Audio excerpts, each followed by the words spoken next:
this. The people said you nonsense.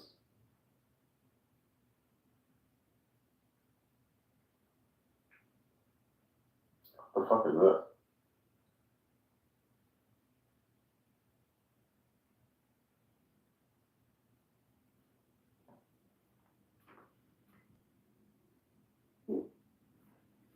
Oh my god.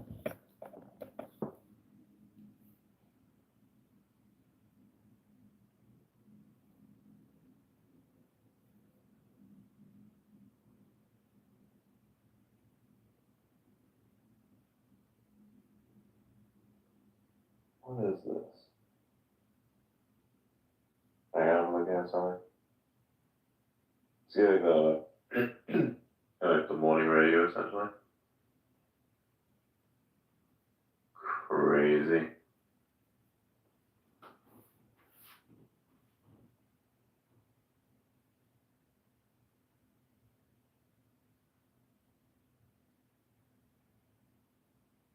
What the fuck? It's gonna show this stuff under my shit.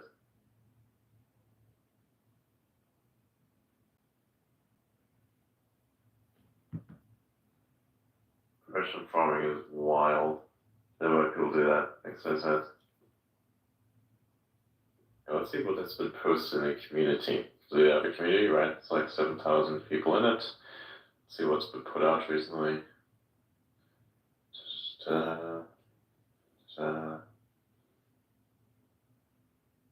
I'm literally gonna remove your bitch ass from this fucking place. What the hell is that? I'm like the only person who moderates this.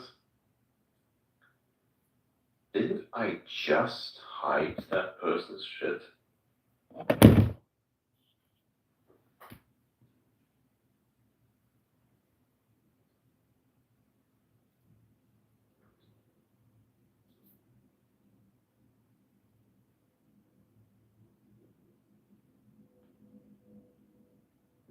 The all-nighters. You and Elon both all-nighters. It's the autism that does shit for you. It's great. Honestly, I don't start functioning until 2 a.m. It's just basically your sleep schedule is all kinds of fucked up. No more and no less. And how the fuck are like 500 people in here? That's crazy.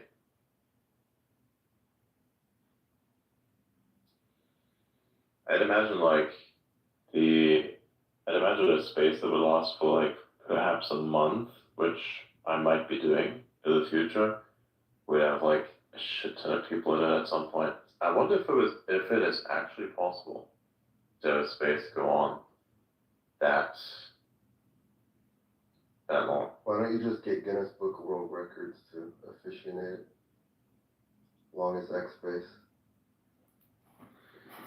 Yeah. It would be awesome if there was a way like you can pass on a baton to like a co-host just in case you run for like a period of time and it's like, oh, recharge your battery or rejoin like on a different device. Like, same can't, but like the co-hosts are somehow able to like prop up a space just for that short time. Huh? What? Like say if you're doing that mega space, like long space, and your phone dies or your internet goes down and you've got co-hosts that you trust to run a space for you, for example, if you could pass the hosting onto them and that keeps in the same space, like the same space open until you get back. No, that would be great, but at the moment, what works out best is to just, oh wow, what the fuck is this?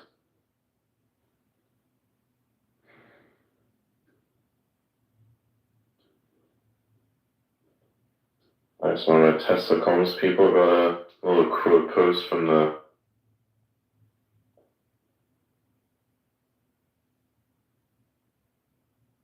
That's great. That's cool. Quote post from the actual Tesla account. Yes. Now, the best way to do actually something like that at current is just to basically have an additional instance open somewhere that you're not using, and then everything works. Right now, I have like several instances open. So if this device were to go down, literally nothing would happen. Just sits there and stays there. For So yeah, we have fully crossed over into Monday. It's Monday morning, everyone. Hopefully everyone's stressing. Hopefully everyone is on their way to work and not stressing out about it. It's annoying, I know. Getting back to the weekly grind, and I'm pretty sure that we're hoping the weekend was a little closer than where it is now. But interesting day today. 5 p.m. PST. 12 hours and Elon Trump's face. 12 hours and 34 minutes. Very true, 12 hours? Say it again. Okay. Very sure it's 12 hours? It's 8 p.m. ET, right? EST. I think it's 12 hours on my end. Yes.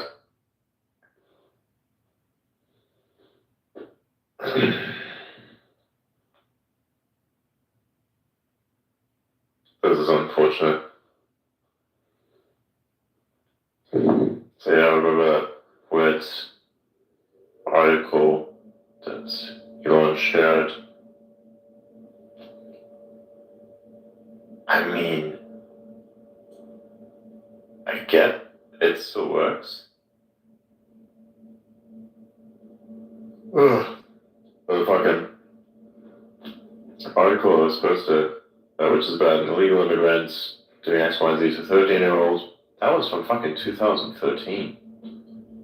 And so we posted on X today, and that gets a quote post. Now it's like, what the hell's happening in the UK? I understand. Yeah, sure. But, that's an old article. Like, extremely old article.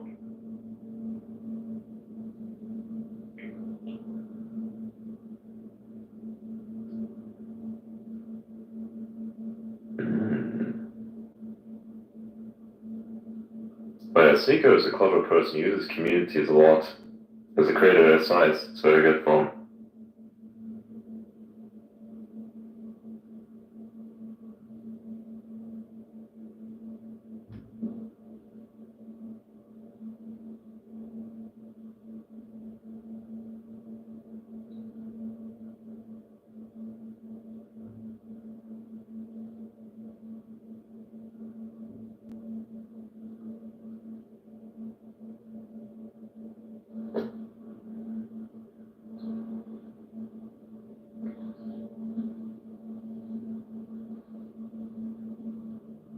What the hell? Yeah, something's alright. Okay, I may take... Fuck.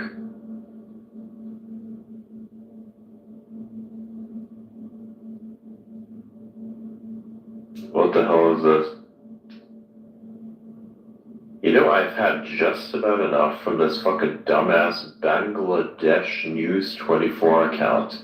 You dumbass bitches keep spamming replies under every single post that is of a certain amount of impressions. Screenshotting that for proof. Yeah.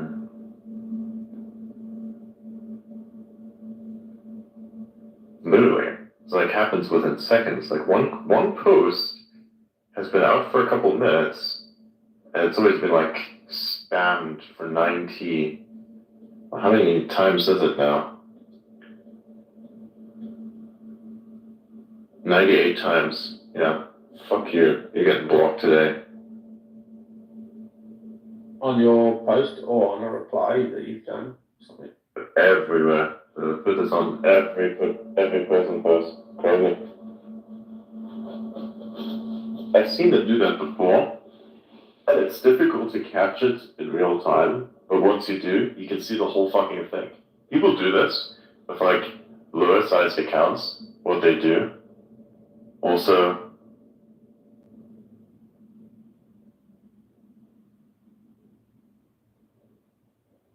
see, it's interesting, I can actually see a lot more data around this time of the day. I don't usually look this closely. Wow, that's interesting. Look at this.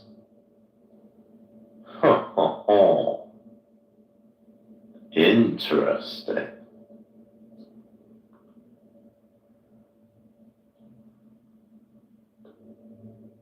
Well, how about that? Cool. Solve that problem.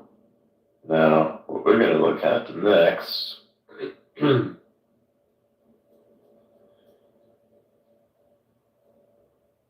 Oh, what's this?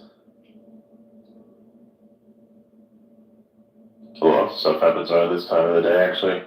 It's crazy. Everybody wakes up, more stuff happens.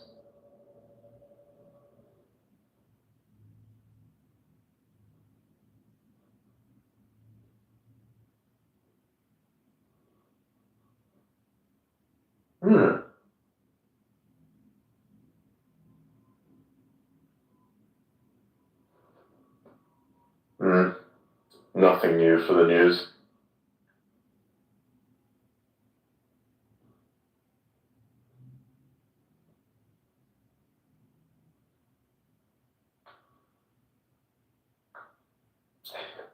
I still can't figure out why Donald Trump is running ads. Like, seriously. Oh. Oh, God. What about it?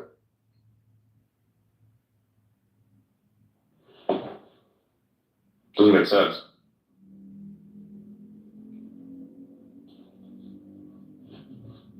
Just a rough. And why do people ask themselves the question whether an account of a big account that is a small account that's an impersonation of an account, like, why is that?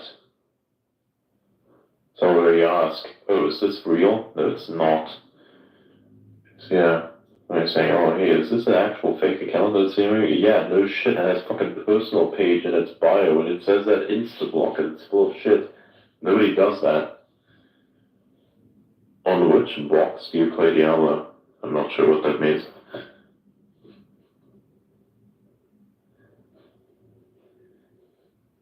Are you saying they're ads from Trump because they're not on his timeline? Yeah. Okay, if you go. No, I'm saying that the ads don't make sense for someone his size. Right. Mm.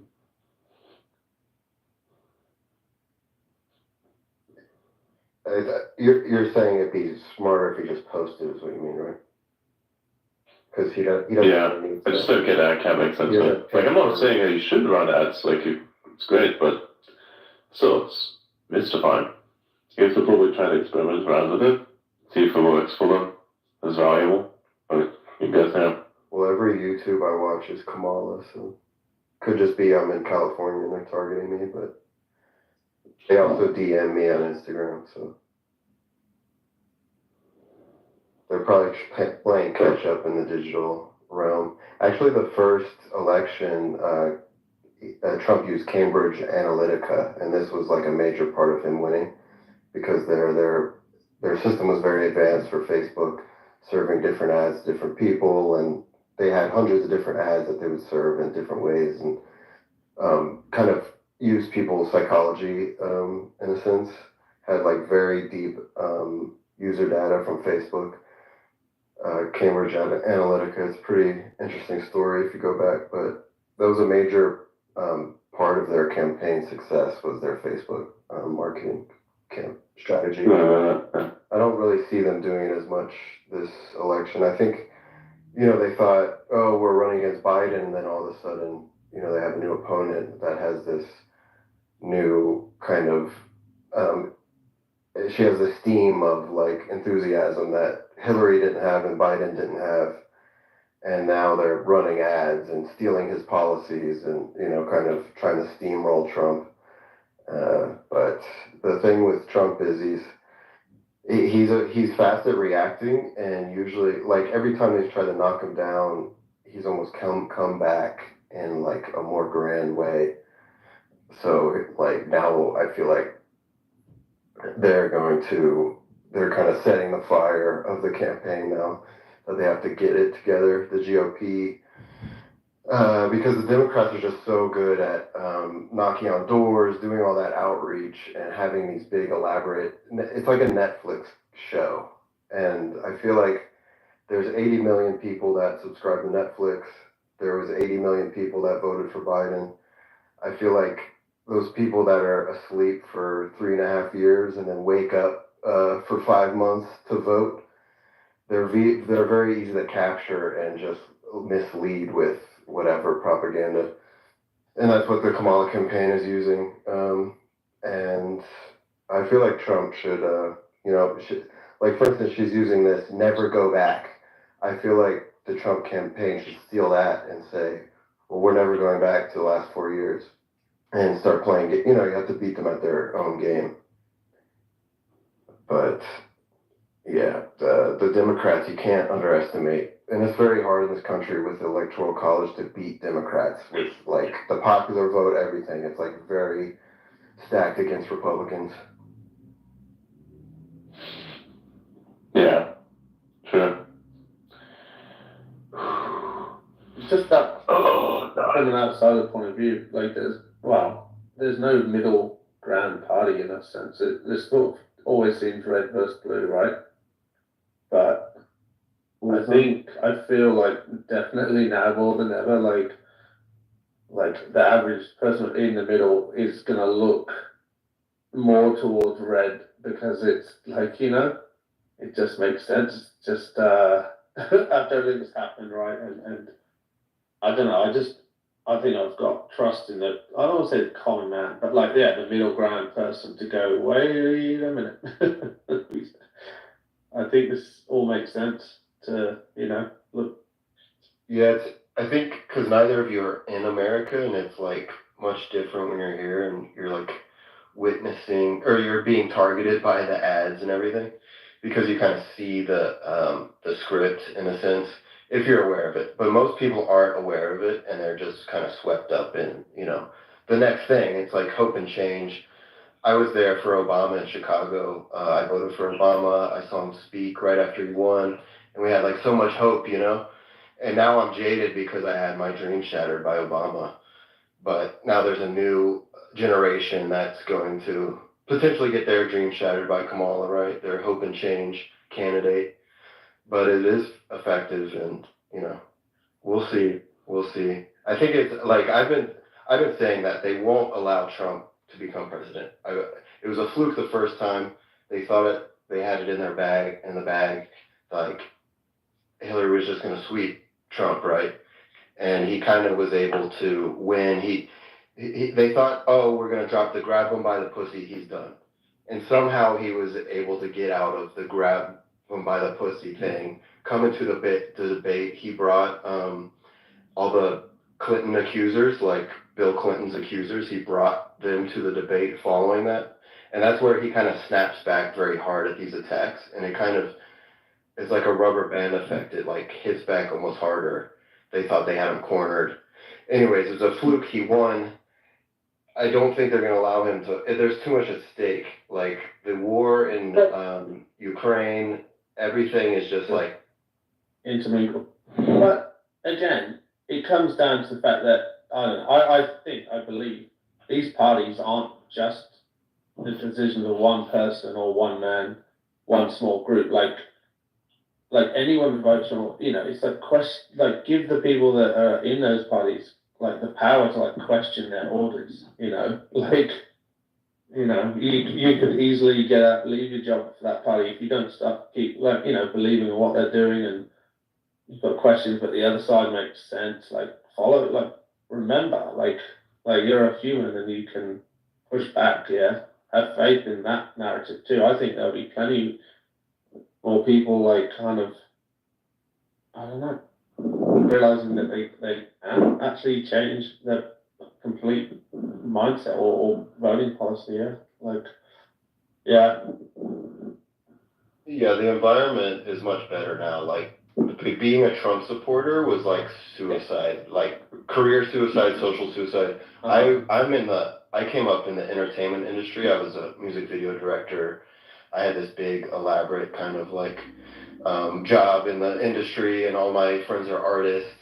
And like I went pro-Trump. I was so anti-Hillary for like because I'm anti-war and she's a war hawk and yada yada. But I was canceled. I was canceled for COVID, and so many people are silenced here. But now, like for instance, I posted a photo of me wearing a Trump hat, and like barely anyone unfollowed me. If I did that 4 years prior, like they were passing around people that just liked Trump on Facebook. They passed around a Salon article that was like, find the fascists in your friend group and like unfriend them if they liked. This is how, like, see who likes Trump's page on Facebook. And like, I went through like basically social suicide, which led to my career ending in the music video like industry. And luckily I pivoted to crypto and development and I was able to make my own lane. But so many of my peers are silenced because you have to toe the line. You have to like be cool. You can't speak out against these things because, you know, you're going to not be hireable in the entertainment industry because it's, I mean, you know, say what you want to say, but it's run by who we know it's run by, and there's an agenda and, you know, all these big money interests that it's kind of like, it goes all the way through the entertainment industry to corporate media to late night television. They're all parroting the same thing. So whenever that's happening and you see it's you got to see through that. But so many people are still just in that trance. Yeah, like not so workplace like acceptance and the social fabric around who you actually believe in and so on. Yeah, like the environment and knowing that you could be deemed as like or fascist or something that's powerful and. It's on everyone's mind, isn't it? I guess if you think you're the only person in a group that's like leaning one way or the other, so therefore they just probably, you know, either be pushed out themselves by everyone or just never speak up, you know, or feel like they can in that setting. Scary. And what's it like for like on your radio, like radio there? Yeah. Is there always ads coming up or billboards and shit? Like I imagine radio is mostly just like in Los Angeles, for instance, the record labels just monopolize. They bought all the little stations up and whatever, and they just play their music. So like radio is kind of like a mess. But as far as like politically, I don't think people necessarily go to radio. I used to listen to AM radio and like Hannity and Rush Limbaugh and stuff just because what I would do, I'd watch CNN, I'd watch Fox, and you have to like be aware of what each side is saying so that you can parse the information, see what's accurate, you know. Some people are just watching Fox or just watching CNN, but you really have to, you have to really do a lot of due diligence because there's so much that it's very true that the CIA and you know, the corporate media comes alive when there's a war. They sell the war, and you'll actually see people like when they're selling arms to Ukraine. You'll have pundits speaking, and if you go and look these people up, they're direct like intermediaries to Lockheed Martin, and they appear as pundits, but they're just salesmen. So they're saying, oh, we need to arm Ukraine. We need to arm Ukraine. And it's funny, they'll say with Javelin missiles and this, and then if it's like a Boeing person, they'll say, oh, we need jet fighters. And they're all on the daytime television saying this. And then like in the entertainment realm, they're pushing, this is why you still see people with the Ukrainian flag in their bio. It's kind of a holdover from like this liberal mindset. When the corporate media was pushing the war narrative and funding arms, the entertainment industry was like, oh, cry out for Ukraine, cry out, you know, all this shit, like post the flag. And then now you see that no one says anything. And this is now we're like invading Russia and people have no idea. So it's like, the media here works perfectly in harmony with entertainment. And then late night comedians, they disguise themselves as like jokesters, right? Yeah. But it's just like they're reinforcing the news. It's like news at night with a wacky edge, and like that's almost more lethal propaganda because it's funny, right? So that's how it works. It's crazy. Like we're just in the matrix here. Well, here on X or in general when you're watching that stuff? In America, we're like. But you're not at the same time because I feel like you're not the only person I'm sure that's had a similar, history of the last few years and through COVID and so on. Like anybody can escape that matrix, like in a way. Like if you've had a change of jobs, and form your own thoughts and realize that you come to X probably. I think is a big thing, and know that you're not alone. You're not the only one that's actually been affected and or wants shit to change. Because if you read stuff online and you read articles, newspaper stuff, it's so monologue. Like it can't it's how you read it, and that's it set in stone pretty much. But you listen to people talking in spaces, and then audio, it builds a picture in your mind, and then you kind of hear that, oh yeah, I'm not alone, and so on and so on. I think it's so empowering and important. But yeah, I hear what you're saying when it comes to those badges, so to speak, of being seen to, follow suit and support a thing because it's, important or trendy or good for your business to be. Well, I'm sure you've seen the meme, like the next thing. I support the next thing, or whatever. Very much so. Yeah. But this has been going on for like even our parents and like with the television and the way the news has been set up as a propaganda machine. Yeah. It was kind of, it was like.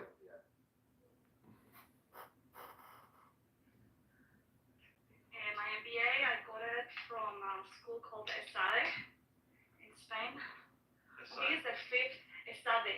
Yes. It's the fifth or sixth, I don't know what year, what position they are this year.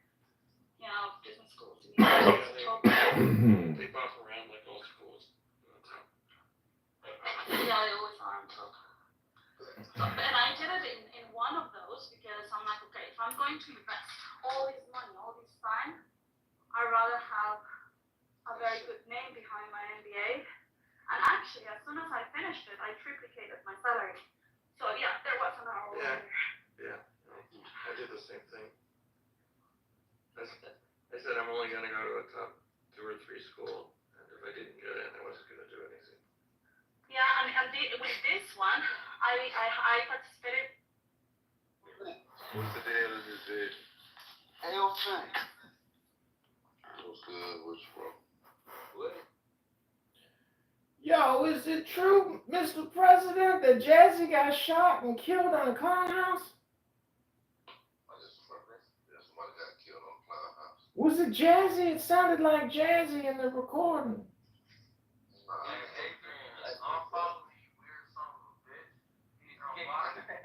I'm not gonna unfollow you just because you told me to. I don't really even know who you are. Line up, clear, motherfucker. Hey, you lied to me, Lena. What the fuck? Oh, why the fuck is he on a Tony Tower? Is that cool? Who, Adrian? Oh, wait. I thought that was her. I thought it was Lena. Lena got her ass down. Do you guys know who Adrian Dittman even is? Why do we have to argue the way of the Because he's the president of Clown Town, and we're all a bunch of clowns, including you, honk honk.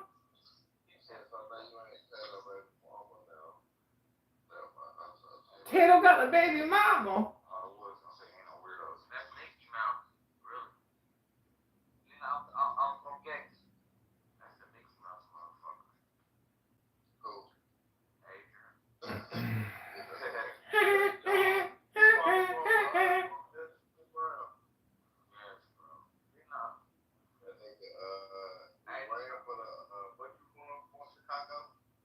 Running for Congressman of Illinois to help the clowns.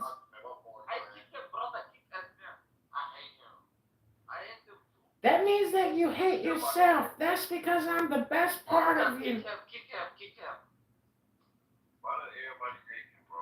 Because I remind them that their lives are miserable. First of all, your phone breaking up. Second, that just sound irritating. That's the other reason they want to kick me. It's not a me problem. It's a them problem. They get easily emotionally triggered.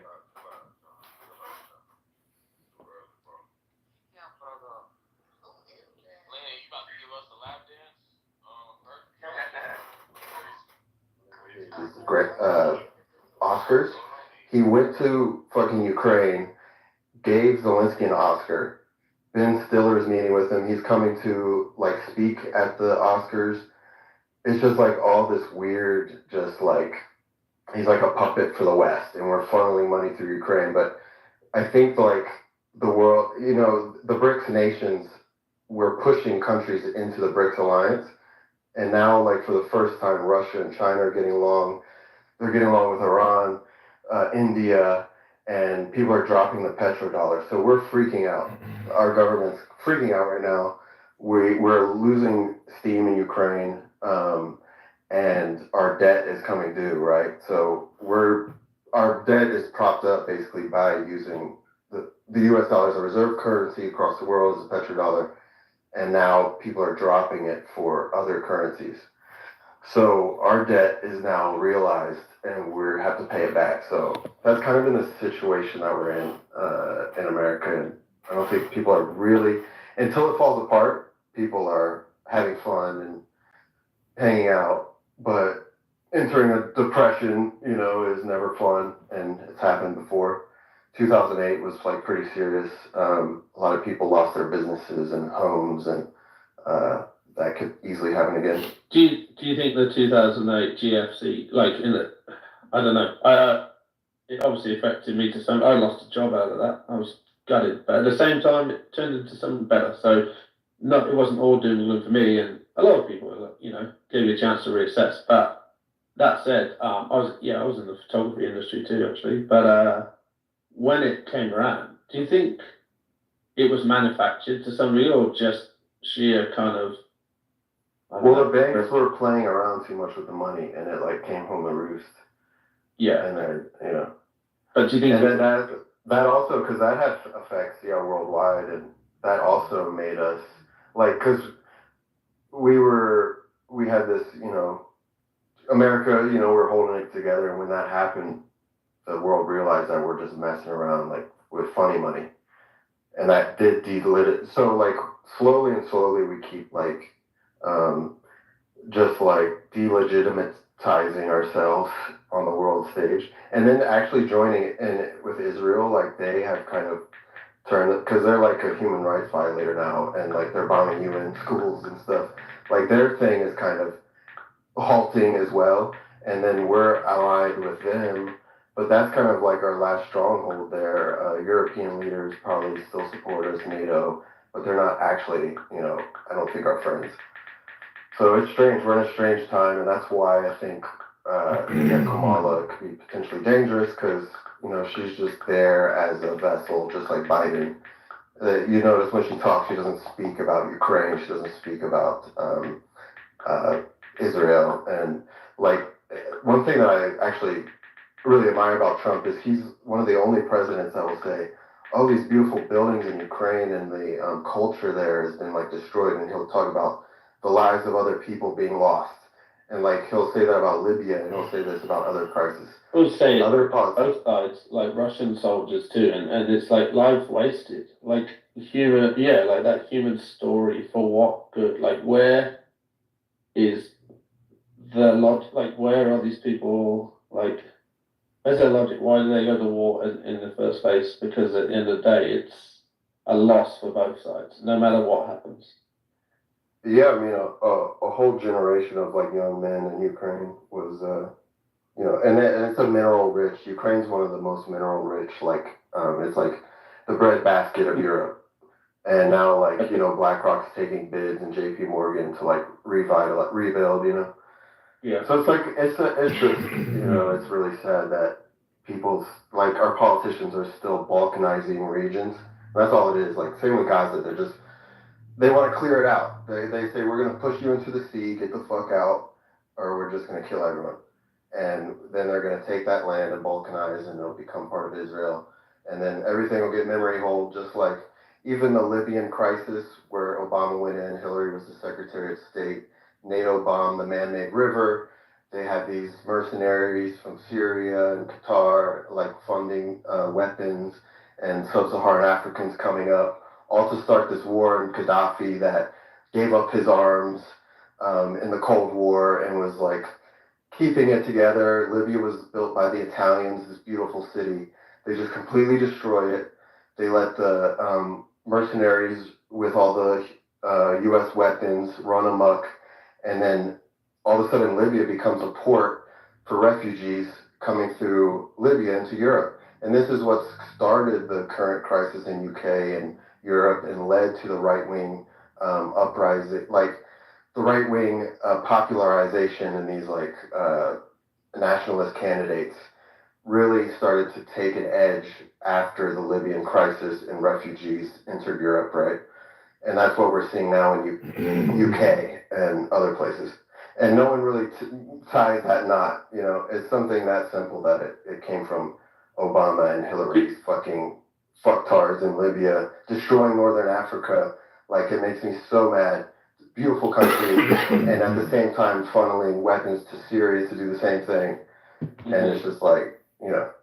You think about Brexit, when England or UK left the EU, so to speak. I missed the whole thing. I grew up in the UK, moved over to Australia when I was like 20, you know, and the whole idea of using euros in the UK, I just never ever got to experience. That was one thing, but then said that, oh yeah, I'm coming right now to you whatever, and so then she was online as well, and when he arrived, and all the shots got fired, and she's dead. Yeah, I think the guy's name was Brandon. Someone shot a woman. Yes. And No, but it's her no, boyfriend. Japan, though. And her boyfriend. Yeah, the boyfriend. I think his name was Brandon Lee. Also, a man shot the woman and the boyfriend, but the woman died and the boyfriend was hurt. Yeah, and the boyfriend. Oh, I thought it was the boyfriend that died. No, the woman died. The boyfriend's critically injured. Where was it? And there was two in Birmingham, Alabama. Birmingham, yeah. And there were two kids in the house as well. Yeah. It's actually true. Just type into Google Clubhouse murder. Oh, there you go. Clubhouse murder. No, but see, like over here, it Two says others, like, this is the victim third has been one. identified as Brandon Lee, 35, black male of Birmingham, Alabama. This is the third one. Alabama, yeah. No, they don't think That's he's the not. wrong state. No, that's the wrong state. That's Texas. Alabama is more like you fucking. I don't know. I thought it was that. Fuck. No. I mean, look, if you're gonna throw around, like, if you're gonna throw around the regional epithets. Oh, Sorry. dude. I don't know. It always Well, I comes think like that, like Alabama. Alabama is drunken retards. Guys, when in doubt, just sing a popular song with Isn't reference. Alabama like the poorest, like one of the poorest states? Yeah, well, West Virginia is Mississippi is the poorest. West Virginia is poor. Yeah. Yeah, but it's one of the Mississippi, poorest. Hold on, let me get the average household income by state. But they're all richer than England. Oh, Brian, I wanted to ask you a question to put this to bed. Not that you're gonna be the ultimate authority. Which but Why do you want to take Brian to bed? Brian's. Wait, Brian with an I and B? No, Brian's saying. Oh, okay. If someone says to you that communism is based on liberalism, what would you say? If someone says communism is based on liberalism, He calls them a retard. Yeah. I think if you need classical liberalism, then, I would say there might be some overlap, I guess. I'm sure we can find some overlap, but Okay, so generally speaking, I would say no. what I said is that liberalism can be generalized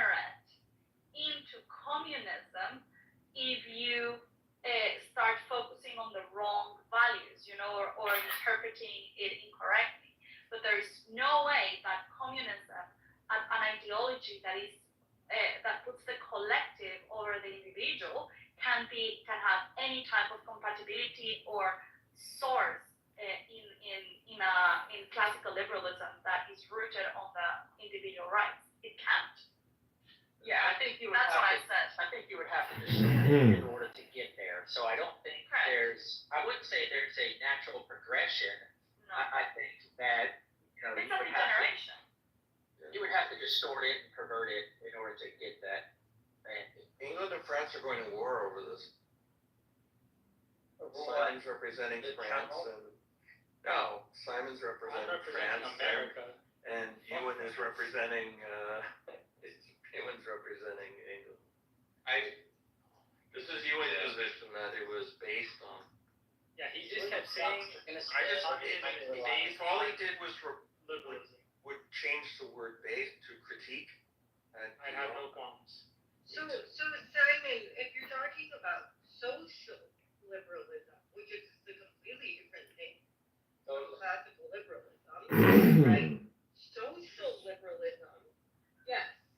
No, I think that liberalism. No, I think that liberalism is a word that has been bastardized.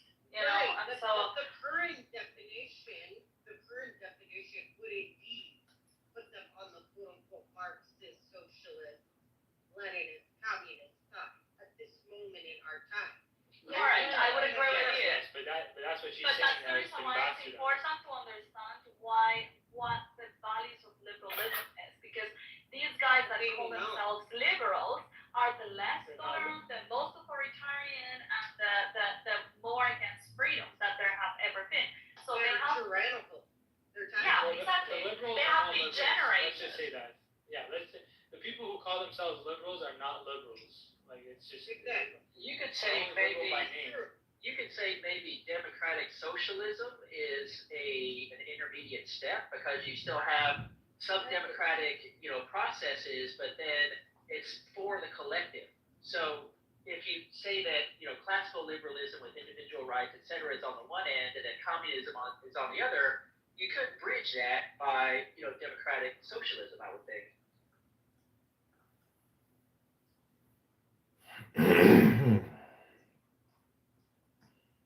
Yep. I have a life announcement. Oh, you're alive? Good job. Me and my girlfriend broke up, so I guess I'll. No. Yeah.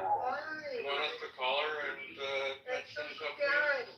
Thank you. Who's your girlfriend? Yeah, unfortunately. Okay, so hold on. What happened? You look like you had just Nobody shed a bunch of interrupts. dead weight. Nikki, shut up! It just we had different political opinions. Is it liberal? Oh my God, they You just lost broke a up over girl the over campaign. Trump? Shut What up. kind of Let me fucking speak. loser explanation is that? You better have something. Wait, I'm not done yet. Sorry. Go ahead, Brian. Go ahead. Well, of course, there's a religion difference, but then she also mentioned that she's just against kids, having kids. Didn't I mention this to you That's a few fucked up, weeks Brian. before? Throw her in the garbage. Move on, Remember? girl. Yeah, you're a woman. Hold on. Remember? Hold on.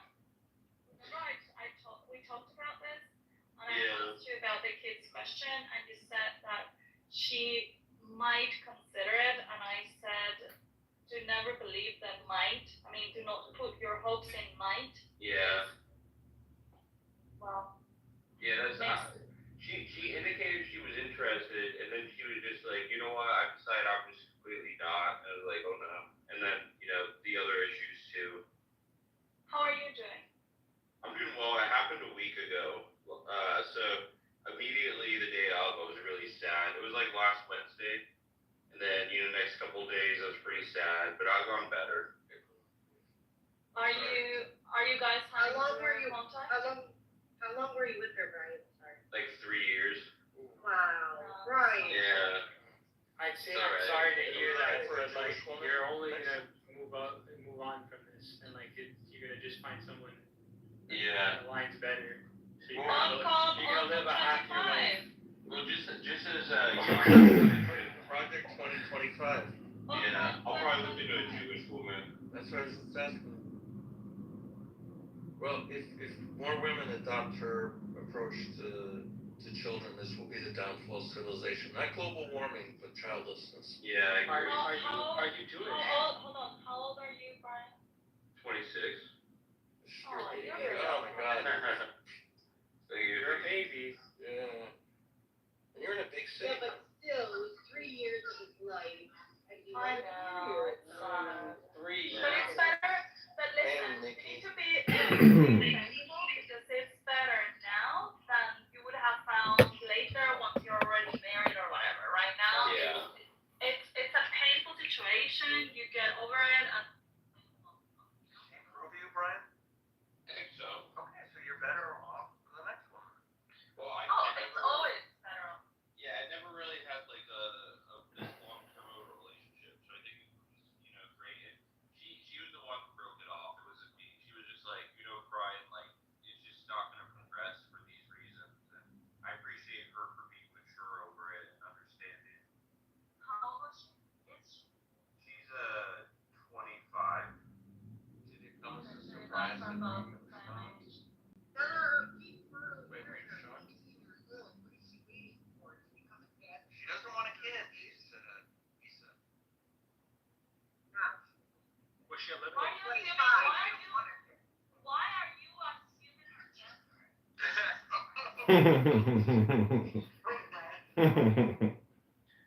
Why are you guys assuming the gender? What if it's a he instead of she? Excuse me, this is Adrian Dittman. Or they. Brian, what were the reasons that she gave you for breaking up with you? When the word her is used, I'm inferring people's gender. Brian, what were the reasons that she gave you for wanting to break up with you? Adrian, you're deep in the matrix. Oh, I was surprised. Yeah. You were, It's alright. What did you say? How did you react to that? I just, you discussed it a little bit. I was just like, I couldn't say much for a little bit. I was like, what? And then. Well, Brian, it sounds like being impotent was a political difference. That's what it sounds That like. was part of it, yeah. No, it sounds like what is her what is Bro, you saved your life. Oh my God. You're better off. Why do that to yourself? She wasn't that woke. She's like, she's Dominican, so you can only be so woke unless you're a white woman, but at the end of the day, she was a liberal. What color was her hair? You saved yourself. What color was her hair? Or she saved you Dark from hair. herself. Brian, the more important question is, did she have a great ass? Adrian, don't live together.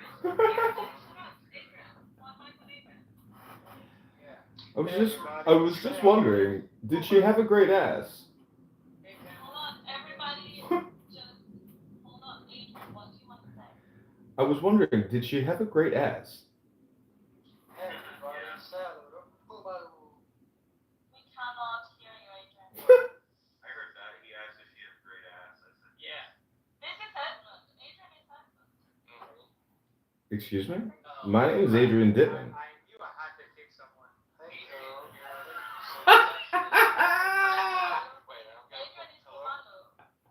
No, Is Adrian is Tomado? No, Adrian is I want to hello. Everybody's so sensitive. Oh, good, thank you. You Jewish warrior, you. Are you a Maccabee? Are you calling him a warrior? No, I am a warrior. Warrior. What's your price range? calling him a whore. Warrior. A warrior. Across the shop of the Wow. I'll bring him down in all his glories. So, Brian, do you think you have any personal failings that resulted in the relationship breaking up? Adrian, change. move to another city, Adrian, as quickly as possible.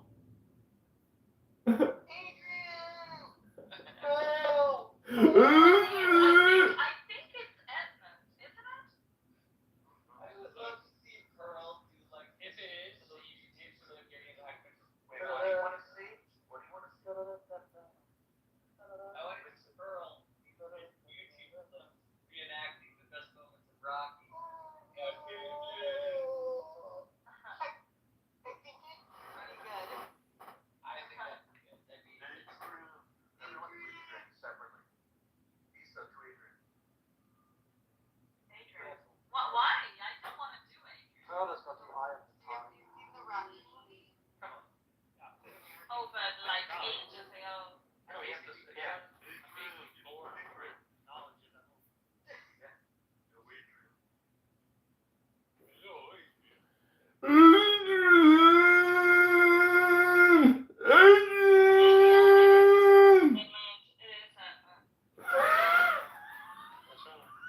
I'm sorry, you guys haven't seen the movie Rocky? Hey, Tato! Hey, Tato! Don't let Oscar push you around, dog! Don't let Oscar push you around, dog! Oh, hold on, I gotta text my boss. I gotta text my boss and tell her that I'm sick. Oh, okay. Sons of bitches.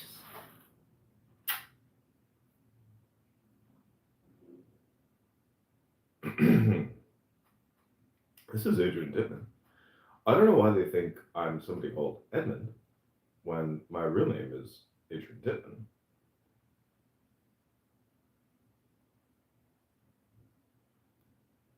Thing where I know, I'm pretty convinced, even though we're very smart as humans and as a species, we're never going to be able to like replace and or trick the whole the natural process.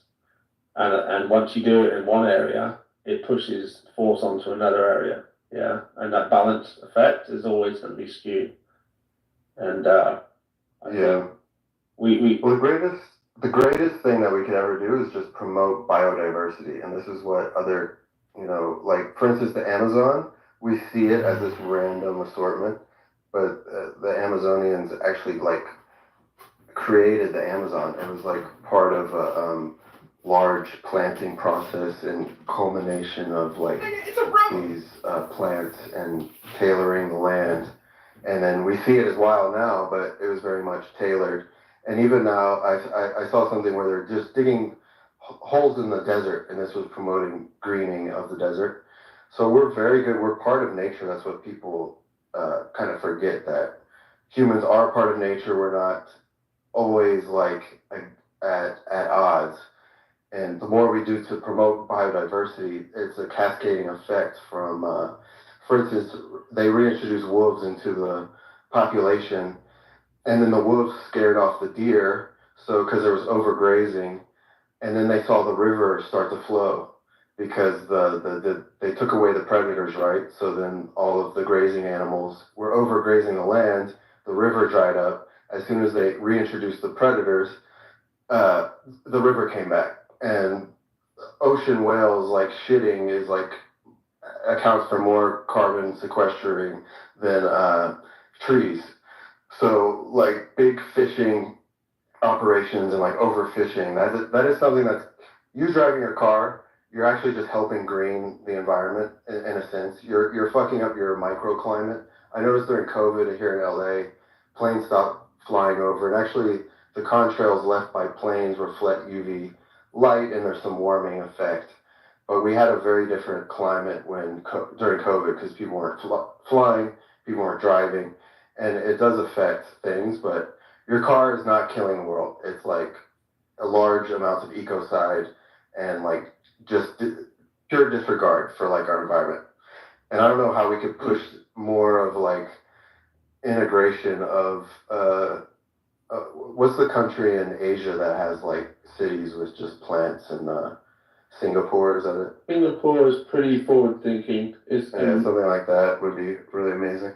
Yeah. That's what you see in utopic visions of the future. Yeah. Skyscrapers with green, but green hanging air. baskets almost. Yeah, like integrate. Yeah, fully. I know what you mean. Like vertical gardening is like one of those words, isn't it? But like vertical garden walls or something like that. But on a scale of like the entire building is built to like have a heating system that is all from like the bio waste of plants or something, and then like they also provide food and this and that. It's like a self-sustaining building that is like putting some people have grass and whatnot on tops of roofs, and it can form like a really good way to keep the heating, and if you did that, again at scale, like to serve as a purpose, not just to look pretty, right? And also maybe those plants then recycle their own water, and it becomes they slow down the cascading effect and shedding, because that's a big thing. Obviously, is like hard surfaces and tarmac areas, concrete and whatnot is obviously it's very strong, but it does two things to the local environment with rain. It sheds water faster than like natural soil. So underneath, over time, the soil breaks down and you get less biodiversity and this and that. And also that water's got to go somewhere.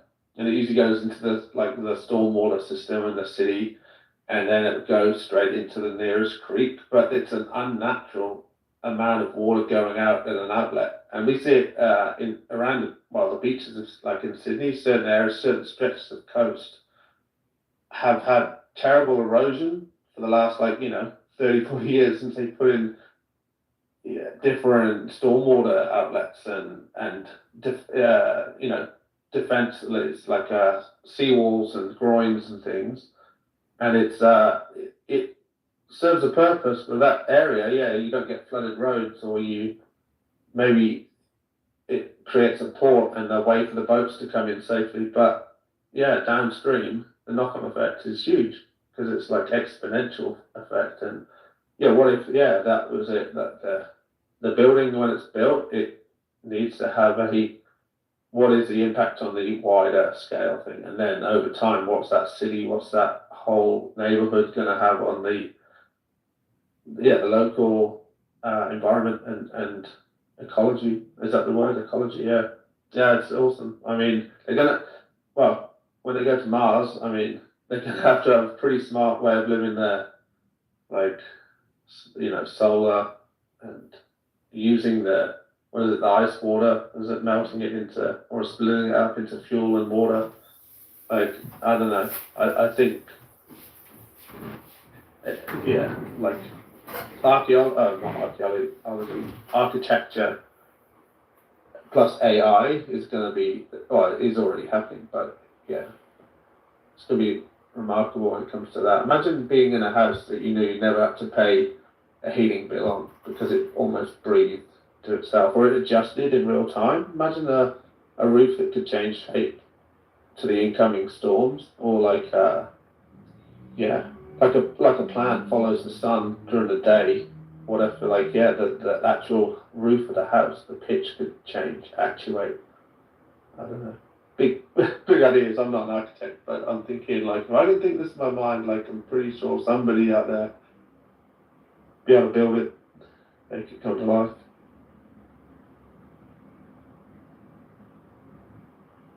Certainly, yeah. Future cities. That's why we gotta.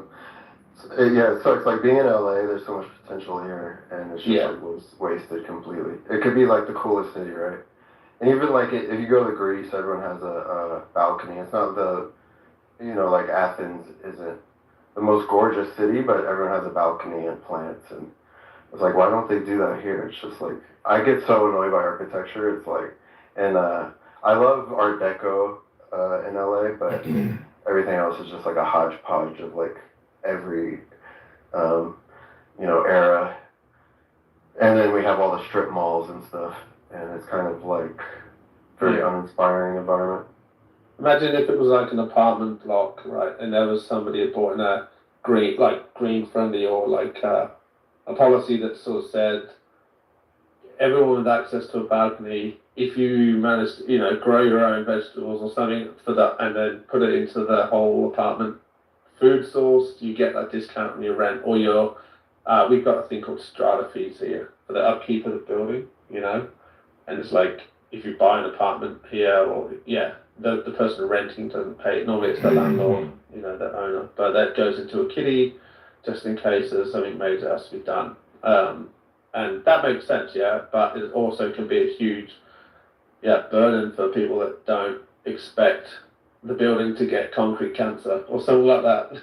But imagine on mass, if there was a new strata company that came in and started rewarding people that actually did stuff that was going to make a small difference, but from on scale, 100 apartments all doing the same thing, maybe growing strawberries on the balcony, and they sell at the local food markets. It might, something stupid, but or it could be something bigger. I don't know, but contributing and for an incentive of a reduced rate on their levies or rent or something.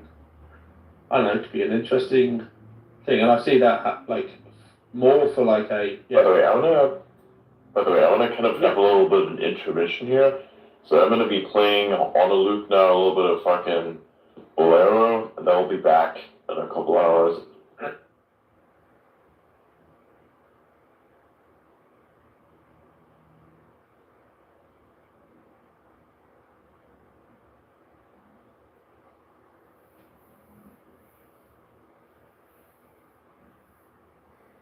We had someone check in from Maui, so shout out Lahaina in the context of this conversation. Let's get that rebuilt. Send our money there.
Okay, so Elon Musk is now sleeping.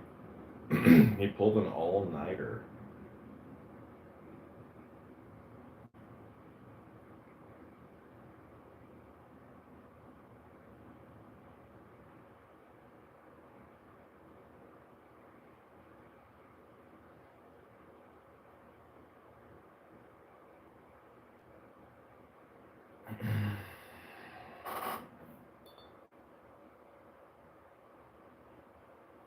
It's PPI before CPI. It happens every once in a while, not often, but it's happening this week. I wonder how the market's going to move Tuesday, tomorrow, off of that. It'll be an interesting one to watch. Yeah, PPI is tomorrow, CPI is Wednesday, right? Yeah, And hasn't it been a few times it's been the other way around? PPI came the day after CPI? And no, it's normally PPI after CPI. That's like the base case. Right. So this should be interesting. But it feels like we've had this conversation a couple more times this year than in the past. Maybe we just haven't paid attention to CPI as much, both these data points. But yeah, CPI coming in after PPI, a little bit weird. Generally, it's the other way around. So I imagine that the PPI print might lead to some muted reactions, unless it really is far from what Wall Street was expecting. We'll find out tomorrow. I'm looking forward to it. We've got a couple more of our friends joining us up here. Casey, what's up? Oh, I was just gonna say, sorry, Evan, but Apple is now, it just dropped $1. It's down to $2.16. So the short's looking a little bit good. Oh damn, yeah. It was barcoding across this range and then decided, nope. Yeah. It is what it is. Still up on the day. It is. I think everything. We haven't even started the day. Yeah, it's early. It's early. It feels early. I think AMD and NVIDIA are going to be Right, it's literally 9:30. really big movers. Yeah. Yeah, I was gonna say, well, if you literally enjoy getting up at like 11 a.m. if you could. I don't know if I enjoy getting up then. I enjoy starting my day then. That's fair. What time is it where you are, Wolf? It is He's 12 hours. p.m. here in Hong Kong, Communist China. Good time. Oh, you're in Hong Kong? Oh yeah, bro. Bro, it's so sick out there, man. I want to live out Beautiful there. city. It's actually crazy that, like, when you're flying in, the way that it looks is nuts. It's like 1 million skyscrapers. I know. There is It's a million nuts. skyscrapers, to be honest. Bro, they live in like 3x4 boxes out there. It's crazy how many people live in this city. It's Are insane. you going to Disney?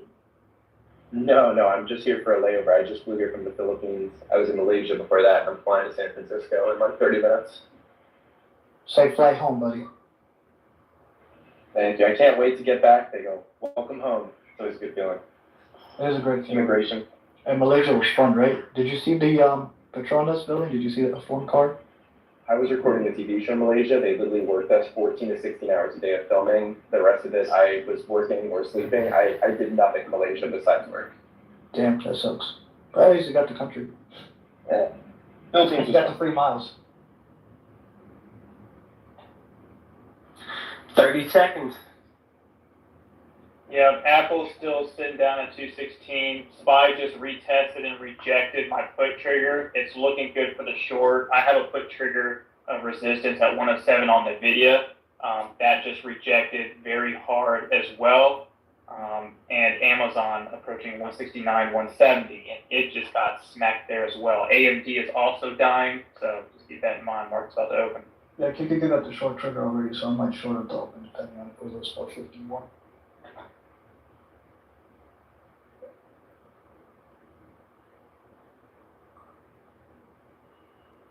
Bing bong. Bing bong. Bong, bong, Ding, bing, ding, bing, ding, bing, ding. I need to invest in the bell. bong.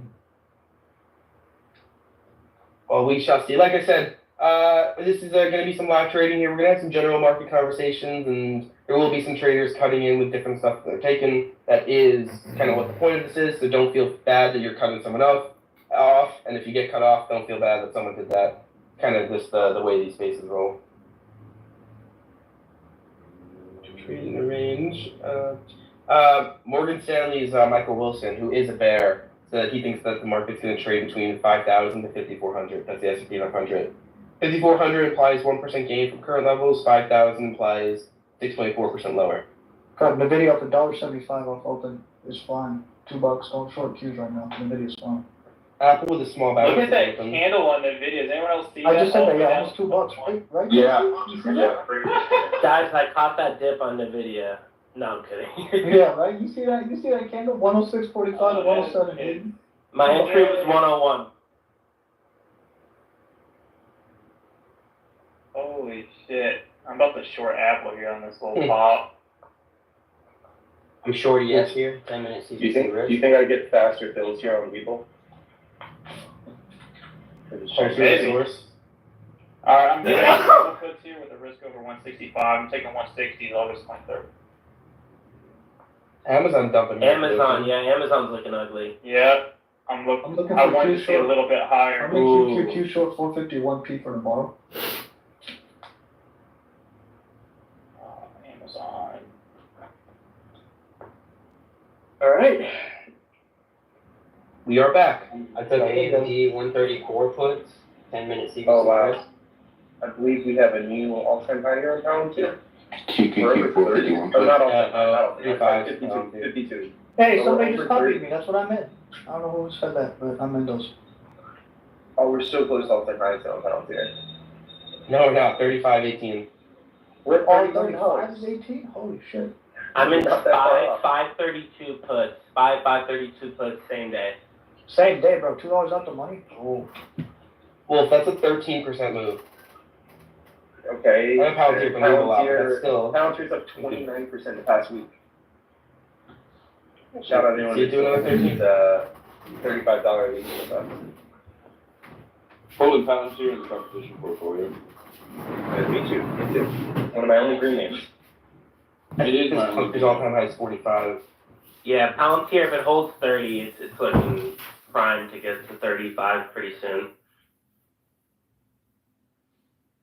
Where's the competition portfolio at, Sniper? I'm at 1889 now. Almost back in 1900. Our gap's not Give so me bad. 1 second. Taking care of something on Discord. What do you got, Wolf? 1720. Oh, okay, coming back. Kim, what about you? I think you're first. I was in the lows one day. No, I'm not in person. I'm not at my computer right this very second because, I need my morning coffee, but I wasn't in first. I think you were, Evan. I mean, I lost my first place lead. Who passed you? I got passed. I don't know what you did. I think you might have at some point. I think I did too. I think you fell back low. I held first for a while, but I think we're all trying to get to even now, like it's the race to 2000. It's actually so funny. Evan makes us Evan says everybody has to invest their whole 2000 at the top of the market. You're welcome, guys. I did my part. Even in my gut, I'm thinking, like I'm agreeing with your rules, but I'm thinking to myself, this is kind of a dangerous investment at the top of the market. Tesla can get pretty ugly under 195 as well, so keep an eye on that level. Is it just me or do we have a crazy economic calendar this week? Not that crazy. But I mean, above average. That's what we've gotten used to lately, bro. Sniper. Just a lot of items, dude. And then we called the top at our start of our investment. Yeah, you guys, you're welcome, guys. You should have seen the signal. Evan, I'm going on competition right now.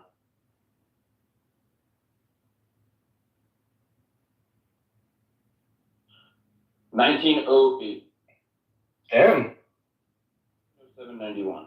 But I'm calling it 1908. What do you guys think about Nvidia right here? Pretty bullish first candle. It's pretty bullish. Yeah, it's weird how PLCR just freaking popped at hymns. Oh my goodness gracious, that thing's ripping. About time. I've had that stock for a long time. And it did nothing, so it's fun to see it going up.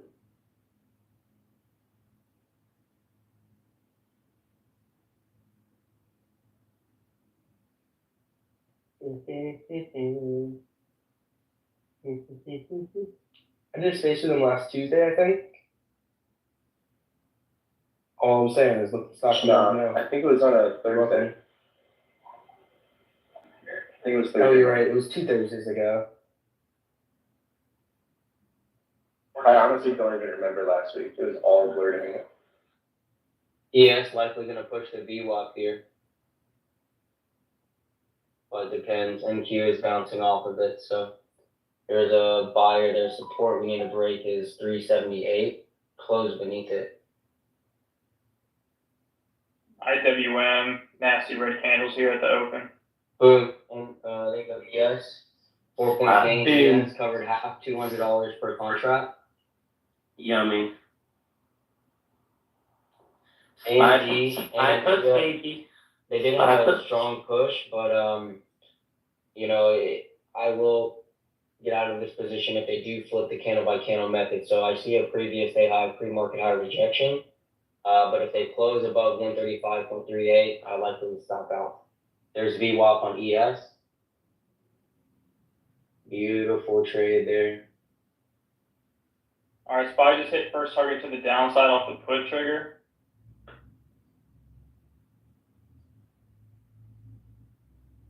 Like a little bit of a bounce here. If it loses this level, next downside target will be 533. I'm out there Expect mainly a bounce. to protect profit. Nice move, nice move.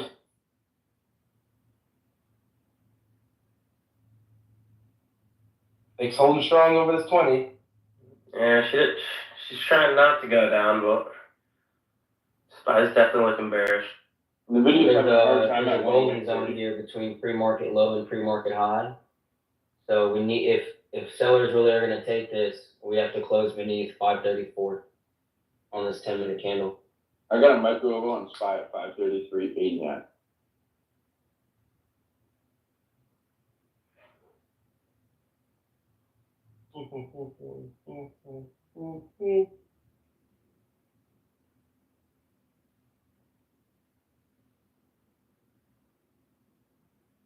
Nice shorts. Nice. Yeah, and Hey, that those Tesla. 151 puts, maybe we got 15% on those. Damn, PayPal was. Here I am. I'm glad I didn't say anything. I was like, PayPal's gonna have another great day here, and down. Down we go. Ba-ba-ba. Google with a nice candle here. I really need SPX to lose this huge low of 53.50. Like everybody knows about it. So definitely my first target downside on the SPY is 532.02, probably close to KC zone. Below that, I got. Okay, I'm at 950. 1850 in the investment competition. Nice job, Kim's. Just a friendly reminder, everyone, don't be too greedy. I've already sold a few SPY puts for 25%. Boom, QQQ plus 451, 20. Taking my first trim on 30%. the 451 plus. Yep, Q is 451, 30% on those. We are chilling now. Come on, live up. 451 in the money. Short Let's Tesla, go. 195 foot. Woo! All right, trim some more here. Yeah, I'm scaling a little more on these SPY puts. SPY puts up 35%. PLTR pushing Some more, 31 right now. Approaching second target on SPY. Here we go. Scale out some more, baby. Oh, baby, let's go. Woo! Actually close 31 on PLTR. Hey guys, trim some more. QQQ puts here at 365 from a 315 entry. The bill breaker test here on NQ, I'm gonna look for a 600 break, but we are at lower below. If we fail London or below at 602, we're gonna see 10-minute 200 EMA at 574. What do you guys think of DJT with this speech going up tonight and all that stuff? It's up like 2.5% right here. Oh, SPY's so close under 533. It's testing it here. I don't know if I like DJT. Lose 53.50, baby. Just give it to me. Yeah, I don't know. I'm I feel torn on like DJT. I'm really torn on DJT when it comes to those news and Well, because he's coming back on X, which literally his whole thing was that he wouldn't do that with DJT. Is DJT just going to collapse, or is it that everyone thinks that way, that it spikes? Well, are we sure he's actually coming back, or he's just doing? He's hosting the space. Right, Well, he's but I hosting mean, the space, so like, he's on is he some going to start platform. tweeting? His team's already running ads, so they're doing it very tactfully. They're not tweeting directly from his page, but they're putting out ads, so it does show up on Twitter, just not on his timeline. yeah, I think they're just going to try to drive some traffic there. I don't think they're dumb enough to, try to drive people off of Twitter that. space with like download True Social and follow me, and Elon's just sitting there like, what? Yeah, Elon's like, dude, what the fuck? Guys, first trade on those 5 puts. Maybe Elon buys DJT as well.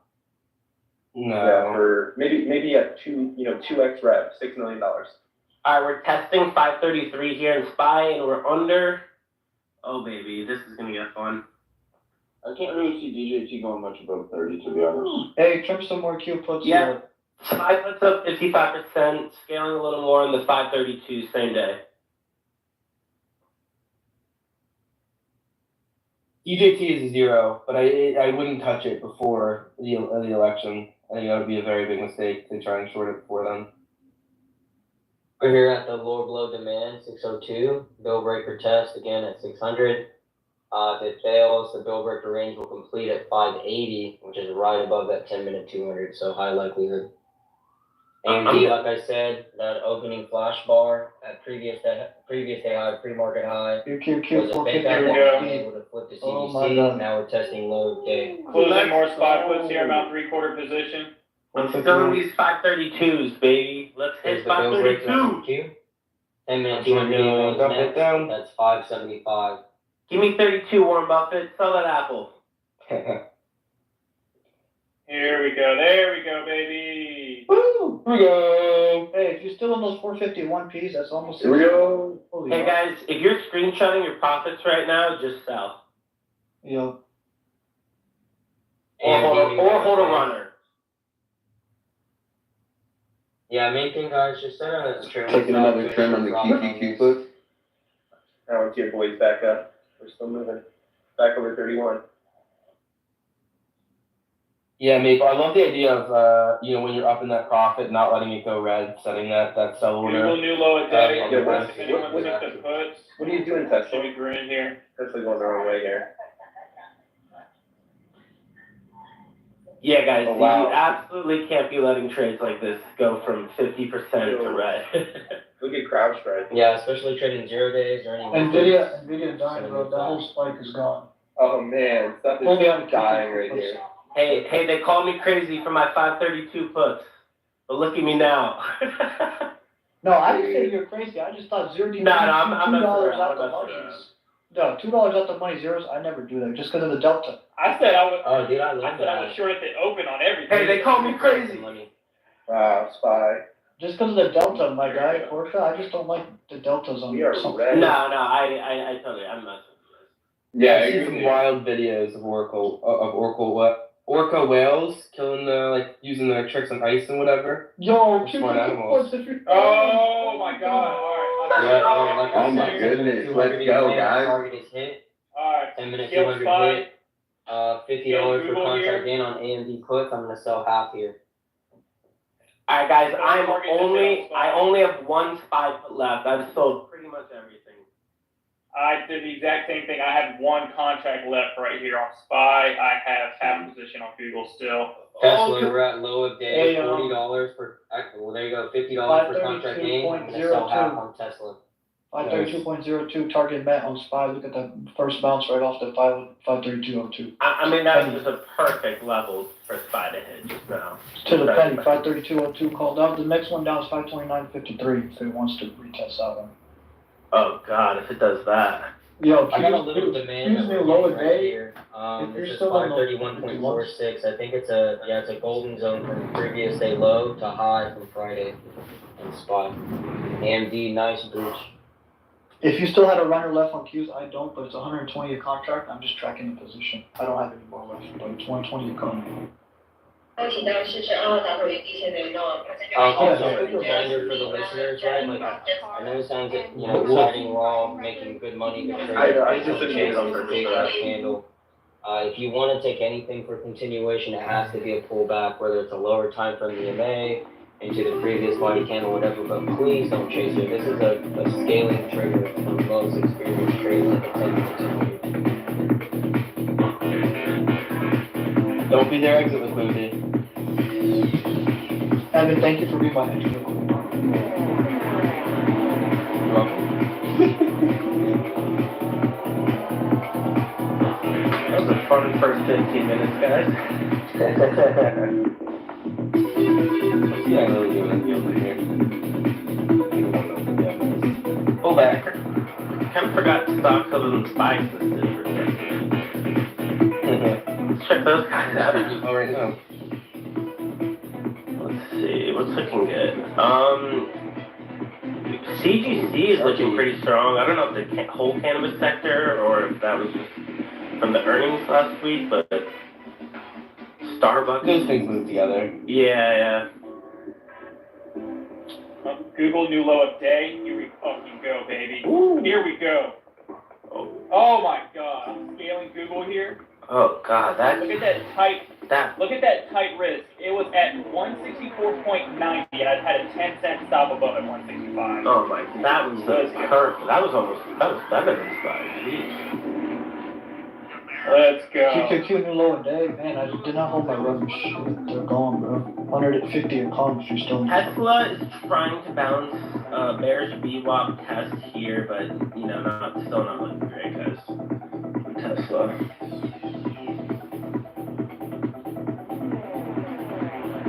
Let's see, what else are we looking at? Yeah, I mean, Alright, I just closed my SPY put run at 50%. Great job, guys. Oh, beautiful. You know, well done. I made enough on SPY puts where I might kind of hold it for a little longer. I could lose the whole position on the last put and still be good. But the smarter decision is to just sell. No, just do a scaling stop. You know, like as if you're gonna scale here, why not just set a stop? If it goes, if not, you know, you're guaranteed your profit. Exactly. You know what? I'm just getting out here. I'm happy with those profits. Gonna go on to the next A plus setup. So, I don't blame you. Yeah, guys, just to everyone listening, trading is really all about protecting your portfolio. I know it seems fun when we hit these big trades, but at the end of the day, you need to be in the mindset of protecting, not making money. Yeah, 100%. Our job is to extract profit from the market. You guys see Trump threatening Google? I would argue, don't even have a goal of making money every day, just have a goal of following your rules and not letting your losses get out of hand. There's nothing worse than when I lose trades or have a red day, and I did that because I broke my rules. If I have a red day and I lose money, but as long as I followed my rules and I didn't change or alter anything, I'm not mad at myself, and I'm not saying my execution was poor or anything. It's just everyone has those kinds of days. You're not going to win every day. You're not going to make money every day. You're not going to be green every single day. Anybody that says they don't lose any fucking trades ever, or whatever, they're lying or whatever it is. But the big thing is, as long as you stick to your rules, you stick to your plan. There's no reason why you should be hard on yourself. SPY is fucking dumping here. And guys, have that mindset on the upside too. If I take a trade for 100% on SPY puts like this in 15 minutes, and then it runs 800% 4 hours later, that's okay. That's totally okay with me. And a lot of people, they're not okay with that. I scaled more A and B out just to protect profit here. I only have a quarter position left. Tesla testing VWAP, 2-minute EMAs as well. The 2-minute 20 needs to maintain here. Kind of a micro double bottom, but if that does fail, 196.36 is the next level. And then previous day low demand under 195.5. Big old red candles here on SPY. Oh, Big old red candles. Mobileye going down. I'm about to post this chart from my Sunday stream last night with where my SPY resistance put trigger was, and the update this morning. This is a beautiful chart. Oh my god. Guys, what's going on with Bitcoin? Because Mara's getting crushed. Bitcoin's under 60,000 again, right? Yeah, it was. It was down at 58. I haven't checked today. 58.7. 58.5, sorry. Last number. I'm having trouble speaking this morning. I guess it's just a Monday.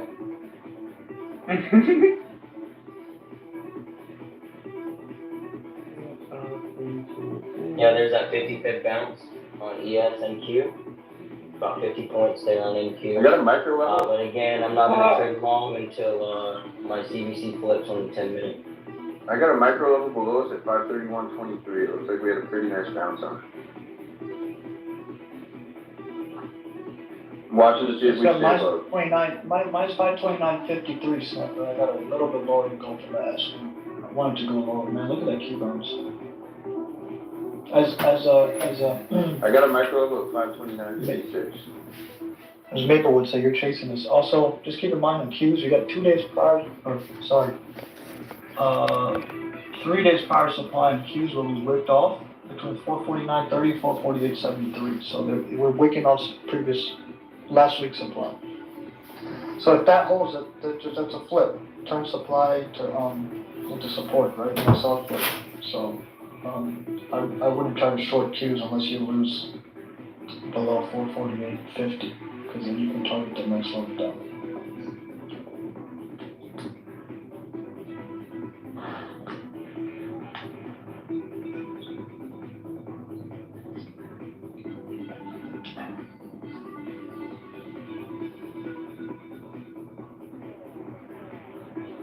Hey, the apple's still green.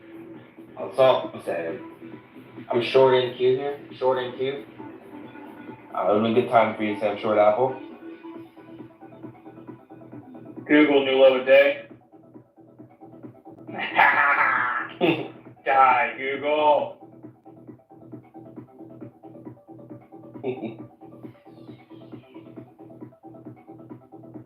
Shark, how long were you waiting down below? The wolf brought you up. It could have been a minute. It could have been 50. Yeah, not that long. No, not long. Not fast. So that kind of feels like a nice way of saying a little bit of time though. But we'll let you. 15 point gain and Nah. cover half. $300 per contract. Just keep this level in mind. Maple 18,520, 525 has a lot of buyers sitting there chilling. I know you're shorting, but keep a tight stop around there.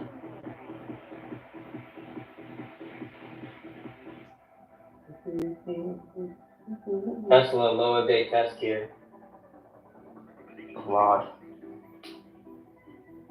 And you know, I know Nvidia had that crazy first candle and has pulled back a little bit, but it's holding up relatively well compared to the rest of the market. I'll scale Tesla under new lows, really under 196.26 is my next target. There you go, it's hit. Battleship, $50 per contract gain. Tesla, I'm gonna scale a little more.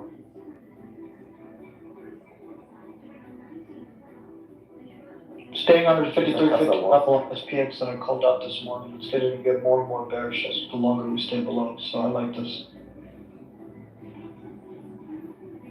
AMD, I'm all out the remainder of AMD.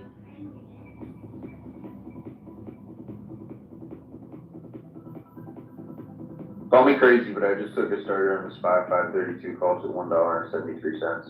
I don't hate it, Tesla, you know, I mean, it is a golden zone here. For me, I'm more on the reactive side than the predicting side, which is fine, right, for, you know, either of our styles, but 61.8 fib is what it's got to hold right around that 531 level.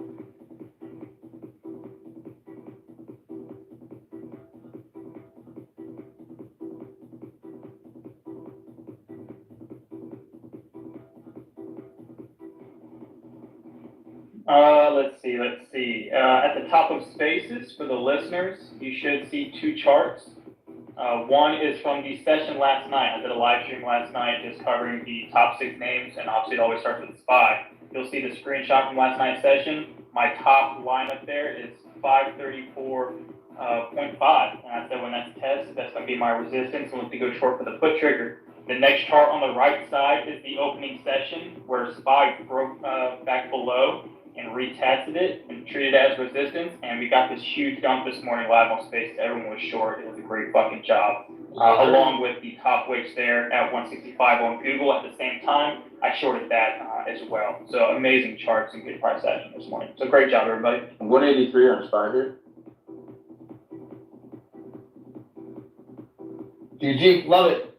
Appreciate all you guys for joining up here and hanging out with us. If you guys are down below and aren't following these speakers, you are missing out. Make sure to go in, check them out, check out what they're doing. Spaces is a really great way to find new people. And the truth is, hey, if you like the post, keep following them, engage with it, like the post.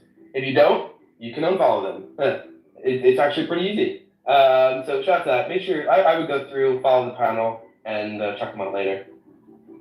Tesla here, approaching previous day low demand, like I said, 195.5. Yep, we just broke it. We're up $100 per contract. Please scale or manage your trade here. No one should be chasing a preemptive breakout on Tesla. Also, just to listeners, you know, try to not follow anything or anyone too blindly. Try to understand why people are making these decisions, and someday you'll be able to make your own decisions a little better. Yeah, 100%, right?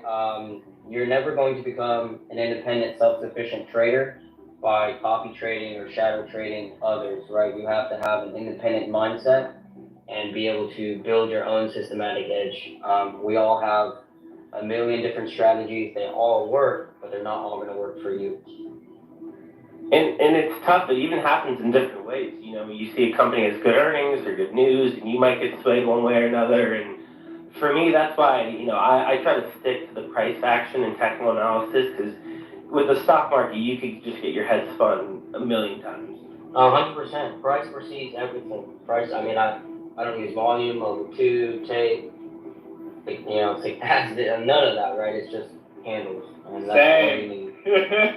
All right, $110 per contract gain on Tesla puts. I am sold down to the runners here. We just hit previous day low. Meta looks like it wants to come down to the 10-minute 200 near 510. NQ, we're looking great here. We're up 35 points, which is $700 per contract. Buy me low a day. There you go, Maple. Yep, 50-point gain on NQ. I'm all out. $1,000 bill. Yeah, SPY just hit next target downside, which was 531. This would be my full target from the 534. If this level gives, in my opinion, SPY is going to downtrend. We're going to see 529 to 528.5. 529.53 next target, Casey. We're getting there. Yeah, also, yeah. Having me, Wolf and Evan, if I'm alerting too much, or, you know, just too No, much, you're good. Yeah, just let me know, okay? Hell no. Maple, you call it out, baby. We making money. Hey, you know how it goes, Casey. Yeah. Bro, not nearly enough alerts. No. Yeah. I know, man. Beautiful new lows. Yes, go Tesla this morning. No losses. It's been great. Checked up my SPY 532s at $1.44. I just boarded an airplane, so I'm gonna hop off. We're falling into last week's range here. Safe travel, Wolf. Yeah, appreciate you, Wolf. Take care, Wolf. Safe travel. Love you, bro. Have a good one, brother. Yeah, I mean, I almost want to scalp some SPY puts. It's just looking so ugly.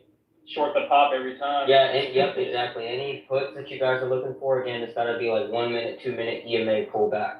I watched 920 EMA. Not that, hey, you have a trade, but just for the listeners to keep yourself safe, not only today, but in future trading sessions. Google.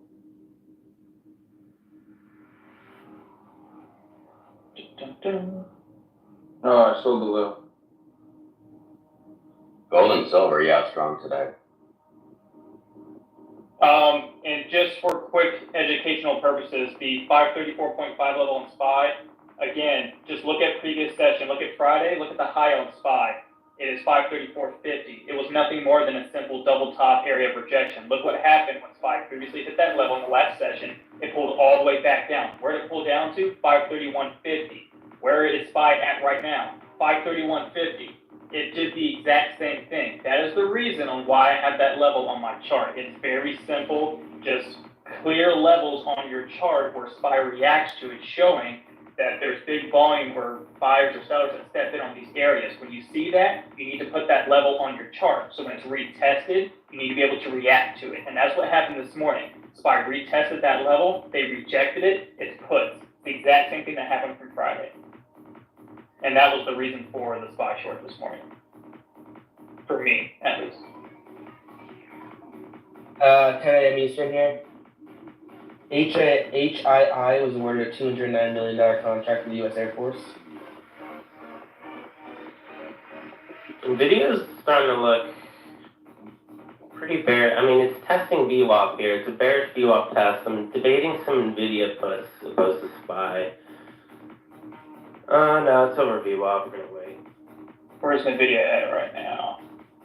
Yeah, I'm just keeping an eye on it. It's looking like a bearish VWAP test here, though, so yeah, could be a good opportunity. Let's see. Yeah, so this 107 area is very, very crucial, and what it's lining up where if it closes under 107, it's going to be under VWAP, under the 9 EMA, and almost under the 21 EMA. So I agree. If NVIDIA, and if it starts to lose 107 and close under that, this can be a good short, which can also give SPY and QQ that lower low, that next leg down that we could see. Yeah, and just to give you guys my thought process here, SPY's already had quite a big move, and I caught that, so I'm kind of looking for something that is a little bit stronger on the day. You know, NVIDIA's up over 2%, so, you know, there could be a little more value there, you know, as long as it's looking bearish and under VWAP. in terms of the downside. And like you said, that could also, help Qs and SPY go down a little more as well. Someone also asked about Google this morning on the 165 area. It's the same thing for SPY, it's just a different day. So if you look at Google, and I have a thread I'll post at the top of Spaces here in a second. Go to Google and go to Friday, August 2nd. Look at the low of day. The low of day is 165 down to 164.70. This is the first time since August 2nd that since that level and zone has been broken, Google has retested from the underside, which will act as resistance. Risk to reward says to short there. Those two top wicks this morning entering into that zone was a clear sign that sellers were present, pushing that price action back down, and that is the reason on why I went short on Google. And I'm still short on Google. Yeah, I love that breakdown, Casey, because, that's the thing. The value of these spaces is, not only the trades that traders are taking or the explanations of potential movements, but, long term. But, being able to break down your system and explain the logic behind the trade is extremely valuable. So thanks for that, bro. Yeah, absolutely. I mean, when you're following just like blindly, like I've done that before, because 4 years ago when I first started, I didn't know technical analysis, and I was in Discords, and I was on here, believe it or not, listening to Exclusive Trading, if you guys know him. I used to follow Exclusive like in depth all the time. And then I learned how to read price action on my own. There's nothing more rewarding as a trader in making money when the trades and everything that work out, even when they go wrong, like I said, as long as you follow your rules, the kind of confidence that you build as a trader long term when you do the work yourself in the technical analysis, it's so much more rewarding, and that is what is going to get you far. Following blindly and not knowing why you're taking these trades, it's not going to get you far. You're going to have a good rally, and then you're going to end up blowing the account. And you're going to rinse and repeat that until you develop a strategy and a system, and you have confidence in yourself as a trader. If you learn the technical analysis and how to read the price action in your charts, when you develop that confidence and you take those trades, it's going to be the biggest game changer in the whole freaking world, I promise you. No, 100%, I agree with that, because, the problem with, newer traders or just anyone struggling to find consistency, with shadow trading or copying others, is the surprise factor, right? Like, they take a trade, they, trust whoever they're following, so they have only equated for the fact that they're going to win this trade, right? There's no other, probability in their mind, unfortunately.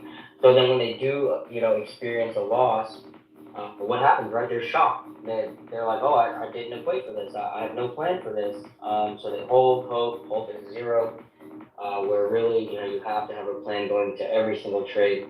Even if you're going to use someone else's alert as, confluence, or, whatever, confirming your own trade, make sure you have a plan, right? And you have to have your entry level, right? Your exit level, and where you're going to take profit every single time. I think one piece of good life advice I want to give everyone right now, not just for trading, but anything you want to be successful in, study the most successful people in that space. See what did they do, what was their story, what is their strategy. And I'll tell you what, if you study the most successful traders, they wouldn't say, oh, you know what my strategy is? I hop on stock and I see the trending ones, and I go in spaces and I follow these guys. You gotta, if you want to be at the highest level, you gotta replicate that. And people think replicating is copying the alerts. It's really not. Following the alerts, you can actually get crushed. Because some of these guys were risking 1-2% of our portfolio. If you full port something, next thing you know, I'm taking a small 20% loss off of a 1%, of my portfolio, where you're taking this huge loss. So whatever you want to be successful in, just study the most successful people in that space, try to replicate that, and I guarantee you those guys aren't taking alerts. Yeah, no, for sure. I mean, and another thing is, like, traders, they look at the market as an easy or fast way to make money, and this is the fastest way to lose money, in my opinion. So, if you're not dedicated to this, you're not disciplined, you don't have a passion for trading, right? Like, I really recommend charting every single night. I'm a day trader, so, I'm going to look at, the day's trades. But you have to chart at least an hour every single night. I mean, I couldn't imagine not doing that. Lacking passion in this craft is a sure fall for failure, right? Nice work on those calls there, Stock Sniper, right? We were talking about that 531, the golden zone holding. Dude, that's so low. So low. Brother. Oh no. That's still at 958. The candle closed, bro. The candle closed, right? So no close below 531, good. But I understand, right? You're respecting your risk. But 61.8 fib holds. We likely see a retest of VWAP. We also have 30 orb set. So, that was a typical bounce going into a 30-minute orb low. So again, could be an orb bound range day, potentially. If they did hold golden zone, previous day high, you could bounce between these two levels, which is orb high and orb low. A good way to spot that, if it's going to happen, is a claim above VWAP. You typically see orb high, and then again, you don't want to chase longs at resistance, nor do you want to chase shorts at support. So just be patient. We're kind of in the middle here, right? You don't want to diddle in the middle either. We're testing new high today in NVIDIA and testing a resistance level. It's looking pretty strong here. Getting a pretty nice breakout in NVIDIA. Wow. Yeah, SPY back over VWAP. That was whoever played calls, nice little bounce. Obviously a risky move to play calls, but literally, it looks like it's just chasing. It is exactly what's happening now to happen, and it literally moved 2% too low for me, and it just have to keep respect to my rules, no matter what. I'm not taking things past where I say I'm going to take them, but yeah, dude, that sucks. And I will say, I love to take those. It's all about your entry, right, guys? Yeah, I mean, it even makes, right? This is just a tale. I know there's nothing we can do about it now for you, Sniper, but, I learned this from Jared from my traders. The 84% rule, right? So even though you may have gotten stopped out, maybe your entry was a bit eager, too early, whatever it may be, if you still believe in your thesis, right, and coming back to your initial entry after getting stopped out, I typically retake it because, like I said, you get whipped out, that's just part of trading in the market, but your thesis is likely still correct, right? So, it's not a second guessing yourself, it's just a readmittance of, your initial thesis, which was correct, right? And it'll wash away those losses most of the time, right? Same kind of risk as well under a lower day near 531. I don't think I'm going down to my entry point anytime soon. No, I'm saying just wherever you stopped. I don't know, I'll check out a 5 minute. Would you stop?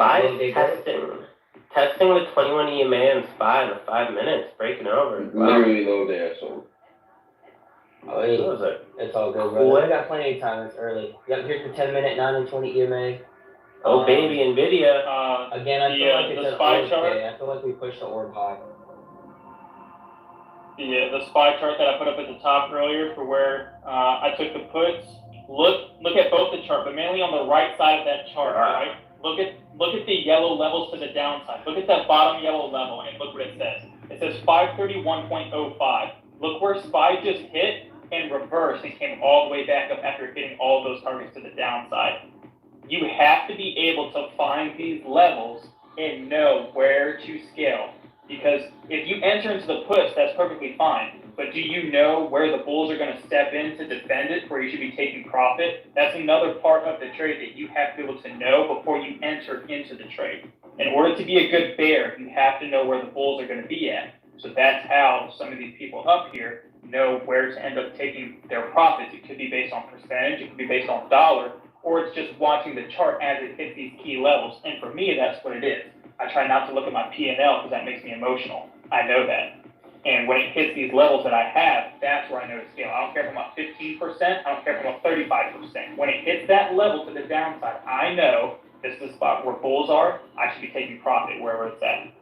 That's such a great point for newer traders too. Sometimes it's not really about the percentage amount, the dollar amount. It's just actually about the trade, guys. I mean, if the trade is still going in the right trend, the right direction, there's no real support that it's kind of running into and bouncing off of. I'm totally for, taking your profits and being disciplined, but recently what I'm trying to focus on is not as much the percentage and the dollar amount, it's like what is going on in the actual trade, money aside.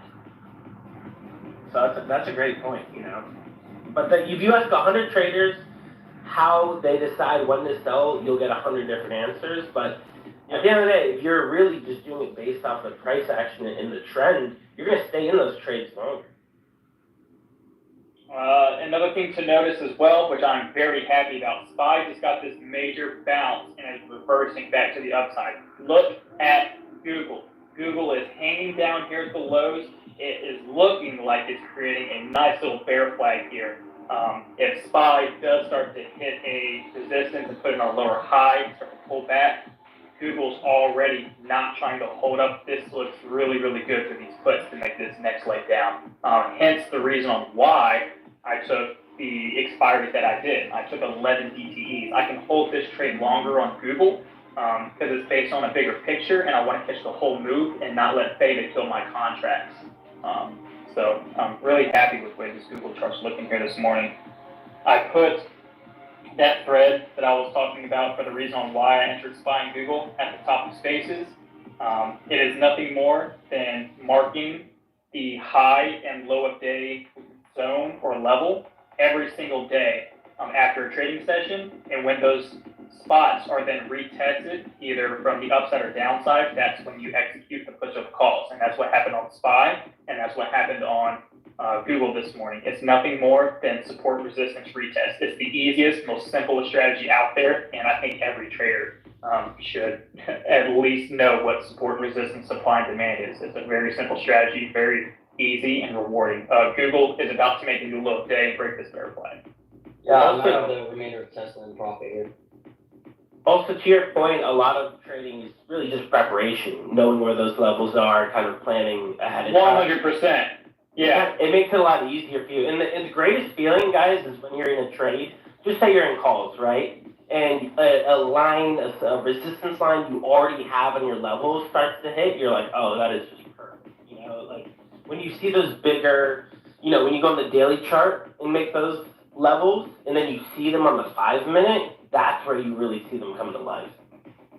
Along with the SPY and CBC risk. We like to see 70s to 80s. The VIX just dropped under 20. God, I'm call me crazy. I'm debating on some That'd be lotto. crazy, dude. Sorry. Fuck you. I'm debating on some lotto Nvidia puts. I don't know. I don't know if Nvidia is just too strong. Obviously small sizing, with the SPY put profits, but I just feel like it might be too risky. Watch Tesla. Tesla's back up to the 90-man VWAP here. If it does break and hold above this, potentially look for a reversal back to the upside. This is a short spot on Tesla.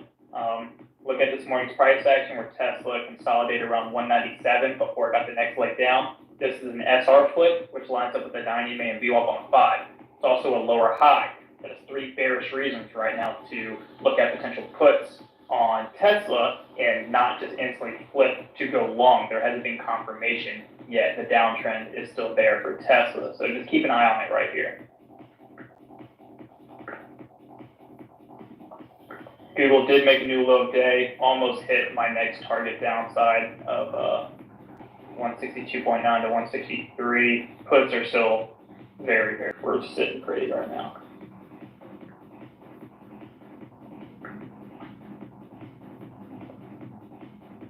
$10-point gain in Evan. I'm gonna cut or sell half, $200 per contract. Yep. Evan's gonna like this Apple new high day. Yeah, I see my portfolio going up. Oh, Nvidia at 5%. I know, jeez. I'm over here doing Nvidia and Lotto, but it's AMD over 110. just ripped. Over 110 is pretty strong. Oh boy, AMD, look at that reversal. Yeah, my downside support was 133. It almost hit it. Resistance here is 138 on AMD, which I think will line up around the 110 area on the video. Yeah, it's hitting it right now. So these names are strong. Really strong. IWM still hanging out near the bottom. QQQ new high of day. After that big dump this I told morning. you about those walls. Oh my god. There's the 80s there. I'm gonna take prop here, 25-point gain in Q. I'm all out. Nice job, Maple. Hey, Maple, remember that 18,525 level I said with liquidity buyers sitting? We bounced off 27. Yes, sir. Sometimes it's good to know where the buyers are sitting and waiting. Don't short it into the hole. As Frank would say, Frank knew that. I am in NVIDIA 107. I was just about to say it. 107 Lotto puts for NVIDIA. Keep in mind Lotto, I'm going a little smaller here, guys. We had a good trade, so we don't want to give back anything, but liking this candle, yeah, it's looking a little yucky. I like it. I like it. I don't like it, but I like it. You know, that's why it's a Lotto, guys, because at the end of the day, I am kind of going against all of my indicators, strategies, price action, but, you know, we are getting rejected at 110, so I think if we can get a nice, test of 108.50, I think is a realistic, that previous high day on the second candle. Nice move down here. Yeah, 110 to 111 is a big spot on NVIDIA. The daily 21 EMA also lines up there around 111, but on the 4-hour chart, I have, it's almost exactly around, it's 110, 111. That's a big spot. So, going short up here on NVIDIA, type risk, either that high that it just made, or again, 111 risking a 60-cent push. Totally fine with that. Totally fine with that. Yeah, that's cool. You don't want to hold this trade if NVIDIA starts ripping above, 111, right? You don't want to see your position down 40% real quick. But, looking good. Yeah, guys, like you said, when you're taking a trade that's not necessarily, maybe a Lotto or a riskier one, size down, but, just have your risks small too. But, yeah, it always starts with your sizing, that's for sure. Oh, let's go, Mountain Man, 81% on AMD calls. Great work. Unbelievable. AMD has just been such a mess. Look, AMD almost hit 138. They got 40 cents away. Just got smashed straight back down. Jeez. So that's... Yeah. Let's see what happens here with AMD in the Yeah, there's this AI sector. Let's see.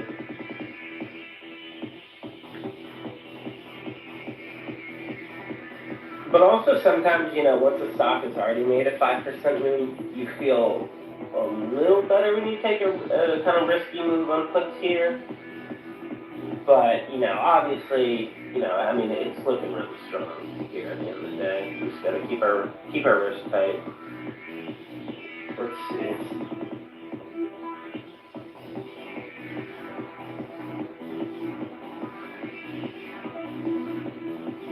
Wait. Alright, Roblox is a Morning, Mr. Beautiful Dark Deep Voice there. Oh, well, thank you. Alright, so SPY, he has VWAP held within the orb range. To me, it looks like a claim. We typically see if it's going to hold orb load open high, we push it to the orb high supply. That's going to be 534.2. But I do like that golden zone bounce. If it is hold above that, we typically would see a higher high break over 535, the pre-market high.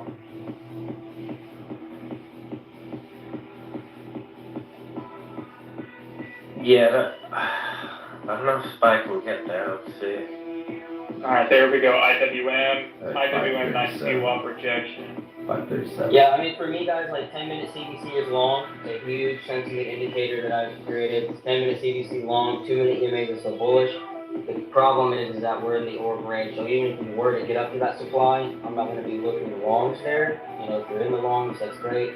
But no chasing unless it's a break and base or a break and retest of that high of day or high supply, 534.5, which would signify sellers covering, right? Which creates a price imbalance, which would push price higher. But that's only if we get a break and base above the orb high.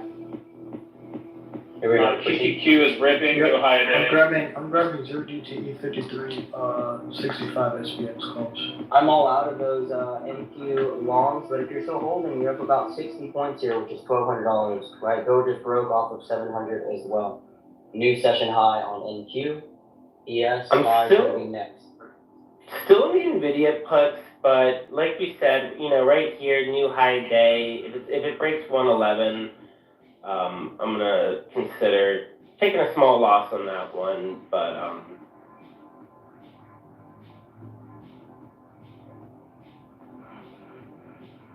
Do what I can handle it. Sorry for the spam of you guys in that group chat. Tesla's getting a nice move above VWAP.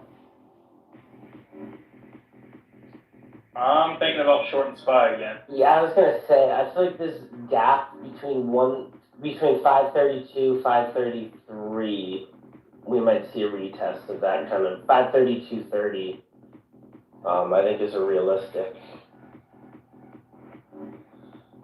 target there. Let's see. BLTR gave it all back. Oh, I was just about to say that. That's funny. Yeah. No. Yeah, I had that on watch, but I ended up playing that this morning. We were too focused on the spy play.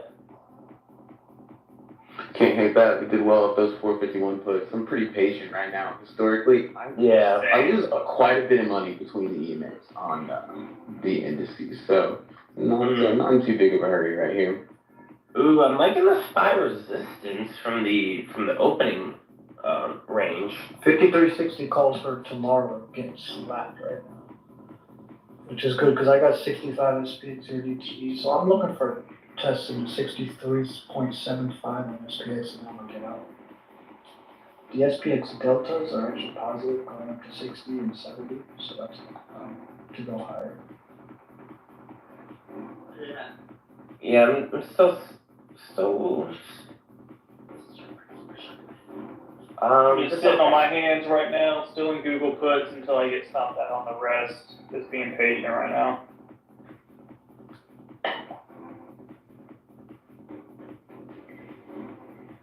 Evan, we have any more news coming out today that you know? No, not a lot actually. The macro calendar just has monthly U.S. federal budget at 2 p.m. That doesn't really move markets. Okay. There's the orb high supply test I've been talking about. No longs here. I was very, very careful near this high. Yeah, I mean, if we get above 534.50, you can consider it. Mm-hmm. But if I was everyone listening, I would put a nice little line at 534.50. Personally, I think on the downside, 532.30 is a very realistic retest of those kind of higher wicks on that early drawdown. Let's see. Come on, Google. Yeah, I like that 61.8 here. Probably orb range, you know, if we hold this, you know, orb high supply on TX. Damn, that. Like it. Bro, look in the video now. KC from 106 to 110, bro. What the hell? That shit looked bearish in the morning under 107, and she said nope. The break and retest at like 950, 955. Yeah. When it reclaimed 107, that should have been an easy call entry. My spy calls went to 75%. I think I'm gonna go throw up real quick. I'll be right back. It's so good. Sorry, 80%. Give me 5360 break so I can get over 150 a call. Come on, SPY, break that orb and then pre-market high is next, 535. Yeah, there it is. Yeah, baby. Yeah, baby. Or below to Yeah, high. and Remember, guys, Nvidia for listeners, testing no chasing the longs here. You can only take a retest or a lower time frame EMA Short. shot. Yeah, look at that. Look at the test. Morning, paper gains. Paper. Ooh. There you go, high day. Yo, brother. Breaky. Whoa. Hey, in terms of SPX 5365 cons here, over 100 a con. My target was 62.75. We're at 61.2, guys. Come on. That's a 7 Look point. at this. Let's go. Freaking $3.50 bounce on SPY here. Yep. Target up to 535.48 on SPY if you want it. If you want B2, 65 is on T1.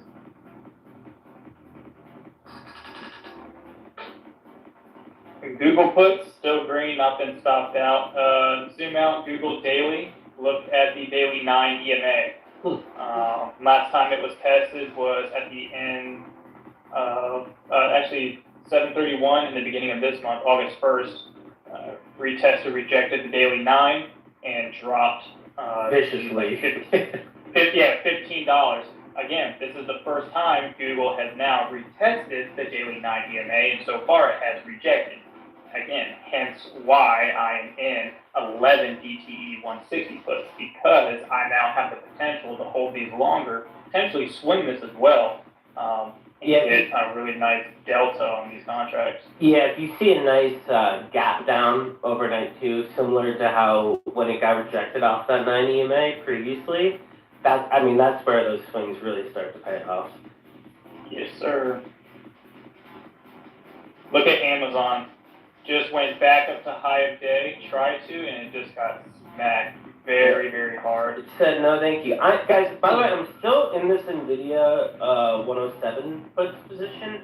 Got rejected off of 111. I'm not loving this, but it is what it is. Our risk is pretty tight, and I did recommend to go small. So still in those NVIDIA 107 puts. Yep. Still looks good. Look at AMD. Look at these top wicks on AMD 5-minute. It almost just hit 138. I'm telling you, don't chase the freaking longs here at the top. When you see it breaking above high of day and the orb high, a lot of people get the FOMO. And Maple already said it. If you're long prior to that, cool. We're scaling here, but you're not chasing. You're not buying those longs with your risk to reward up here. If you're not already long, you're looking to take that short scalp opportunity for where the sellers are going to step in when people like Maple, who are already long, are exiting for the profits. You're going to catch the reversal side of that. You're going to catch that little short scalp right there if you're not already long. Yeah, good rule of thumb is like the further you're getting away from VWAP and the 8 EMA, your entry is not amazing.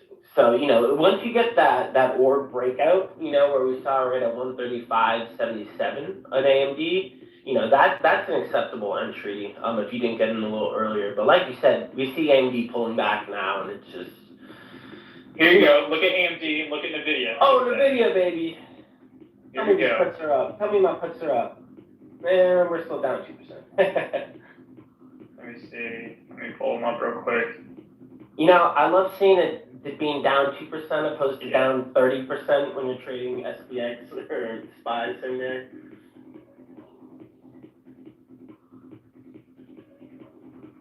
Has Paper spoken? I haven't heard him. I have not. Okay. Paper. He might be with the Oracle right now, though. I would love to see 108.50 tested on NVIDIA. 108.50. Look at that smack on QQQ. Look at that smack on SPY right there. Yeah. Easy little short when I retested it. Yeah, that orb retest was just money. NVIDIA on the one side. My Costco dividend just reinvested. I love Costco. It's like a music to my ears.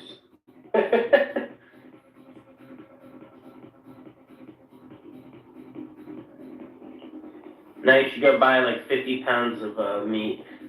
Costco. My dividend was not close to that much. Ah.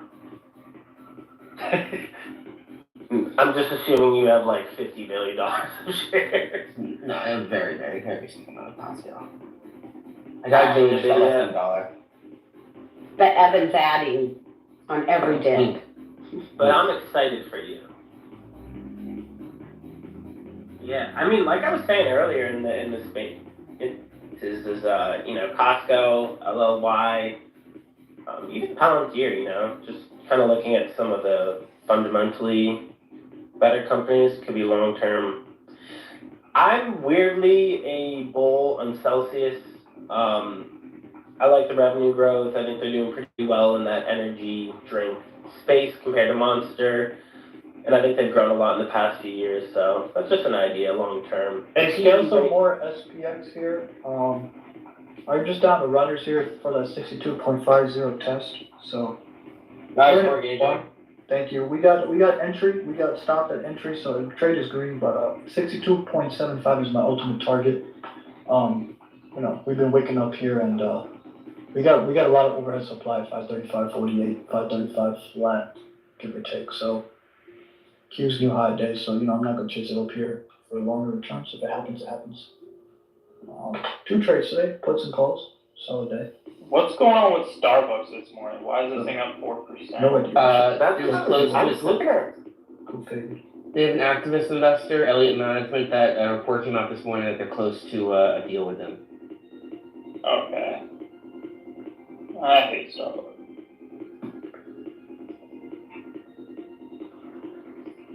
Yes, books.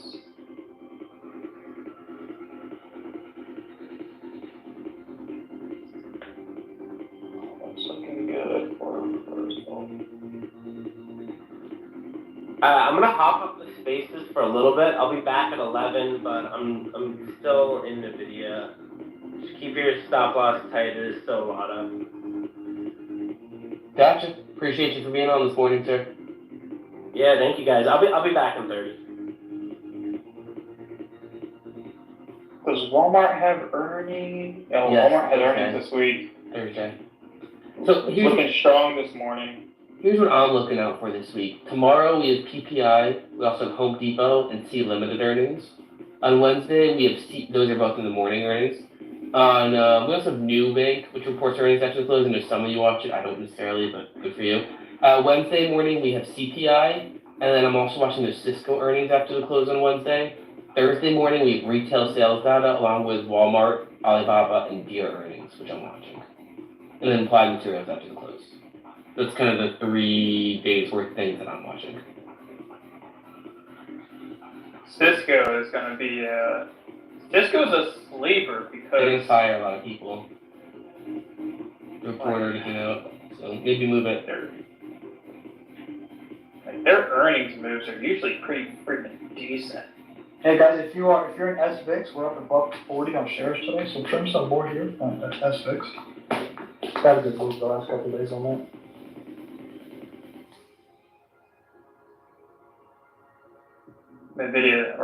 Tesla's still sitting at 197. Nvidia's sitting right at 110.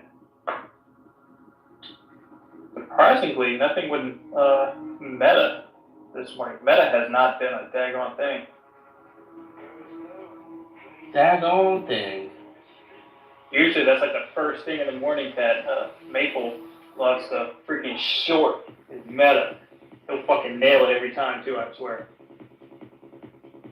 Did have an early morning dumper. ICC 9512.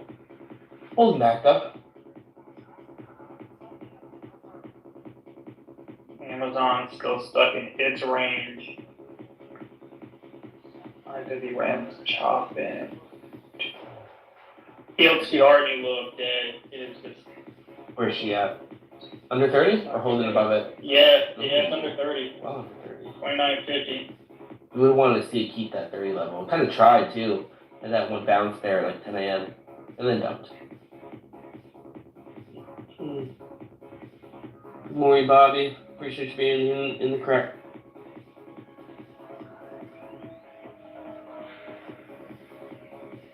I just want to say I'm still in some Palantir longs for December, and it still looks good to me. It is good. Yeah, Palantir's been very strong recently. And nothing can go up and straight up to the right forever. So makes sense there be a pullback at some point. Literally last week, it started last week, or on the 1 week chart, it was like 22.82, and here we are at 29.54. Pretty good move. Might look to go long on Palantir.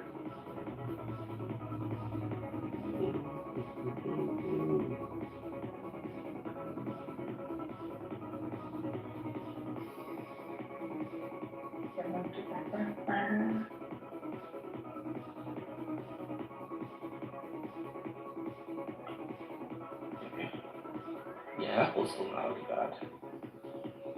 Helping out my portfolio. Really, really good.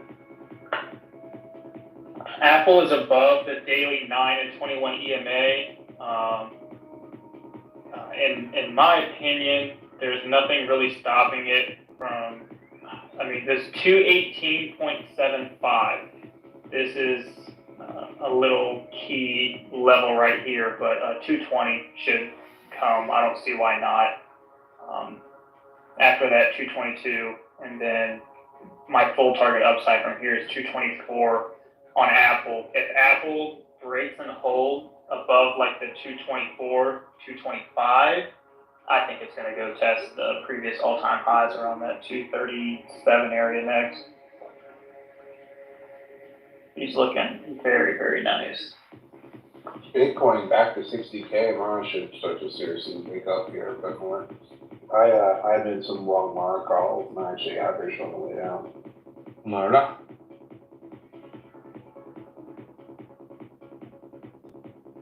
Let's take a look. Tesla stick.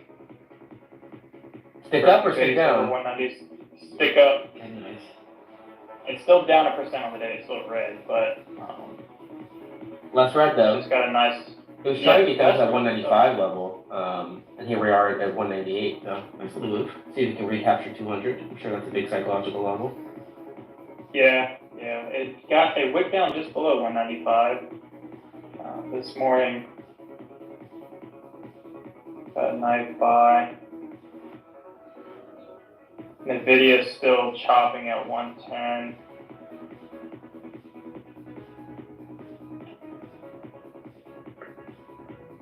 That looks really strong right here. I'm already in some calls for December.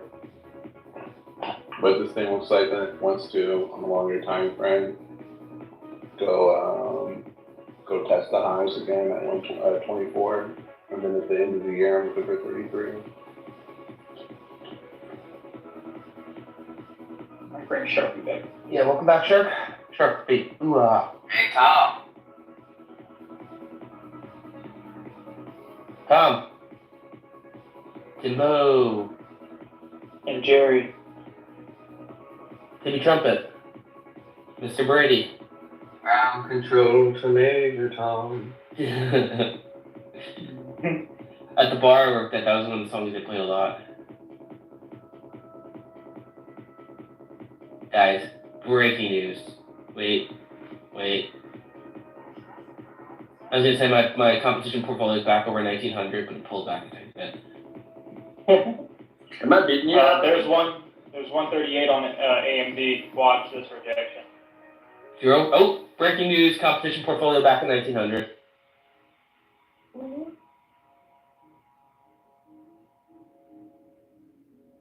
I don't want to short AMD, but I want to short AMD. Just thinking. 1913. Nice. Good job. I wonder where Logical and Kim are at. I lost 13 left from you, bro. Coinbase.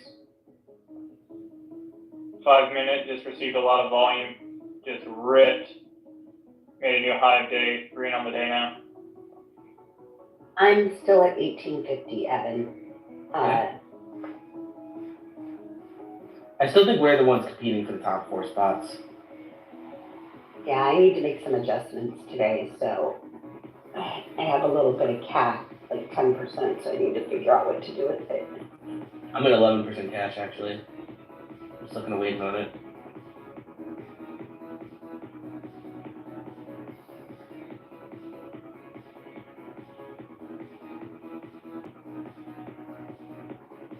once to break this 200 level, it's a great setup for 207, 214, 222.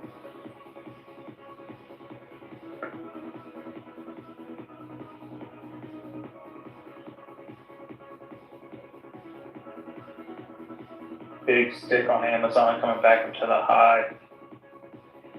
Apple looks like it's gonna flag out. Big rip on IWM. Right, so there's the 535 break I've been talking about. Held CBC all the way. Remember, guys, no shorts unless candle by candle method flips. I know these are big, pretty green candles and big bars, but you have to have confirmation before anything else. So at this point in time, either trade alongside your smaller time frame EMAs or sit on hands. No shorts until CBC flips.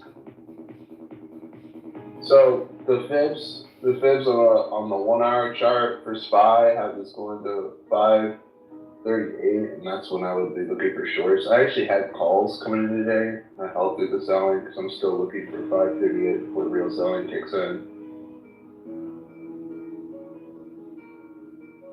I think I have something similar. Let me see. Yeah, around 538. I think if SPY breaks and folds above 537, I think it's going to complete the gap, and I think that lines up around 539.6. If SPY hits 539.6, 540 strike level, that's risk to reward. That's a really good short spot because there's going to be sellers waiting up there. That looks really good. I do have a level of resistance here on SPY at 535.2. It just almost hit it to the penny. QQQ was 453.75.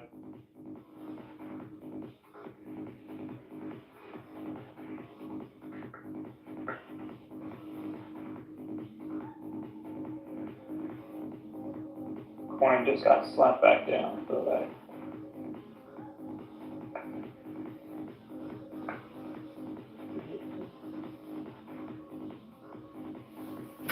Oh, Sniper. Looks like you are in first place. I'm about to start talking some shit. Oh my god, Evan. What the fuck? What? Apple? Walmart. No, Walmart. Walmart, what's she doing? Ooh, a little big wick up there. What the heck? See. Took my eyes off that thing after giving it some praises for 10 minutes, and this thing is, it is rocketing to the upside here. Kind of disgusting that you're pumping Walmart stock. You gonna dump it now? Walmart. No, I'm kidding. Walmart's legit. We do not have the power to pump or dump Walmart. I bet you, if we all put our money together and really tried hard, I still don't think we could move it. Maybe on a super low volume day. Yeah. Like low volume and it drops down and fills the gap to like $60, then we all just start buying it. That's a huge ripper right there. How? Dollar General. Okay. DG. And decent. About Dollar Tree. Getting obliterated. About Target. Ooh, Target's daily looks very interesting.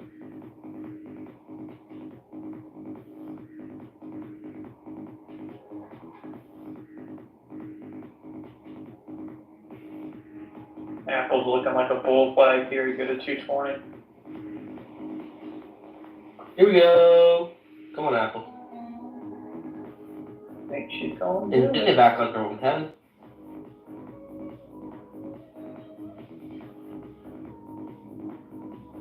Tesla kind of just going sideways a little here. Google actually came back down. Yes, sir. Contracts came, I only have a quarter position left, but they came right back to entry on Webull in it, but it didn't trigger the sell. I'm a little surprised Q's are where it is. I would thought Q's would be lower. Q's up 0.6%. Q's like a 0.2% move I'm seeing to that.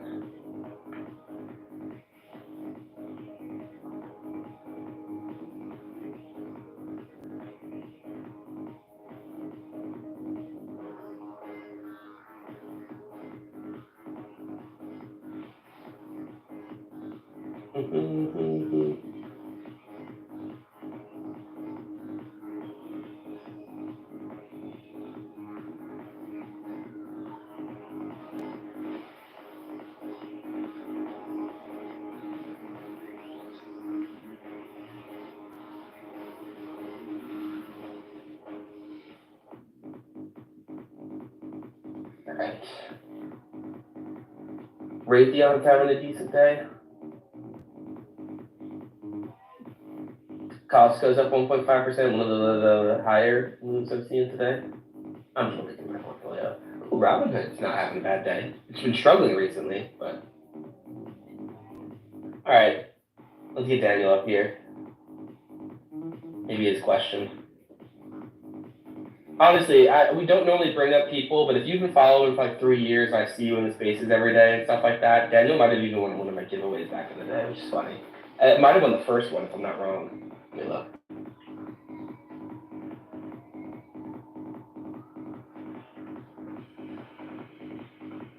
Amazon got smacked again at that same level, or Apple, new high today. There goes a bull flag break.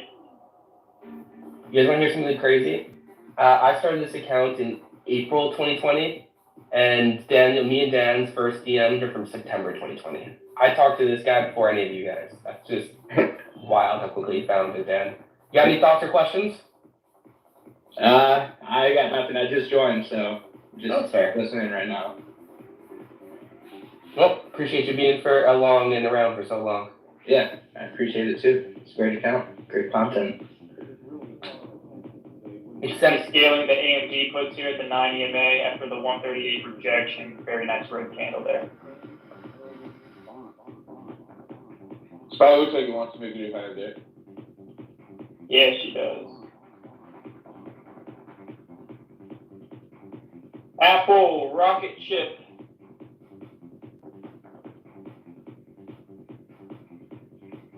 Buckle up, Evan. Let's go on to 220.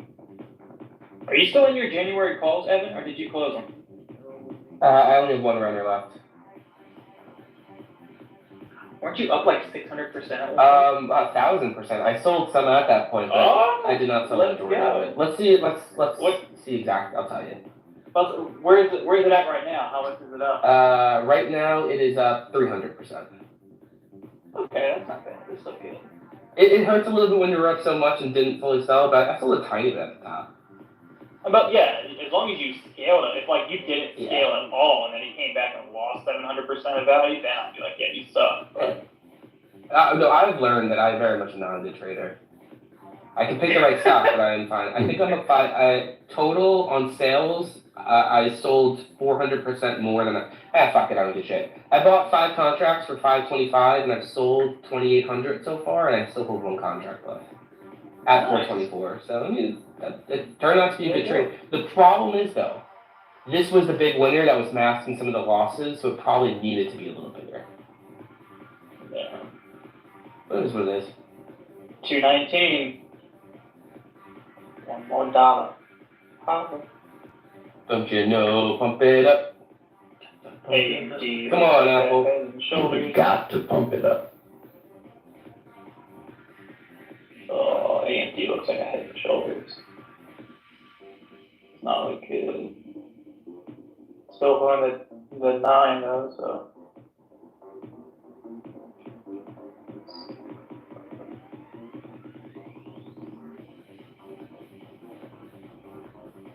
Keep an eye on IWM as well, with SPY and QQQ pumping and making a new high of day. IWM has not.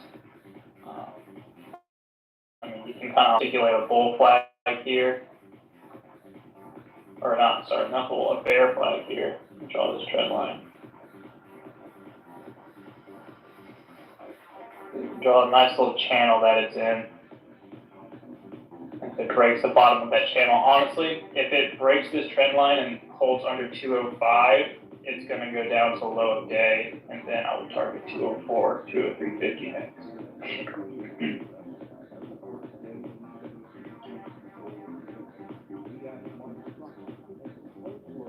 Can you take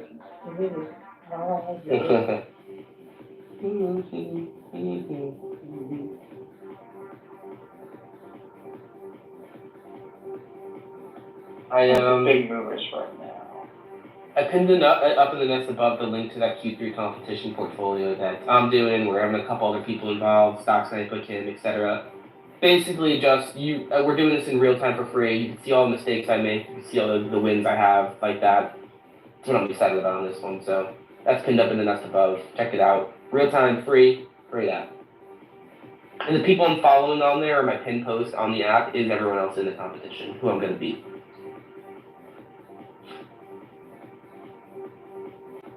Oh, a lot of shit was thrown my way, and they wanted me to lose, but we're gonna win anyway, as DJ Colin would say. Another one. Don't want to see us win, but we're gonna win anyway.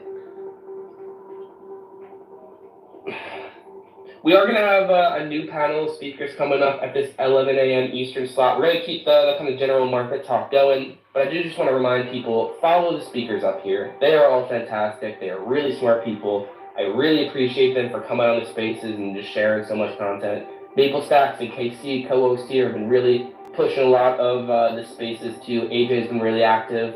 Shout out Tom, Kim, Craig, Josh, Stock Sniper, Daniel, who's been following me for years now. All fantastic people. I appreciate them. And you should go in and check out what they're doing. And I said this before, I'll say it again. The truth is, if you think that they're horrible people and don't want to follow them anymore, you can hit that unfollow button. It's not going to happen. But the unfollow button is equally as easy to hit as the follow button. Just saying. Space is a great way to find new people who know what they're talking about. Yeah, agreed. The cool thing about Spaces, though, and like with all the listeners, is that AJ trades completely different from Maple. Maple trades completely different from Kim, and I trade completely different from we all trade completely different from each other, but we all have the same goal. So we were all short SPY and QQQ this morning, and we were all short based on technical analysis in our charts for different reasons. So there's not one single strategy that works out. You just have to find the one that works for you, and then you have to find the right kind of speaker or mentor, whatever it is, that kind of fits your kind of strategy and things that you like. So give everyone up here a follow, all the speakers, all the analysts and traders up here. Check out what they have, and just find someone that you can kind of connect with and would like to follow, and just learn and grow from them. That's just my 2 cents. Man, these Chinese names look so strong, especially into, the idea of a weaker dollar coming in. There's some great macro forces here. I'm not in any of these, though, and I was actually hoping for both of today to come in. Baba is in a daily squeeze to the upside right now. Yeah, that's great. That thing is ripping. I think a sleeper can be JD. We'll see.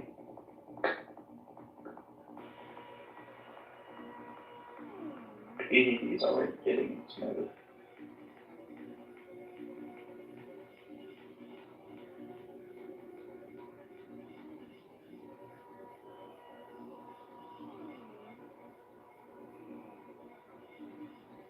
Ooh, yeah, Frank coming back up. Shark and Frankie weren't up here when I said that, but these are also really awesome people to be following too. You're missing out if you're not. I've met them both I met Shark multiple times in person. I met Frank once, and good guys too. Yeah, it's pretty cool. Gold still looks so good. I have long gold calls for next May. That's a sizable position. I'm still ahead of the data here. So I'm fully out of my SPX on my runner target. I'm at 5364.42. My target was 62.75. Last one out. It was a good move. I'm done for the day. This was a very slow grind up. Didn't get as much as I would have because of the sideways chop for 20 minutes. But that's kind of why you expect that, But We are done for the day. Evan, is it true that nobody has posted a picture of your face? That is true. So can I be the one to do it? No. Yeah, I'm gonna do it. Don't be that guy, Casey. Yeah, that's not cool. Jordan said something last week, because I guess there was a picture from you guys in Nashville, and someone asked, like, why your logo is over top, and Jordan was like, because no one on here has ever seen what Evan looks like. I was like, no way, I'll expose his ass right now. There probably is a photo somewhere, but I mean, like, how are you gonna know if it's real or not? True. Will did that for the longest time, too. Then he exposed himself. Expose him! It's gonna happen at some point. Short a bit up here. Ooh. Yes, sir. Hey, Sharky, yeah. Nice short, Sharky. I was sure I covered him after that first pullback. I got playing it tight. SPY 5-minute hangman at the top in the supply, right off of the 535.2 level again. That I mentioned a little bit ago. Looks good so far. On one of my screens, I keep NVIDIA between SPY and Qs and things like today, because it never really gave it up and just acted great all day so far. Still does. Still coming back to the orb. Well, coming back a little bit now to the orb, but that was the key. It traded at EMP's 10-minute 233 this morning, NQ. I bought it there twice.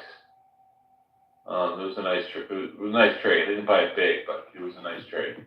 Really nice trade. And the video puts are green here from that 111 rejection. I think it was Orca. I'm gonna post a video out there and SPY chart this season. I like the way you entered. It was such a perfect time. For the shorts this morning? Yeah, because it was the rejection of negative DMO. Video. Oh. Perfect. Literally negative 111.00.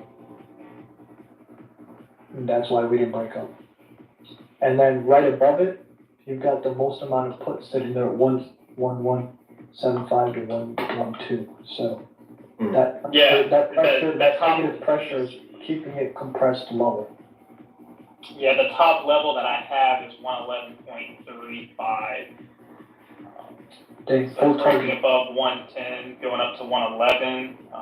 Yeah, up there, that 111.35 would be a good short spot, I think. Yeah, so far it's working out. Target met on SPX, like I said, when I mentioned that 54, that 60s were being bought for tomorrow, today and tomorrow, and 70s, they were not at 67. So just kind of follow the movement short term in the flow, right? So if you have calls in here, congratulations. Should be up. DG, new high of day. Target is ripping now as well. Is Walmart still flying then? It's flagging at the high.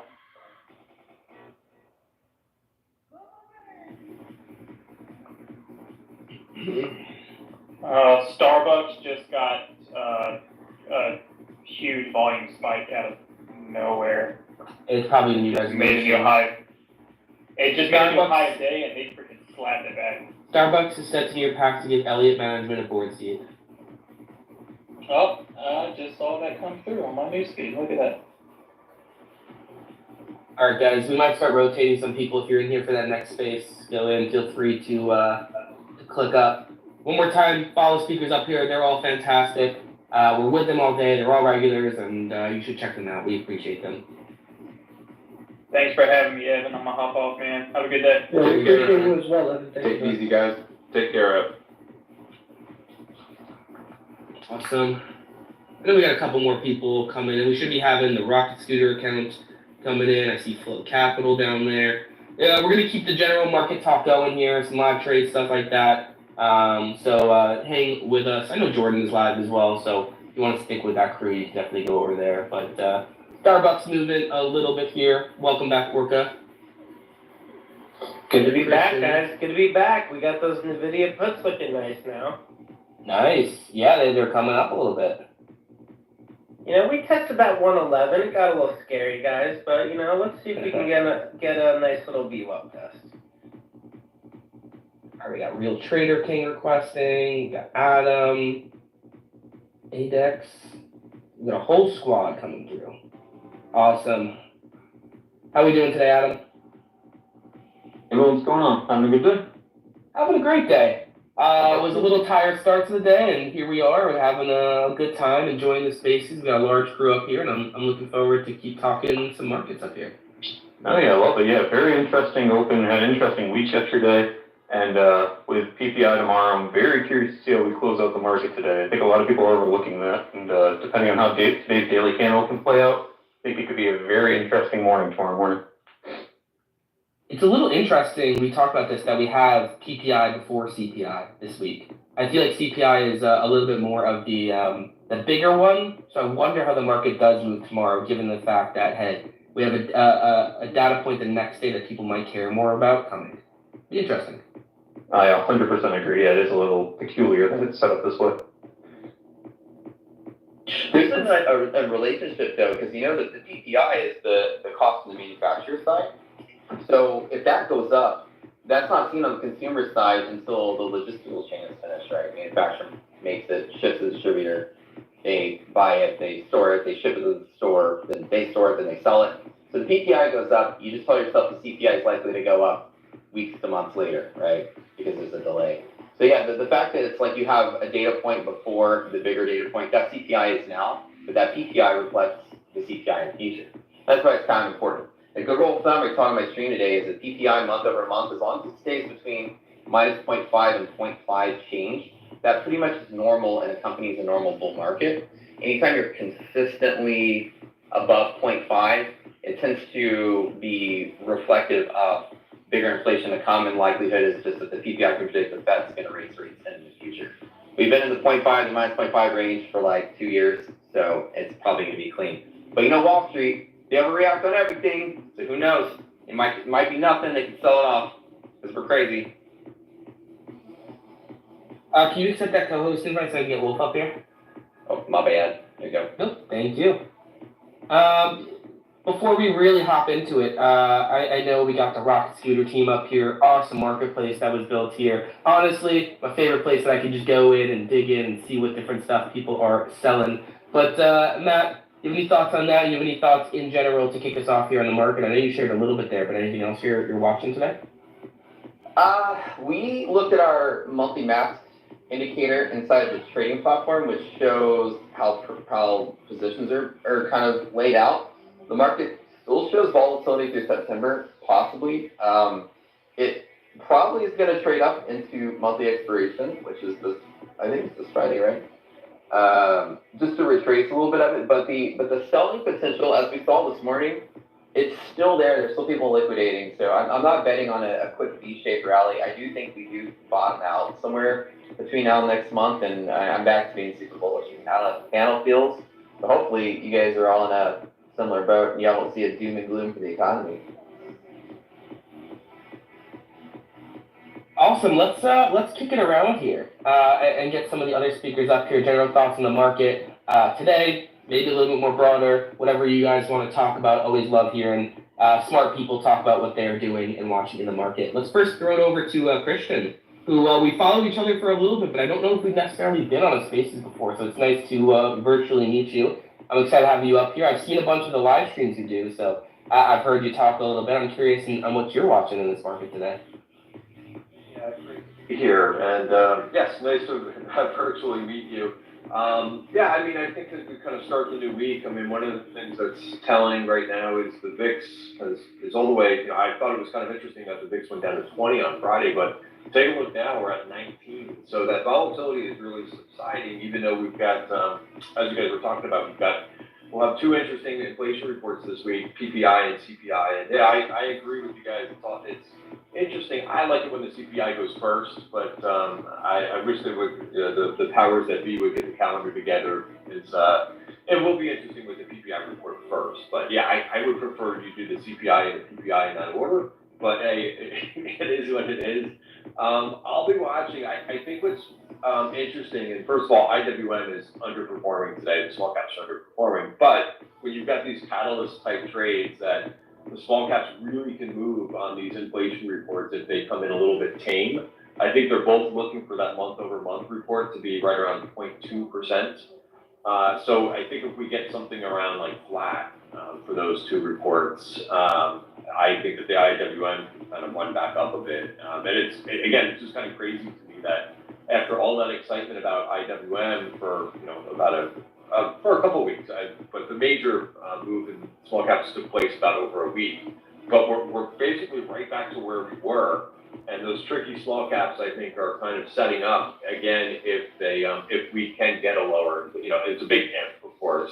And I think like options are a good play for something like that, and that's how I played it last time, the last CPI report, which works pretty well. So I'll be looking to kind of do the same thing because you got an event catalyst type trade. So I think that will really be interesting. And just finally, sorry to go on for this long, but I'm really encouraged too by some of the earnings reports. It's kind of, we got hit with so much volatility, kind of, right in the middle of that earnings season. But, if you've been keeping track of some of the reports that have been coming out, they've been pretty good. And like in particular, a lot of software names have been doing pretty good. And I haven't traded Monday in a while, but again, like some of these you don't have to obviously trade. You can kind of just use it as a little bit of a benchmark. But that stock's around the high of the day. It's up 12%. And I don't know, I think it's around like the fifth or sixth software company that's been pretty darn strong out of earnings. So thanks guys for having me on. I appreciate you for joining in. Christian, what do you think of IWM accepting back? It feels like that 210, 212 level was a pretty big level for it breaking out of the upside. And I was very intrigued to watch it fail back below that level. Is that a big level you're watching, that 210, 212 area, or has it kind of changed as it moved over the last couple of weeks? From a technical standpoint, I think around the 200 level also will be kind of interesting, just as like a psychological level. I know that we've got support further down, and this isn't in the picture of but that's all the way down around like 188.50. And I think back to the upside, I think you're going to have some resistance and like the overhead supply to contend with if we start to move higher, right around like 215-ish. That I would be looking to take my trade off if it happens to go in that direction. Gotcha. I appreciate you for those stuff there, and we'll be watching it. Awesome. Let's keep it moving here and bring another person in. Let's throw it over to David. David, appreciate you joining us up on the Spaces. What's your thoughts on this market we have going on right here? Hey, what's going on, guys? Appreciate you guys having me on. So yeah, I'm more of a small cap day trader, so I see that you guys really talk about the broad market index, which obviously is still important. Obviously, small caps for IWM. So yeah, it is down today, but I'm looking forward to Tuesday, tomorrow, the core PPI numbers, 8:30, and then CPI on Wednesday. That's really mainly I look for on futures trading. So I just trade the NQ and the ES, but mainly I've been trading small cap stock for 13 years. I've been very consistent. I run a group, prosperity trades for 7 years. And so this morning, pretty much traded PSIG, which is a small cap stock, from 175. And so far we got this stock all the way up to hitting $2.83. So watching like the 250 level to break, and then it should hit up towards $3. So that's what I'm looking at. Traded TRNR as well, which is another small cap, MIRA, JNLN. Just pretty much done for the day, locked in about $1,500. So sitting tight, yeah. Awesome. I appreciate that. One of my favorite things about Rocket Scooter is we got a bunch of people going in different directions. Day traders, swing traders, a bunch of different stuff. And I see if you check David's bio, there's a link over there to Rocket Scooter and his group on there. So shout out to that. So I've heard a bunch of different names. Transmedics was one that our small cap traders were talking a lot about. A couple others, Hims and Hers, has become popular. What are some of the other names that tend to kind of rise to the top on your active trade list? What are the names that you like to look at a little bit more, maybe understand the most? I mean, honestly, just I use scanners to locate the stocks. There's really just new stocks every day I trade. There's not one stock like Nvidia or Amazon or Tesla that I just stick to trading. Only thing that I just stick to mainly is the futures like NQ or ES, and that's just really the main thing that I do. But mainly we have scanners and the new, scanners that kind of we narrow it down to our settings to where, it text marks, all the things that we look for, a certain flow. Like we like to look for lower flow stocks. We look for stocks that have a lot of range in the daily chart, depending on the news and what kind of PR headline that there is. So all of that we have just kind of narrowed down on our Discord. We have a bot that just scans out everything and then narrows down to top 5, and we have 5 stocks in the watch list and narrow down to 2 stocks and then just focus on those 2 names and then just call it a day every day at 10 a.m. Central Time, 11 a.m. Eastern Time. So yeah, that's what it is. All right, I got a selfish question. What scanner do you use? I've been using Trade ID scanners for a long time, many years, but we also have a bot on Discord just kind of for news spots and the flow and all that. And once it comes out, I just do a quick scan on my own manual charts and then look for the entries and exits. Perfect. Appreciate you for coming up, David, and getting the rocket scooter link in his bio. Brings it over to the marketplace, and you can go in and check that out. All right, we got a bunch of people up here, and you guys are actually keeping it super short and sweet, 2-3 minutes, perfect. I might just ask a little bit less of a follow-up question for the next couple of people, just so you guys know, and we'll see where we're at towards the end of this, and hopefully have some good discussions. Let's keep throwing around Mr. Flow Capital. Appreciate you joining us up here. Love the profile picture. Shout out to that and Team USA. But how you doing? What are you watching in this market today? And what's your general trading style and thoughts on the market and all that good stuff? Yeah, first of all, thanks for having me on these spaces. It's pretty cool to be along all you guys. So obviously I'm a flow trader, so I just look at unusual flow most of the day. So I obviously look at the general market as well, as far as like PPI, CPI that's coming up. So I'm actually kind of risk off. I just want to wait until all that data is kind of soaked in. But for today, we've been seeing a lot of ARM bulls for 2025, 2026 for about 4 days in a row now. They've been piling it on, for a couple, $11 million orders, $10 million orders for the last couple of days. So that's definitely on the top of my list right now. FCX also is another ticker that's been getting some bullish flow as well. So FCX and ARM are one of the 2 that I'm watching. But again, with all the data that's coming out, I'm kind of just waiting until, the market kind of soaks it all in, and then we'll determine if it can, go ahead and go through that flow. Or we can, get in a little early and, maybe average down if we have to. But those are the main ones as of right now that I'm looking at. But again, my daily is just sifting through flow all day, trying to find what's the most interesting order, and then we'll just go from there. What are you looking for in those orders? Is it like kind of being filled at the bid, the ask? How important is that for you? Size? Yeah. What do you watch for in flow? I know there's a lot of kind of touch there, but Yeah, I don't really discriminate on the type of order. Put selling, call selling. One that's been actually really effective lately that I've noticed is the call sellers for ticker coin.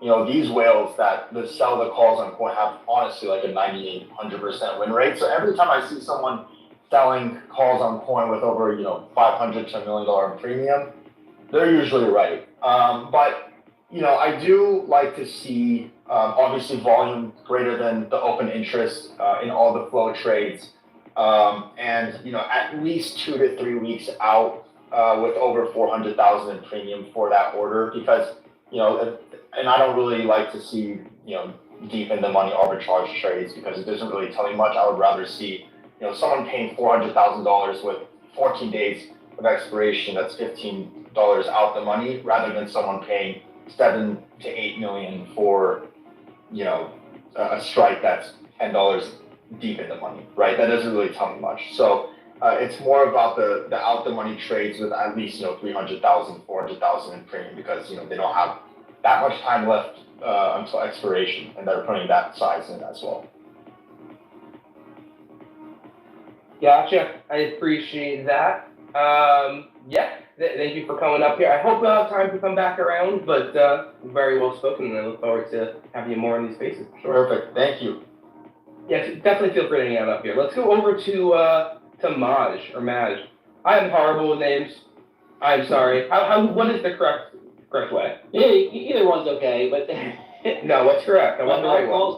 It's Maj, my mom even calls it Maj sometimes, so don't. Okay. All right, Maj, I appreciate you for joining us up here. Would love to throw a similar question over to you on kind of what your style in the market is, what your thoughts are on this market here, and any thoughts in general you want to share to the crowd. Yeah, like I'm mainly, I guess, 90% fundamental, kind of, base trading and investing, and a little bit of side trading here and there. Still based on fundamentals. That's kind of my strategy there. Right now, I'm kind of singly focused during earnings season to really go through these microcap earnings releases that kind of get lost in the shuffle, especially right now when the market's kind of iffy and just back and forth tug of war here in the Russell. So a lot of great companies are reporting some really nice earnings and just getting lost. The market's also punishing stocks pretty hard, especially in microcap space. If they're, slightly off their guidance or, sometimes you can't even find reasons at all. So it's a great time for me to build a list of this, I call it the buy and pull back model portfolio in our company, where we try and buy stocks that are kind of just falling out of favor for no reason, and we think they'll bounce back within, a very short period of time back to where they were before they fell. So we're reading a lot of conference call transcripts. We find a lot of that information arbitrage. You can disconnect between press releases and, conference calls. Sometimes it's great. And you can find a lot of awesome information there because there's not a lot of people looking at some of these nano cap companies. You might be the only person on that call sometimes. And that's kind of where I'm at now. It's really nothing really complicated, but it's working really nice, and the pipeline's building. I see a lot of great opportunity in some of these kind of boring GARP value investing type of stocks, both from a kind of buy and hold situation as well as some short-term trading opportunities based on what I kind of explained there. So there are so many companies that report every single day, and like you're saying, there's a lot under the hood that like Apple's on that day, but there's like 100 other companies that a lot of people don't end up focusing on. And the kind of question I'm getting at here, that's a lot of earnings transcripts to read. Are you just an absolute marathon man and you could read 500 in a day? Do we have like some tools that you go and use? I'd be curious on maybe how you whittle it down on like which ones you want to read into and kind of the ways you can get through it in a quick way. It's pretty funny you ask that question because today I just launched a tool I've been playing around with and developing for 3 years. We call it PRAAP, Press Release as a Platform, and it basically is a tool to help do that. Prior to that, I would basically just read every press release, open it up, try and find, or if I had like a Centio or AlphaSense to try and sort them by market cap, I'd open each one and read them. That's what we would do, my team. I currently right now just hired a InfoArb team, and this team is, I'm outsourcing it. A bunch of people reading these conference call transcripts for me and summarizing them based on the criteria we give them. But this press release tool, I filter it through a multitude of factors and filters to allow me to read the ones I want to read first. Anywhere from market cap to outstanding shares to price to earnings, mergers, dividends, 1,800 kind of filters. Tell me to do that. So what used to take me about 7, 8, 9 hours to do during earnings season is down to a lot more easier time manageable kind of a situation now. So that's how I do it. But regarding the conference call transcripts is a little harder because you don't know which ones you want to read sometimes right away. But it is a marathon thing, man. Yeah. So our next evolution right now is building an AI tool to kind of read the press releases and also read the conference call transcripts and kind of give us some ideas in terms of trading opportunities based on the differences between the two. So that's what I'm doing right now, man. So it's a lot going on. Love it. Congrats on the launch. I feel like that's something Matt and the Rocket Suit team, these guys are great builders. I wonder if there's something they can go in and come and help there. That'd be awesome. Especially to have had. That'd be awesome because we got a lot of things in the roadmap that we can't do on our own right now, right? And we could definitely accelerate that with some help. Yeah, awesome. We'll reach out to us after the space. Send me a message. Sounds awesome, man. Thanks. Yeah. So Matt and the team building a whole rocket scooter platform, and now we're here doing the marketplace. Awesome stuff coming. If you just go in and check out the website, it's very well built. You can tell these guys know what they're doing. Awesome. Let's keep it going around here and throw it over to Gug Trade. GovTrade, appreciate you joining us up here. You trading off these government filings, or is it just a good name? Oh, not hearing anything from GovTrades. We will circle back there, maybe you can't hear me. Spaces can be weird sometimes. It can have some glitches and errors. Let's throw it over to 8X Trades. 8X, appreciate you joining us up here. I know you got your own group as well. We'll love to hear your thoughts on the market, your trading style, any things that kind of pertinent to what we're looking at in this market today now. Appreciate you joining us. Hello, everyone. Hello. Glad to be here. Thank you for inviting me, and I'm glad to be in this panel with the rest of the speakers. Hope you guys have had a wonderful trading day so far. So I go by the name of 8X. I am a options trader. I primarily swing trade options. The style or the strategy that I use is called the strat that was created by the late Rob Smith. If you guys have heard about that trading strategy, it's based on price action. So it's a price action trading strategy that uses the previous candlesticks and uses the current candlesticks to kind of build an analysis of what can happen in the future. So today, for example, or I would say for like the last week or so, one of the stocks that we have been trading or focusing on has been Costco. Costco had a phenomenal move for like the past 3 days. We were able to grab it from calls from like 8:30, and we were able to swing it over the weekend, and we were able to capitalize on the trade today. One of the reasons why we took the trade, obviously, with last week and 2 weeks with the fears of recession, we know that Costco and consumer staples, or some stocks within the consumer staples sector, they can be considered recession-proof. So that's been kind of like the focus to try to find the barrel in the sand of which stocks can be going up while the market is seeing some downturn. Going into this week, I'm kind of I wouldn't want to say hesitant, but I am thinking about the fundamental factors that will be happening. We do know that we have PPI tomorrow and CPI. I like how you mentioned, Evan, about how like CPI coming out tomorrow PPI coming out before CPI is usually weird because we usually see the CPI print before, and that kind of gives us an indicator of what the market wants to do. So that is something that I am paying attention to this week. I am paying attention to the data that will be coming out on Tuesday and Wednesday. And I ultimately believe that once we get that data print, that will let us know whether we're going to be heading back to, or at least still retracing back to the upside, or we're going to come right back down, and maybe this is just a lower high to come right back down. I am keeping the weekly candle that we did, or at least ES's candle, NQ's candle that we did close last week. It was pretty bullish. So, and for those that trade the strat, we did trigger a 2-2 reversal on the week. So pretty much that just means that we broke last week's high. So we want to see if bulls want to continue that momentum. Obviously, we do have the data print, so that's something that I'm going to be paying attention to. But yeah, right now we see kind of like the. I just closed my short, by the way. Yeah, I'm sorry to interrupt you, brother. Yeah, I'm looking at it right now. We're currently at 8:15. We're $200 per contract on the meta puts. I only have runners left. I didn't want to interrupt 8X, so I apologize. Oh no, yeah, I didn't want to either, man. Yeah, we got to chat after the space there for sure, man. Definitely. So yeah. All right, $200 per contract in on meta puts. I'm scaling down to the runners here. We're under the 10-minute 200. This is a good scaling trigger for your shorts. This is good. These NVIDIA puts are about to go under VWAP. Let's see if NVIDIA, I'm still in these 107s. I called these earlier today in the live. Only up a little bit on these, but hope you guys are doing well on the market today. Yeah, it's been an interesting day. 8X, let's keep going. Sorry about that, but we got some lot trades there for it's good stuff in there. But yeah, totally fine. Yeah, so like I said, going into this week because of the data print, I am hesitant and I have to wait to see whether or not what those data prints going to say. But otherwise, I am looking at that weekly candle. I do like the fact that we did close green. Did like the fact that we did take that 2-2 reversal on the week, and we broke last week's highs.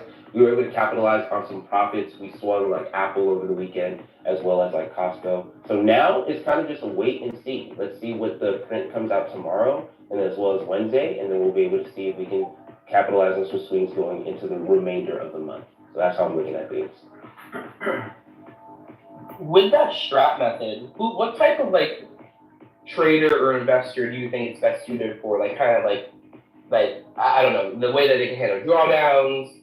What type of person do you think fits well with that strategy? At least have you seen that fit well with that strategy? That's a great question. So I think any type of trader, whether you're a day trader, a scalper, or a swing trader, you'll be able to utilize the strat because we have to think about the fact that like price action is fractal. So like the lower time frames essentially make up the higher time frames. So you can pretty much trade any time frame that you're looking at, you can trade the same. However, when it comes to options, this is just a personal preference, I would say that I think the strat can be better utilized with swings just because of the fact that you get that insurance built in when you're buying time with option contracts. So we know that like when you're trading in alignment with the higher time frames, those are the ones that tend to play out more, those are the ones that tend to have the bigger moves. So since those have the bigger moves, those essentially have the bigger gain. So that's why I like looking at swing trades, looking at things on a weekly time frame, monthly time frame, 2-week time frame to see which ones are going to be playing out. And then we just hold and see if they get to the target or if they invalidate. We have those levels placed on the chart as well. Perfect. Appreciate that. Of course. Thank you for joining us up here, 8X. Great having you. Thank you. And yeah, like I said, we might still have time to circle back around and talk some more points. I hope we do. This is an awesome time. We just got such high quality people up here. We gotta make sure everyone gets a chance to speak. Gov Trades, I see you're muted, and we'll love to throw it over to you. Your thoughts on this market, your trading style, all that good stuff. Hey, good morning. Thanks for having me. Can you hear me all right? Yep, we got you. Hey, that's great. Yeah, you were before I had my hand was clicking up to unmute myself. You'd asked something about the origination of Gov or whatever. So I've been trading 29 years. I started back at the CME on the trading boards. And when they were trying to figure out trading badges, they always suspected I was a Fed after the big bust at the Board of Trade. So my wife came up with the idea, well, the Fed symbol is not available for your badge. Maybe we'll come up with Gov. So that ended up being just a running joke on the floor that they all thought I was a Fed, only to find out, you know what? I could at least trade myself out of a paper bag. Anyway, I traded the 2 to 4 year section of the yield curve, Eurodollar futures, and was a spreader. And that's really the foundation for my business because the learning of spreads and the importance of correlations. And it really comes in handy these days is like the heavy use of correlations because you're able to create like synthetic edge, knowing where to lean on. Our room, we trade 50% futures, predominantly ES off of NDX correlations, and the other 50% is we trade a ton of stock and stock options, primarily momentum trades, anywhere from 15 minutes to lasting to a couple of weeks. Look for very extended ranges and possibility of reversions to the mean. I'm big on that. And the other thing I'm big on is like when we're in our room, we're teaching high probability setups and the importance of scaling and refining your risk management is like, I love just taking a chart that has a million lines on it. There's so much information. And sometimes you've got to step back. And it's like, how can anybody make sense of that? I will remove all the drawings off of there, every single line, and recreate what is the picture of like, where is the market now? How do we trade overnight? How did we trade the past couple of weeks? And going forward, what does it look like based on pre-market activity we could do? And then we incorporate the data and we pretty much just go from there. It's really kind of it's a very developed more of a binary process, if this, then this. And if a setup has that, and you can really define your risk, well, automatically you're a participant. There's no doubting, it's yes or no. And that's pretty much the basis. Specific to the market right now, I gotta tell you, it's like the last 3 weeks have been absolutely incredible. The volatility, you've got, the futures, you just gotta have futures as part of your toolbox to take advantage of these moves. If you're not trading them with the ranges, after last Sunday night and Monday morning, that massive sell-off we had, that was huge. There was fear, panic, blood in the streets, all this, the use of Armageddon on Twitter. We knew that there was going to be opportunities. So we saw an area where there was rejections off the lows, We were able to get long the futures call options. We also knew where NVIDIA, AMD, a ton of really high quality stocks. Everybody's got their own little view of like if something's too hefty and it's multiple, it needs to be scaled back or repriced. What we just saw where there was just an absolute ton of opportunity in a room, we just loaded up that stuff. And what came about on Friday is with the idea of headline risk over the weekend, the possibility of Iran doing something at the conclusion of Olympics. We were all hearing the same sort of news. We were really stressing in the room that you have to rebalance, stocks in your margin account as well as your long-term account off of these moves you had for a week. You were paid handsomely for the bit of risk that you took. And we traded out of a lot of that stuff on Friday to just balance, get back into cash. But we took a fair amount of cash and financed NVIDIA calls for going into this week. So our cost basis was great, and that continues to pay everybody today.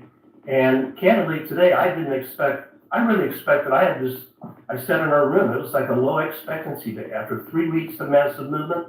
And then we have huge data on Tuesday and Wednesday. It's like this could be a day just kind of sit on the sidelines. And I was really just kind of surprised. We kind of did a little sell-off in the indexes, and we had some gap fills, and we traded below that area, and it flushed a lot of longs out. And next, it just like it flushed them, and we rallied to some new highs today. So not new highs overall, but kind of slowly retracing back where we were a week ago Friday. I mean, NASDAQ has retraced 1,000 points. Who would have thought? I mean, what a resilient market. So I think that the overall thing is there's just a ton of opportunity everywhere, but now I think it's just important to just have a ton of cash just to be able to take advantage of opportunities. All it's going to take is some missile warning or something, and all of a sudden we have a reversal. You just got to have cash available to work. So that's pretty much my deal, my view, my background. Thankful to be here. Thank you for the invite. Appreciate you for joining in. As a future floor trader, as a previous floor trader, you were on the future floor. I'd be curious to hear your kind of take on what you think last Monday was like there. Given the fact that a majority of the panic really was happening like overnight, Sunday night, into Monday early morning, and even when the market opened, I think NASDAQ opened down 6%, and we ended the day down 3%. I'm curious in kind of what you think those floors were like, and maybe, your take on that intraday move from last Monday. I would have loved to have been on the floor. That would have been wild, because it just kind of reminds me of the Millennium trade, and then we had 9/11 trades. It was really, what you were seeing was something similar that would have been happened like at 9 a.m. on 9/11. When that second plane hit the building, you knew that was no accident, and you just it was a huge flight to quality. Just intuitively, your gut steps in. And I just motioned to my buddies in the pit, buy every damn spread you can get your hands on. So I was just hands up, buy them. And we were leaping 5 to 7 ticks at a time. And every spread that was sitting there on the offer was filled. People had no idea what was happening. I liken that to if the trading floor had been open with the market down like that. You look across the pit and you see drawn out faces. People scared as heck. And they didn't know what to do. And the best thing to do is just to put your doggone hands in your pocket. Because you don't want any order filler thinking as like you're looking to buy or sell depending on where the market was. So, you know what? On the floor, you just would have waited. You would have let it flush. Foolishly, there can be some orders, but there ends up just being a big gap in the market. The floor literally feels like it's just disappearing. And then you're just waiting for, you're watching the treasury cash, you're watching the SPOOs, you're watching some of the key stocks for any sort of tell or correlation that perhaps some buyers may step in here. And you were just looking for that. So there was the thing that we don't have trading electronically. We don't have that unique, gut feel, and it's like that sensory perception of, you know, what's going on. You could kind of just sense the order fillers behind you in front, and you were just reading it. It was much the same as sitting at a poker table. The tells, the eyes, the expressions, and being able to kind of read. So you learn how to read that way, and you know what? And you were always trying to. It was all about looking for edge. Edge would be if I've got an order filler, 3 people behind me, and he's sitting on, you know, 10,000 contracts to buy. That's substantial edge. Well, I'm bidding along with him, trying to pick up 500 to 1,000. And the moment he gets below 2,000, if the market's not going up, I turn around and slap what he's got left, and I'm now short 1,000. So you have that unique ability. So definitely a different thing. My objective is always trying to figure out, the moment we went off the floors, is to figure out how can I create, you know, kind of a virtual trading room. That's one thing. And it took a while to get all these Discords and the like up and operating. And Evan, what you're doing here is terrific because it's just a great platform for people to share ideas and their experiences. And it's a wonderful thing with Adam and Matt are doing with Rocket Scooter, just kind of expanding the word. And for people to use their indicators and different scanners. I mean, this is just awesome. But I think being in a Discord room provides, it is like a virtual trading room because you've got a community. Because I'm always stuff with you guys, I'm standing here and we commiserated about trading and ideas. I mean, very few, but you did. And you talk about positions and you kind of knew when somebody was really sucking gas on a position. You just knew. You knew when they needed to blow up. I'll conclude with this. The other thing that I had a unique advantage of being on the floor. My 8th month in the business, I bankrolled my stuff. I had 250 grand in my account. I'm trading Singapore. I'm trading all these $0 spreads overnight. And I forgot to put an OCO order in. I got filled on all these spreads going one direction. The direction was the wrong damn way. And it was 128 grand in my face, and I still had positions on. I didn't know what to do. I reached up and grabbed one of the senior traders in the pit. It's like, I gotta talk to him. I need help. Dragged him out of the pit unwillingly, and I said, this is what I did, what I have, what do I do? He said, get your position out of your hands, hand it to a broker, hand it to another person, and let them objectively work you out of your bad position. You need to get focused on the market. You need to clear your head. At 9 inches, a 9-inch space between the ears, you need to get focused on what's going on now, not wrapped up in what already happened. So that was one of the biggest things, and I'll just never forget days like that, where just the importance of just getting out of your own head. So talking psychology all the time, every room, everybody's got to be talking risk management and psychology and just being able to kind of make sense what's in front of you. And sometimes the best trade is shutting down your systems at 10 o'clock, go take a break and come back in an hour, 2 hours. And I would always call it day 2 just started. Day 2 doesn't remember day 1. The market doesn't know how I screwed up in the morning, and it doesn't give a crap. It doesn't care about my P&L. So the importance of not trading your P&L. I look at things in terms of points. I'm accumulating points. And that's it. I don't think about the money. Anyway, I've talked too much.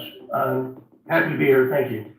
No, we really appreciate you for coming on. It's some amazing points there. Yeah, I love what you were talking about at the end of kind of having that person that you can go to and ask the question and fall back on when shit hits the fan. It's better to do that and instead of just be panicking with yourself. And it's good to have that person to refocus it. And I think these Discords are kind of the modern day version of that. If you can get into the right group. I think we have a lot of fantastic people up here with the right people. Some really great stuff can happen when shit hits the fan to have that person to fall back on. So I love that. It does. So one last, obviously a selfish plug. Our group is Legerity Trading. And Legerity that came up with, it means nimble. I am very nimble, and that was kind of the basis of the name for our room. So good luck to everybody. Appreciate you for being up here. Tim, you got your hand up? So my husband was on CME. What were you trading at the time? Just curious. And I loved listening to you because I think that's what's kind of missing right now, like you said. And I hear my husband say this all the time, like the floor feel. You know, you don't have that same tell kind of and looking where people are at. So I really appreciated you. But what were you trading? He was trading SPY. He was okay. I was trading. For a bear. Oh, okay. I was trading Eurodollar futures at the CME. So I was on the upstairs floor. You know, basically we had a U-shaped, an oval-shaped trading floor, and we had like 600 people in the pit. And I traded all the background futures, so I was trading the 2 to 4 year section of the curve. So predominantly a yield curve trader. But we were on the second floor. That's like the largest, that was like one of the largest pits around. So I'll tell you a funny story is like, I mean, I've got ADD, and the moment I stepped on the trading floor, guys, I felt like I found a home. Now everybody else was taking Ritalin. Hell, I dumped my Ritalin the moment I got on the trading floor. It was just mass disorder, and all of a sudden I was just able to just assimilate. It's almost like 52-car pickup or throwing puzzles in the air, and you were just. It's just the ability to just process and look at and put together the puzzle in thin air, and it was just starting to make sense. And that's kind of where I've gotten my trading to electronic, and that's where I've gotten our room with my two partners, Nara and Smooth, and we've created just a unique space of it's just the importance of talking about that stuff and the psychology and not caring about the P&L. I mean the risk management. And you shouldn't be focused on what happened last. The market doesn't care. I mean, you got to look at what's going on now. So finding being able to assimilate ways that kind of compared to being on the trading floor. So I love what we have now, but I'll tell you what, I went to hell and back trying to figure this stuff out. So it's been a cakewalk. And hey, Rocket Scooter is a great place where you can come in and find those people that have been to hell and back and take advantage of their knowledge. Don't make the same mistakes that they did. You can learn from them. Matt, I want to throw it over to you and get your thoughts on any of the conversation we've had here. Any thoughts you want to share about the market and Rocket Scooter as well?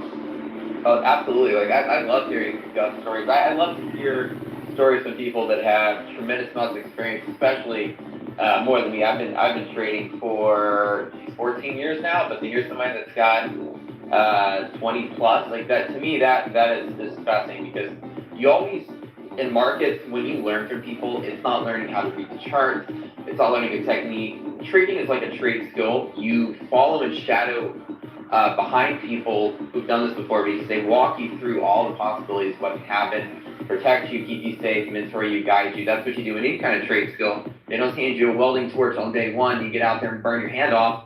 You know, you have somebody watching you over your shoulder, and all these folks here are great speakers, great teachers, great trainers, and wisdom is really what you're trying to gain from anybody teaching you anything in the market. They've been through the ups, they've been through the downs, they've seen it all. And so it's great to hear everyone's stories. Everyone here is trading something different. That's what's great about the Rocket Scooter community. We built the marketplace for finance for everybody. Doesn't matter who you are, something to sell, community, nothing to sell. You have a friend, you rep your friend's product, doesn't matter. Be part of the community, and you can come in here in this marketplace. We have affiliate programs. You can earn with the products that you learn from.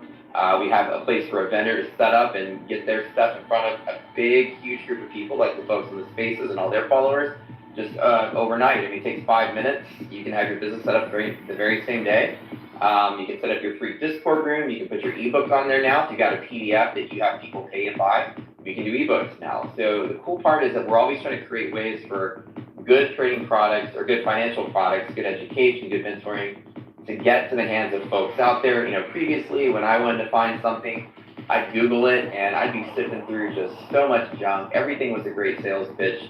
There wasn't any good reviews that, you know, somebody would say, buy my thing, it looks great. I've got all 5-star reviews on Trustpilot, and they're all, you know, broken English. You clearly paid for the reviews. So finance is always kind of a really fishy world to try to find good stuff in. And just powdering up to what Amazon did, which is where you can go read what actual customers of the product said with pictures of the product. And so here it was very big for us for integrity to get all the best providers out there and keep getting people on board every day. We're signing up people every day. to really showcase their stuff, and you can let their customers be the judge before you buy something. And to me, that's always been so important, is I can learn from and talk to other people to see, hey, what is this about? Will it work for me or will it not? And so the community is just growing so quick, and we love having all these speakers here. Everyone here is fantastic, tons of friends, tons of new faces. We really invite you to check it out. Rocket Scooter started as a trading platform. We created a whole new technique, and I built a platform to get the information to people. And then from that, it just spawned the idea of, well, why don't I let everybody get information to people? And then the marketplace idea kind of spawned off of that. I mean, it's great. We've got 200 plus vendor accounts already, word of mouth. We just launched officially like less than a month ago. We started doing spaces again. And people are just every single day, we're meeting with you one at a time, walking with you how to set up your things. We have a free Discord, and if you want to monetize it, we consult you and show you how to do that. And so we kind of want to be that big central authority in finance where we just get all the best things and all the best clients, all the best customers, all the best community, and just have that thing you guys want. If there's anything you want, tell me, we'll build it. Anything out there you guys as users and community members want to see, tell me. We'll put in that layer of protection for you. We're on both sides of the fence here, vendors and customers. So this is why we want to build the biggest thing in finance. We're all glad you're here to listen to us talk trading in the mornings, and I'll just hang out and learn about all these speakers and what they do. We're all live traders. I'm a live trader. I'm streaming. Half these people are streaming. They have communities. It's great. So thanks for listening to me. If you have any questions, like I said, send me a DM. I'll respond to you directly. Any questions about the marketplace or whatever, or any of the products on there, just let me know and we'll talk. But yeah, that's it. Thank you guys so much for all the love we get from the community. I'm short on NQ here, 2-minute EMA risk. Maple, I know you might be in a trade. Well, okay, I know you are in a trade, as you literally just said it. But you have any thoughts you want to get into here? Kind of, first of all, appreciate you, Matt. But yeah, about like your group, anything about your trading style, anything you've heard on the spaces that you want to echo or Oh, for sure. Yeah, so I've been quiet, had some family in, but I really appreciate all of you guys' thoughts and insights in the market. For me, I've been trading 7 going on 8 years now, and self-taught me, just little things that you can pick up along the way, but I've always been a price action trader, right? So I don't rely on volume, altitude, tape, stochastics, MACD, RSI, none of that. I go in every single day with a fresh mindset, no sentiment. I've created my own strategies within the group. Many of you have likely heard it before, candle by candle method. Bill breaker, right? We trade old breaking bases, all sorts of different things. But really what I go and tell all of my students daily is to, come into the market, fresh, clean mindset. Doesn't matter what your opinions are, as the market will do what it will do daily. But for me, I'm a day trader. I take anywhere roughly 5 to 10 trades a day. And with risk, always, right? Risk must be defined before taking any trade targets as well. And you must be very patient when taking those, highlighted systematic edge trades. That's another problem with a lot of traders. They may jump around from Discord to Discord, looking for good alerts, looking for fast money. But ultimately, what it comes down to is how well your mentor, or whoever you're looking to learn from, can explain how to break down the market to you in a way that is understandable. And for me, it must be simple. And I think Doug was talking about this earlier. How can traders really move forward in the market with a million different indicators or different types of insights that they don't know how to give weight to? And I like to call that right analysis paralysis. So for me, very simple perspective on trading. Like I said, price action, looking for higher highs, higher lows. Engulfing candles, giving you sentiment. My favorite strategy that I use is the candle by candle dip. So I use the 10-minute chart for sentiment. I use the candle by candle direction. Right now it's telling long, actually, just click long. And then for execution, I look at the 2-minute chart, right? So I'm looking at my 2-minute EMA, 9 and 20 EMA. And it's just like driving, right? Hands on 10 and 2. 10-minute for sentiment, 2-minute for execution. But I don't have too much else to say. I'm just managing this trade now. I just have one con. I regret on it slightly, but probably my only loss for the day. Appreciate you as always, Maple. And he's on these lives, calling out bangers all the time. You guys all know him already. So shout out to that. Excited to see you maybe getting on Rocket Scooter soon. Yeah, for Appreciate sure. you as always, I'm Maple. I love Maple, man. You go way back. Stacks. For sure, bro. For sure. Let's go. Awesome. Orca, we still haven't heard from you on this space. I know you were hanging out with us all morning, so for you to have to lie. Sorry, love you, buddy. But you were fantastic here, and I wanted to get your thoughts kind of on the market, your group, all the stuff that you do, your style, all that great stuff. Perfect. You're talking to me, Orca Chris, right? Yes. Wonderful. Well, thank you for being here. Really love hearing everyone's insight. We got a lot of smart people. I'm just gonna tell you guys a little about my philosophy, my trading style. So a little bit about me. I've been trading for 8 years. I dropped out of school senior year once I got profitable, and I kind of said to my parents, if I can pay my rent, I'm going to do it, and I'm on my own. And so I really took that leap of faith at a young age. But I'm a huge advocate on being a long-term investor in buying great companies like Nvidia, Apple, Microsoft, Google. However, my main focus is day trading and swing trading options. I really try to stick to the price action, volume, technical analysis. I don't like getting my head spun with news, earnings, all this stuff. I like to stay in control. And what I really want to preach to everyone listening right now is become obsessed with self-improvement and just becoming a better trader every day.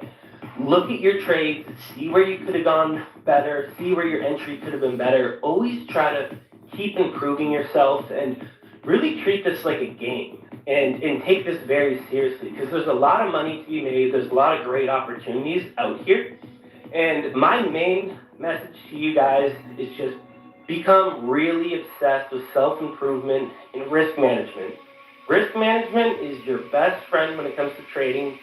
When I wake up, I focus on following my rules, making sure my stop losses, my risk, my position sizes, that's what I focus on. I'm not waking up saying my goal is to make $2,000 today. My goal is to make $800. If I lose money, but I followed my plan, that's a good day to me in the long run. So I hope you guys are learning from this. Stay disciplined, stay smart. If anyone has any questions, feel free to follow me, message me, but we have a great community here, so really become obsessed with self-improvement. Yeah, those are some really great points there. Yeah, you gotta be getting better every single day.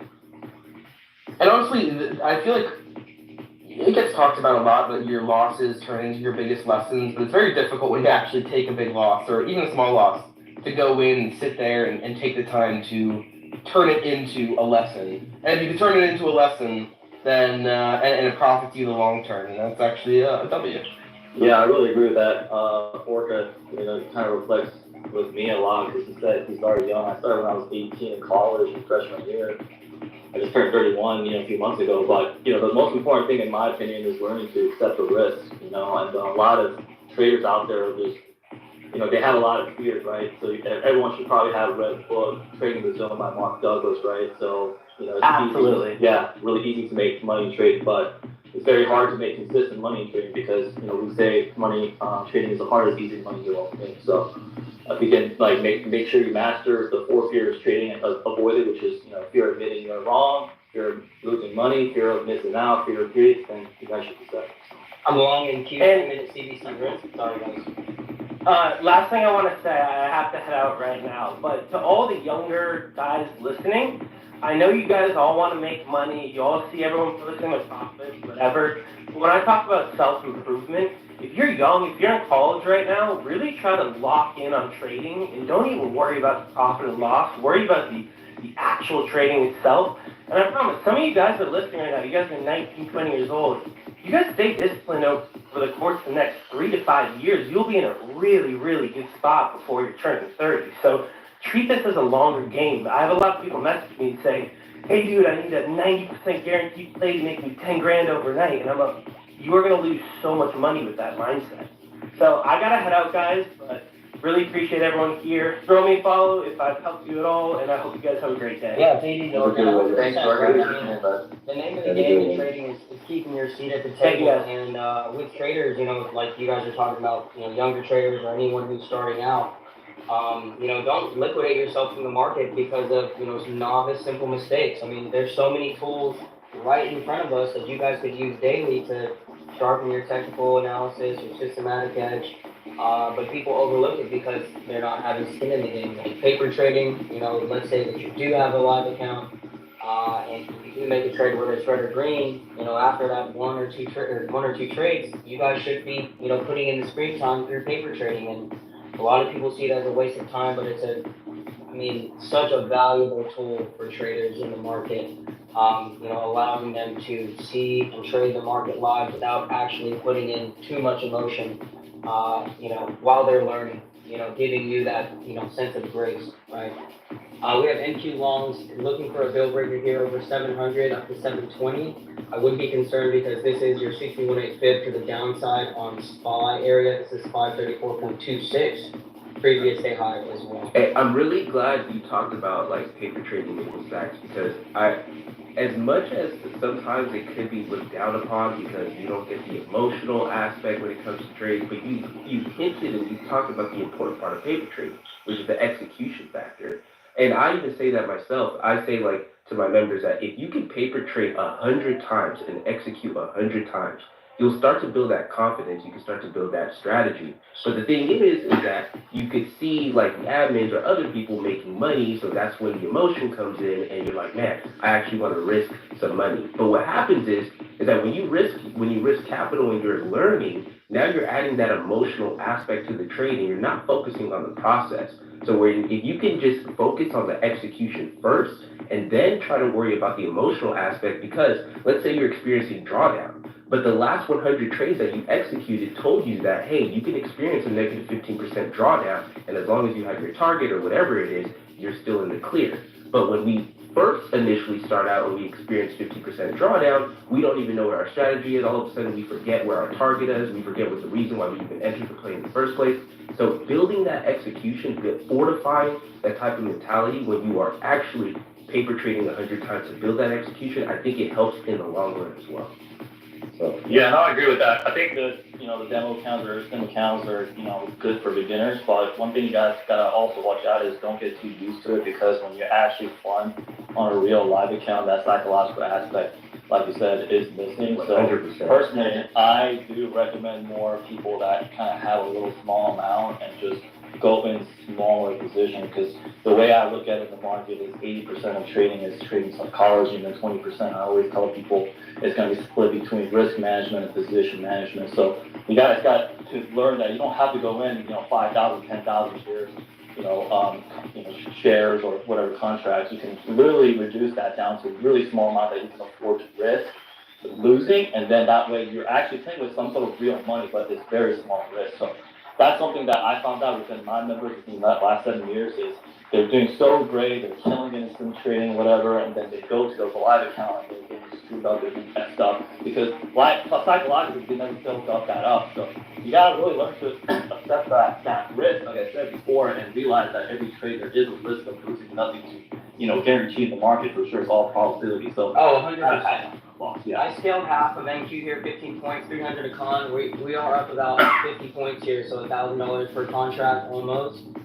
Make sure you guys, you know, set a stop loss, scaling stop, or, you know, lock in some profit along this way, right? Don't let this go, right? We're back up to pre-market high here on the spot as well.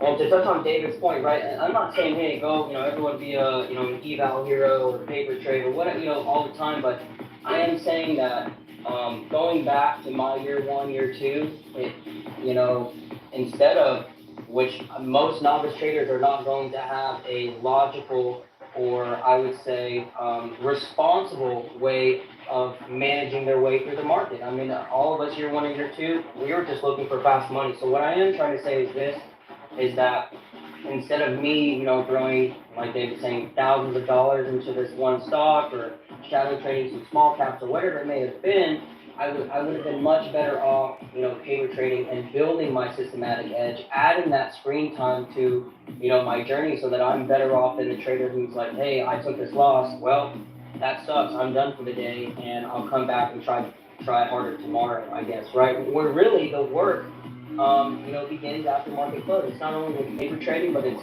daily journaling. I said this earlier in the space. If you don't have a passion for trading, right?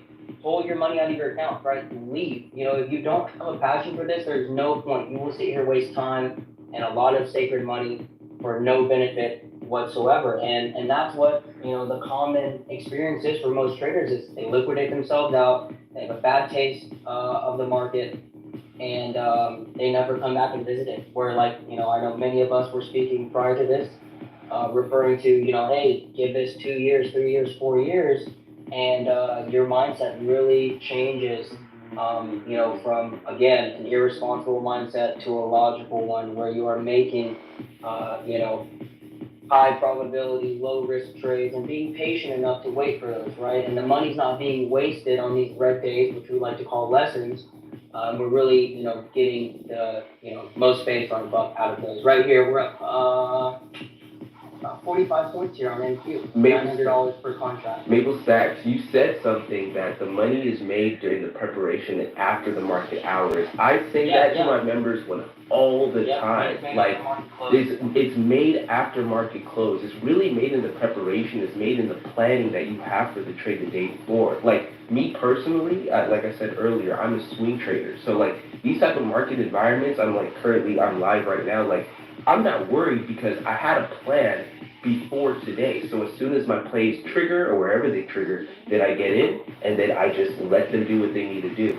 And the beauty about it is when you have a plan the day before or the night before or the weekend before, you won't be as caught up with the intraday movements or the intraday volatility. You will try to remember your plan. And I do recommend journaling.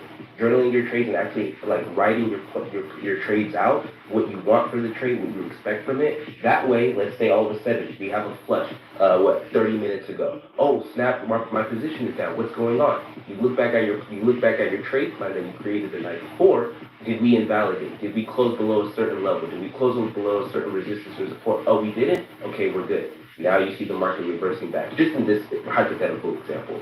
But yeah, the money is really made after market hours. It's really made in the planning.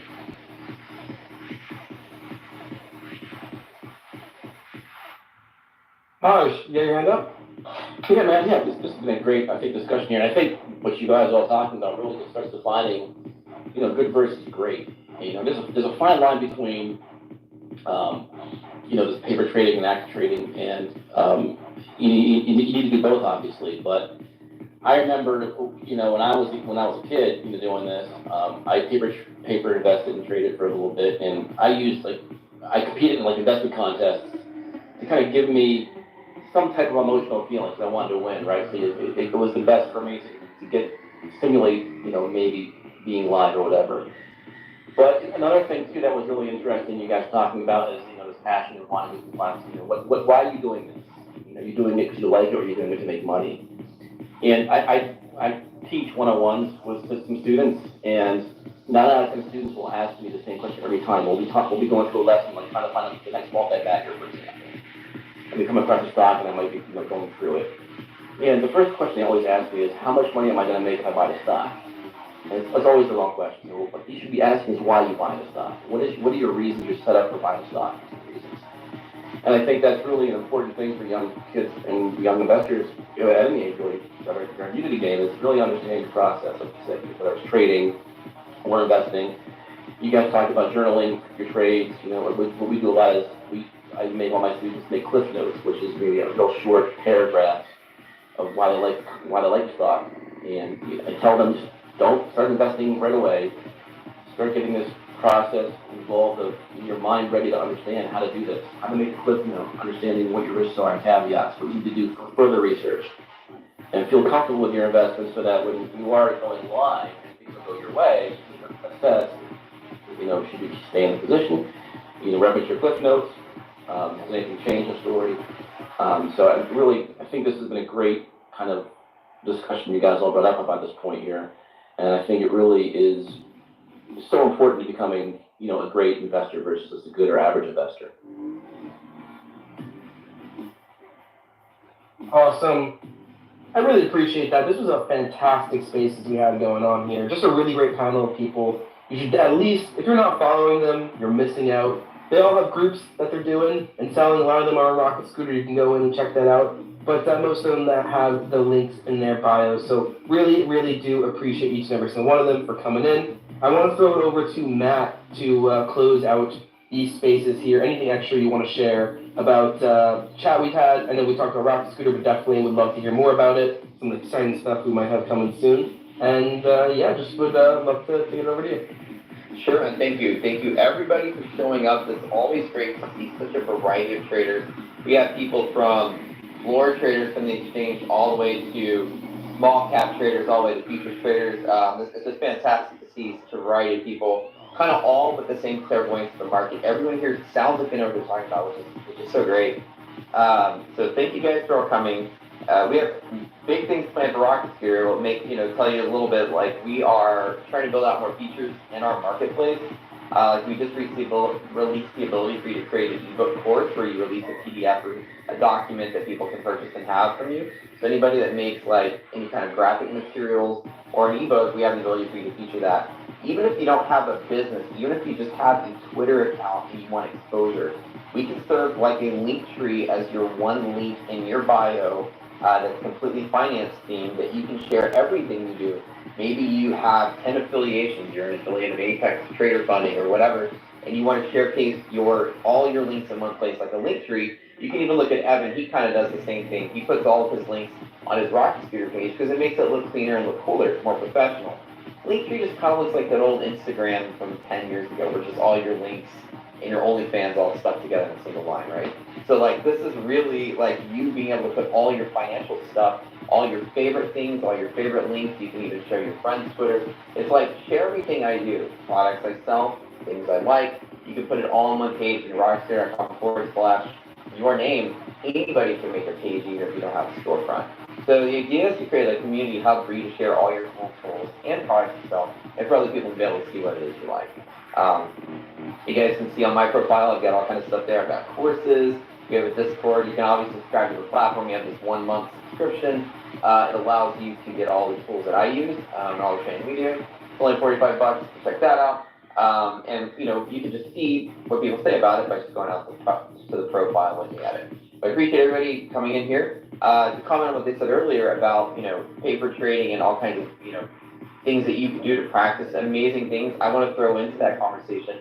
Trader funding programs are an easier, quicker way to practice for a lot less money, slightly better than paper trading, slightly less risk than real trading. It's kind of like that cool middle ground. If you ever tried that, they're very popular. You can pay like a little bit of money. I'm not plugging anybody here on that, but just to add to the conversation, a lot of people do that, and I always tell my students that that's a great place to practice trading because you're paying a little monthly fee. If you're going to take a little more seriously, take money on the table. Paper trading with the possible bonus if you win. But that's it. So thank you guys. Give me a follow. If anybody here has a question, doesn't matter who you are, I want you to send me a message. I'll give it to you within the hour and answer your questions about Rocket Scooter, about me, about what we're building for the community, about how we're going to take over the planet, possibly the galaxy, be the biggest thing in finance. And the biggest announcement is that pretty soon we're expanding beyond finance. We will be a marketplace for everything. So thanks for tuning in. Love it, Matt. Appreciate you for joining in. This was a fantastic space. Make sure you're following that Rocket Scooter account. Make sure you're following all the other speakers up here. All fantastic. Appreciate them for joining in and making this past hour so great. We will catch you all later. I think we have we going? I'll be hanging out on Jordan's link as well. Saying we got our Power Hour spaces as always. So shout out to that. We will catch you all later. Appreciate you guys. Have a great one. Thank you, Gov, David, 8X, Muff.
Drugs, mind innocent weight.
Call it the Robot Reading Club.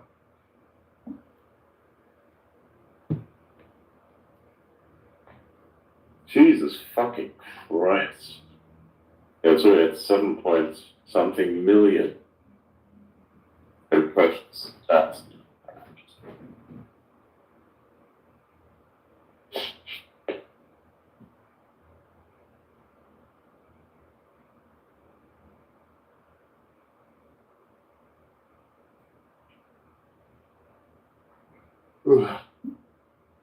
I feel messed up. Be good to see if there's any comparison between Sleepy Crooked Joe's posts on X and that, like the volume or whatever. I too am sleepy.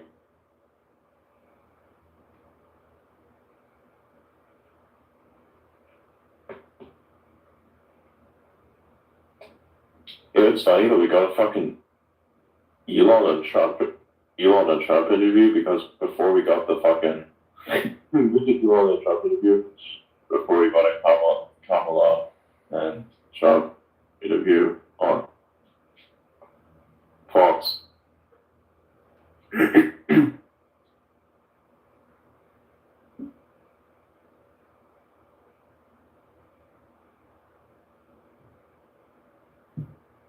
What do you mean? So, you know.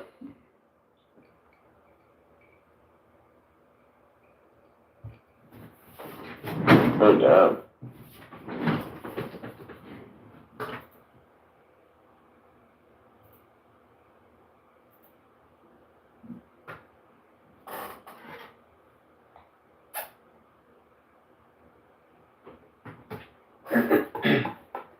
Jesus.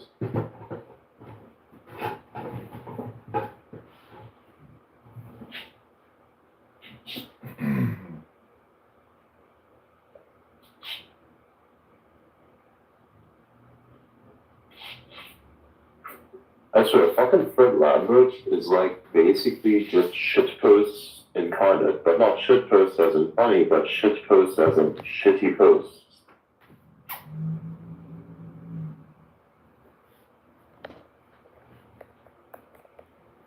Elon once mentioned that Tesla had a plan B for a more conventional electric pickup truck if the Cybertruck wouldn't work out. Is it time to consider it? The fuck? As if the Cybertruck doesn't work out, but sure. There are many factors contributing to Tesla working through its giant US backlog of Cybertruck reservations. Okay, that's demand. Tesla showed interest in the Cybertruck reservation process was always weak. Okay. The fact is always the past, blah, blah, blah, blah. 50% higher than the originally announced, well, obviously. Always now pilot series, rear-wheel drive versions will help out the front, but looks like about 5% of the US variation orders went through with their orders. Okay. I didn't see what's, I get this. Okay, then somebody made a point saying, isn't it already selling more than other EV trucks like Ford F-150 and Rivian? I can't wait to get mine. The only thing stopping me is the high price 100K. It reminds me of when the Model 3 rear-wheel drive debuted in 2018 for over 50K. Tesla worked through the backlog and then prices came down. It's true. And fucking Fred replies to this saying, who cares? Hey, who cares? They sell more R1T or Lightning. If Tesla's building the production capacity for 250K a year, they need to have demand for 250K a year. Simple as that. Yes, which they do. Oh my god. I can't believe that this guy genuinely gets paid to write stuff for companies. That's shit.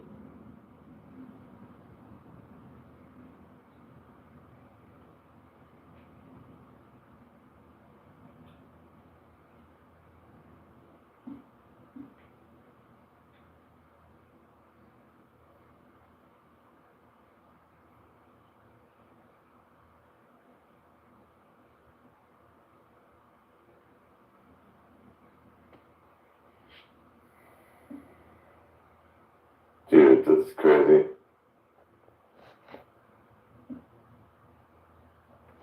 So that's your daily Tesla updates right there.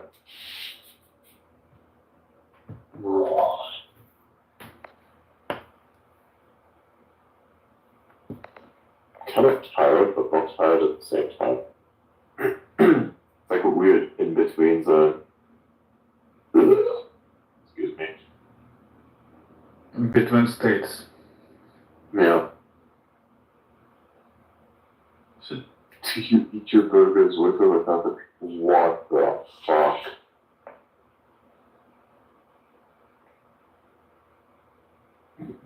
Where are you reading these things? In the Purple Pill comments? Right. Well, you're reading like comments Yeah. or? I'm reading stuff off. Yeah. Need a bunch of memes. Ah, yeah. No, you're saying memes. I'm looking at memes. I'm the memes. We are memeing. That's what we're doing. We're memeing.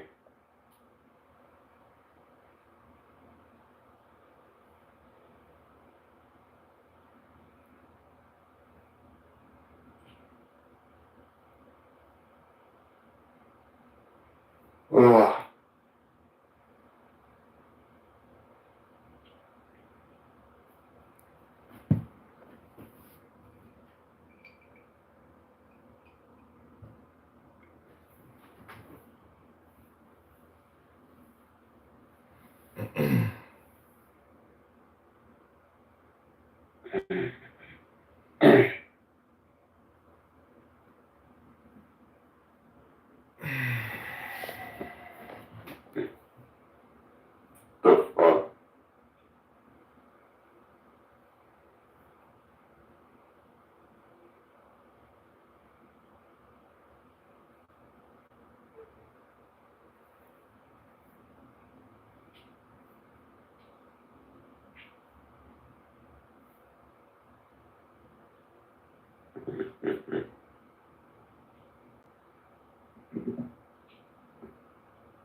Dude, what the fuck?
Interesting.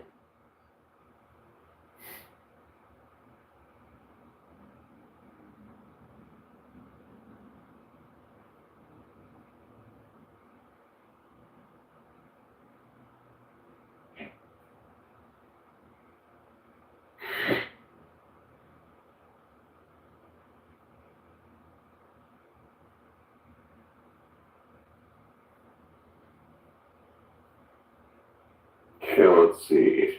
What else do we have here?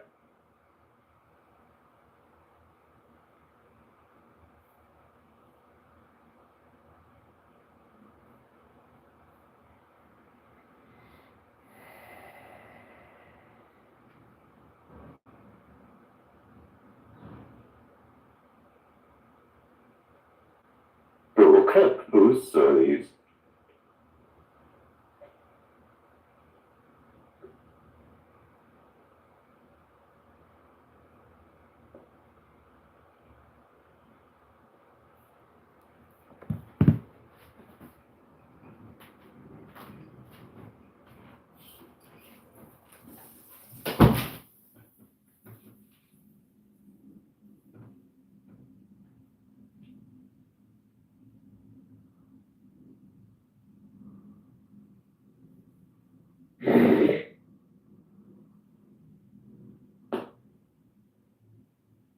Oh my god.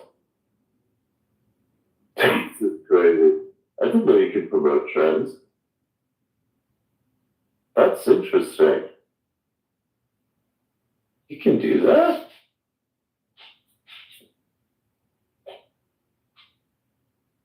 That is fascinating. I wonder how much it actually costs to promote a trend.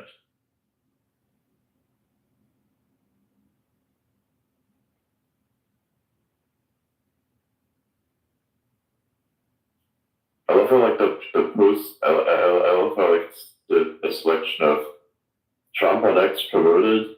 Then there's fucking Ku Klux Klan. There's another instance of KKK and Trump is back once again. Like the fuck is this trending, man? Jesus Christ!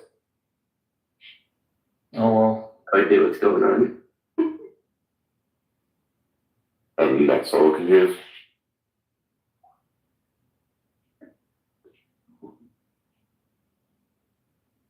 And then I refresh it, and it's the same stuff in different order. I want to see what it shows when you click on the KKK bullshit. No relation. I just want to know. Yeah, it's Of course, lots of KKK stuff. And Joe Biden being KKK.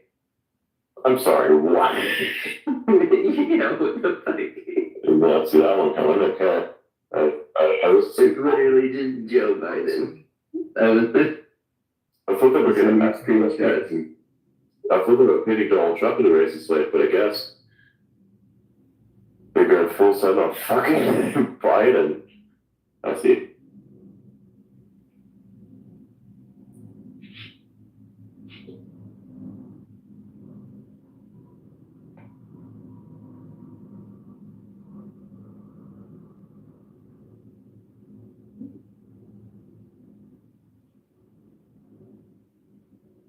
I saw Bly's in here just a sec ago. Yeah, he dropped. God damn it.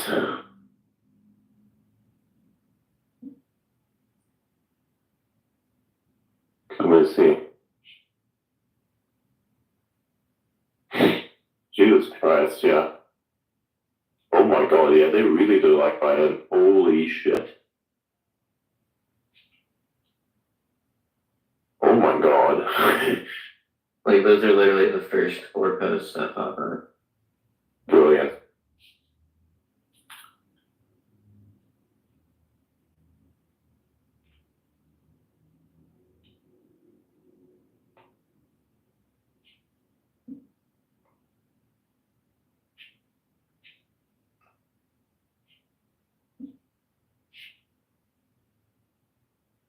Is he still living in the White House? I saw something last week saying he won't leave. We can't get him out.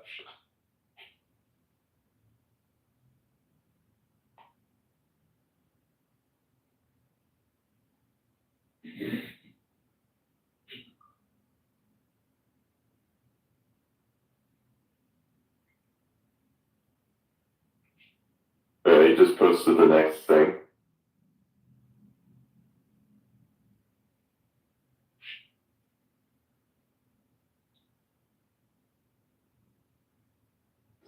Yeah, he's posting actively. This is crazy. He just posted the thing fucking 6 minutes ago. Oh, he had like 500k impressions on it. Then he posted another thing about 3 minutes ago. This fucking. This guy's active. He's back. He's like that. Yeah, I guess he liked his reach he got with that first post. He said, "Oh, I'm taking advantage of this," and started posting away. Jesus Christ. I've never seen engagement like this. Like legit, the fucking post he put out an hour ago already has like 9 million impressions and fucking 220,000 likes. That's correct. The one he put out 7 minutes ago almost has 1 million on it. Oh wow. The one he put out fucking like 3 minutes ago already has like 200,000 on it. This is just insane.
That's crazy.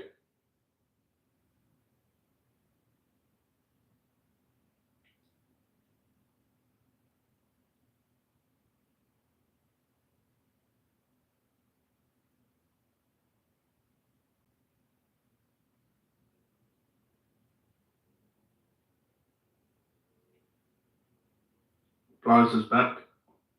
Nice.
I swear, the Boca Chica area in the morning looks fucking beautiful. Like, look at the sky, man. Shit. Yeah, it's beautiful out there. Yeah.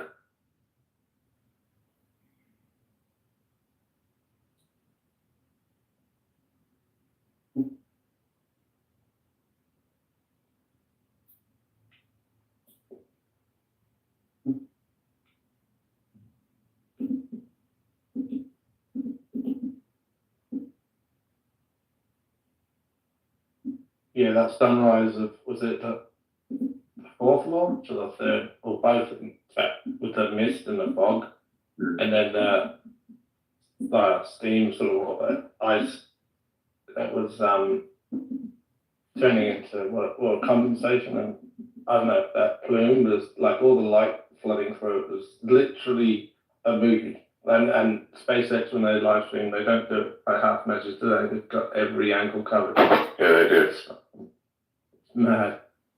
And the drone shots as well, like, yeah, that's sick.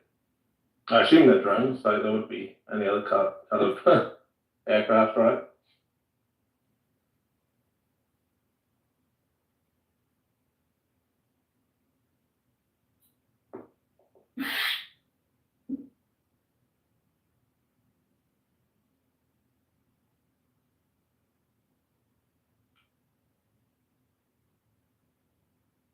That's what she said.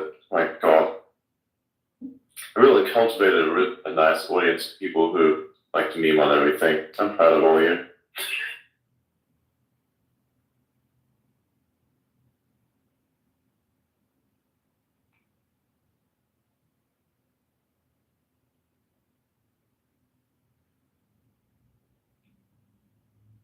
Just hope you're not from the UK, just in case.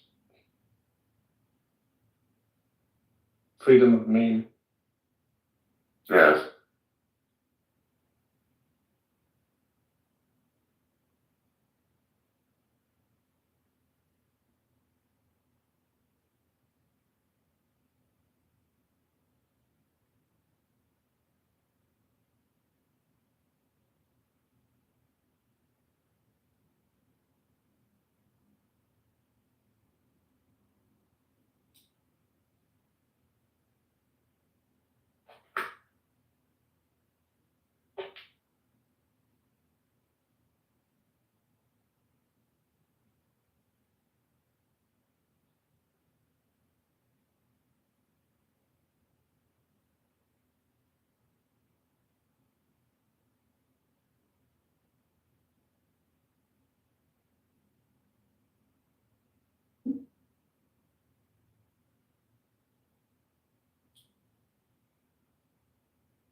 Jesus Christ.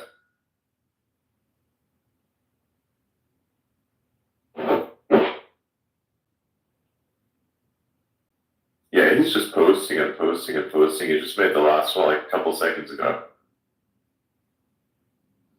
Okay, he enabled his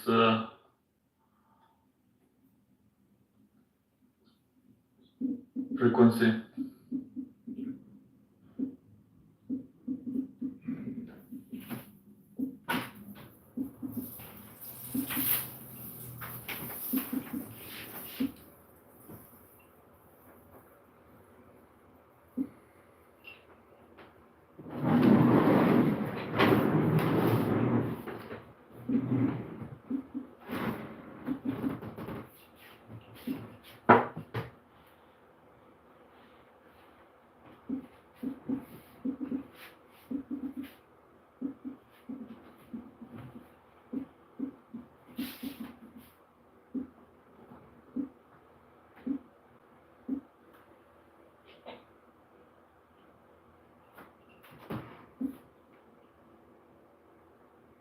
Literally, he put this fucking thing out a minute ago.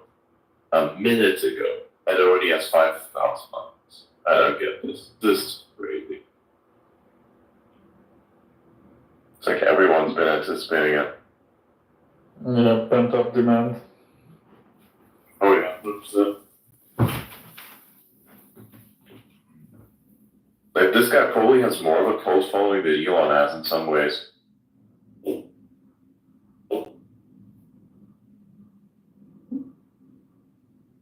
Yeah, plus all those who may not particularly like him, but against Biden. Oh yeah.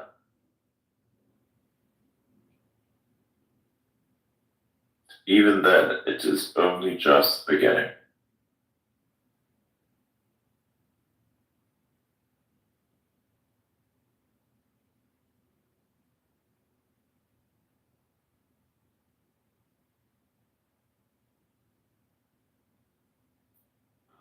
Yeah, the debate he did with Biden, I don't know if you remember, people were saying like it's a bad thing that there's no audience because Trump really feeds off of that. And so seeing these impressions or interactions he's seeing on the posts, I'm sure it's given him a lot of fuel, and hopefully we see a lot more of Trump.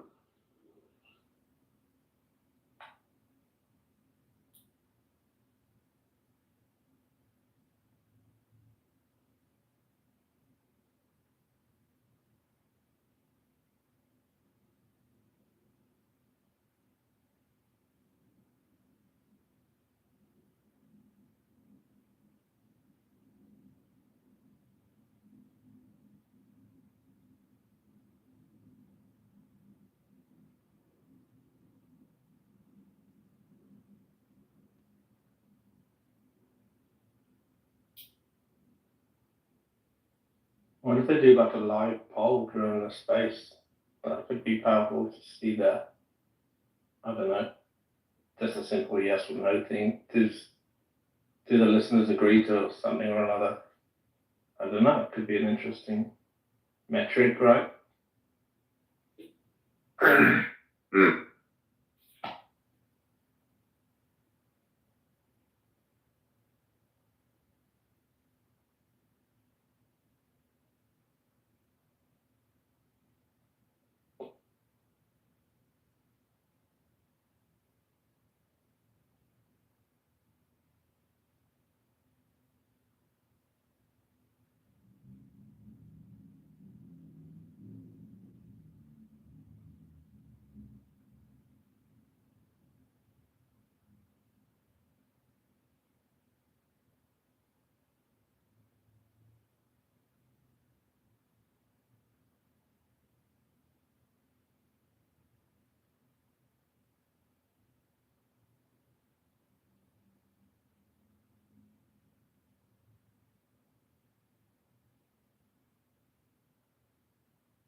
What's this? But I'm trying to like sift through these arguments.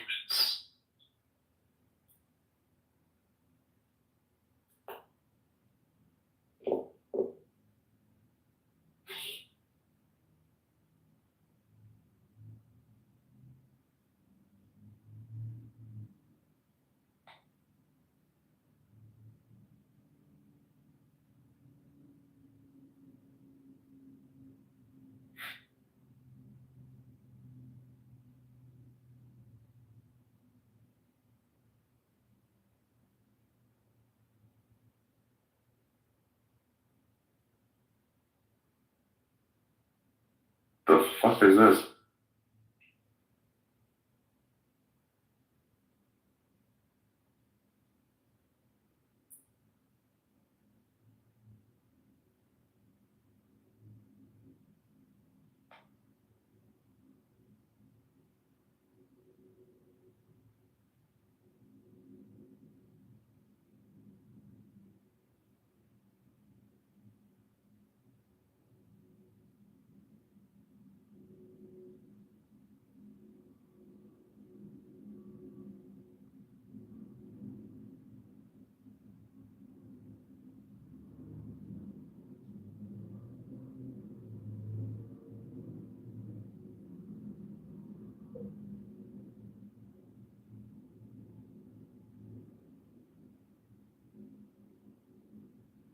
what the fuck? I swear, my chats are crazy sometimes. I can read through the info. Unbelievable.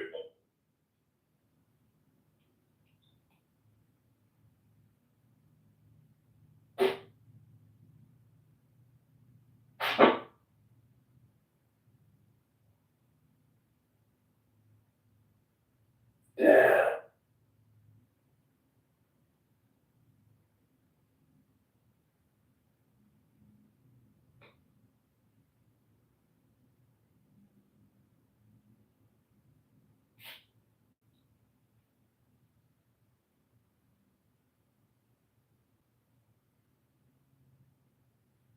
Dude, this is crazy.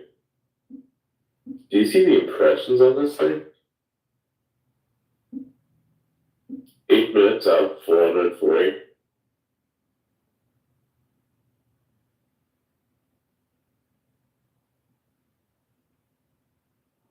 Yeah, that's insane. I'm wondering how many posts he'll do before the interview. I don't know. I don't know.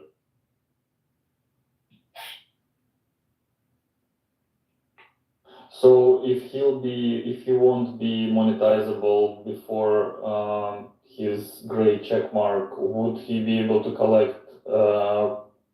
I mean, he won't be monetizable after getting the gray check mark. Would he be able to collect everything before that? I'm not sure, perhaps. I mean, if he connects his Stripe account, say now, then I guess yes. Technically.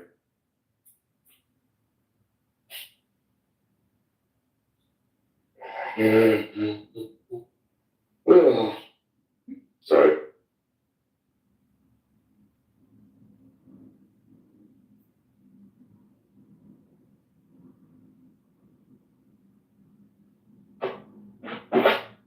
Oh, wow.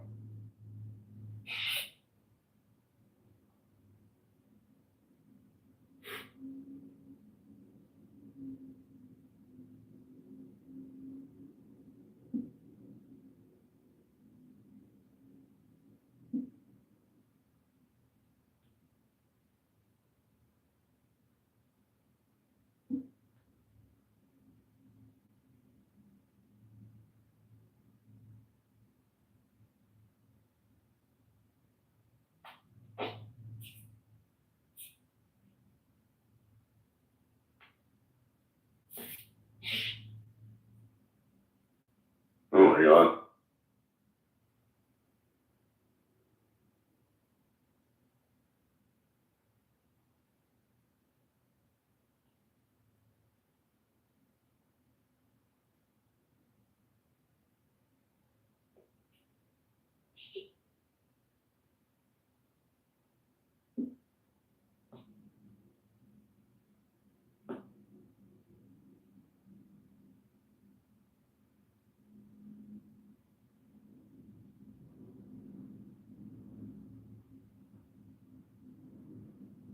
Dude, do you think it's actually him writing these posts or it's just PR team? I wonder.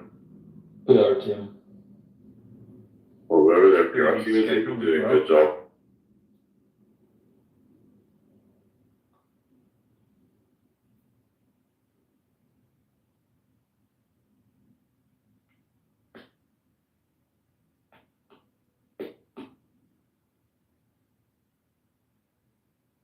Yeah, I think Trump has bragged that he does his own posts, but yeah, these do seem like a campaign.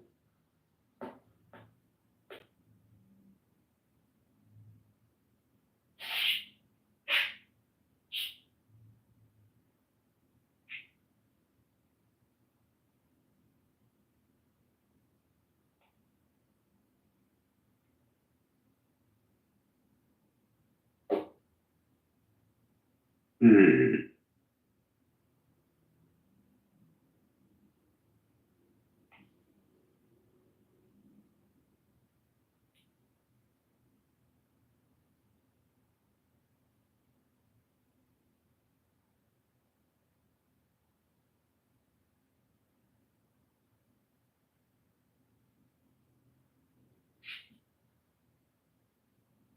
Dude, how much engagement do you think this guy's getting? Like altogether? Do you think we can make like a chart? It won't be like, because it's always a moving target, right? So it won't be dynamic unless we have API access. No, we just basically say, here's how much engagement the guy has got within like, say, 2 hours or so. Oh, you mean just to like in the inside? Yeah. So that's 2 hours, well. Yeah. Yeah, like an Excel sheet or something. Yeah.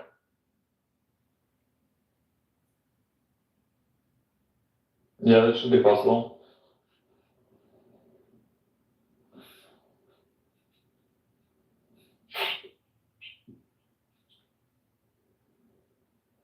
Sure.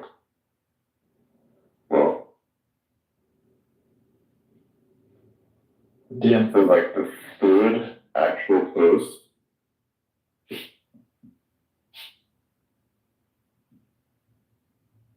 In a row. That is crazy.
Dude, can you imagine what his analytics looks like? It's gonna be mad.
The fuck?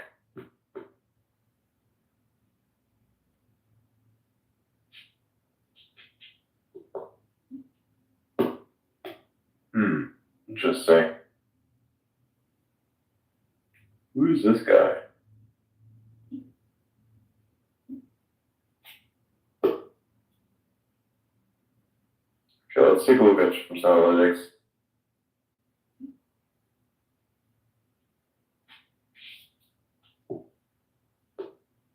Jesus Christ. So post you made 16 minutes ago already is at about 1 million impressions. That's crazy.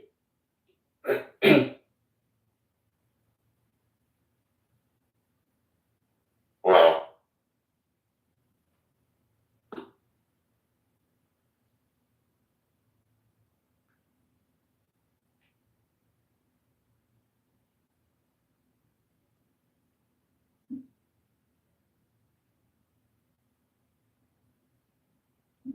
Whoa. Wow. mile an hour ago, already at 11 million. Jesus. That's crazy.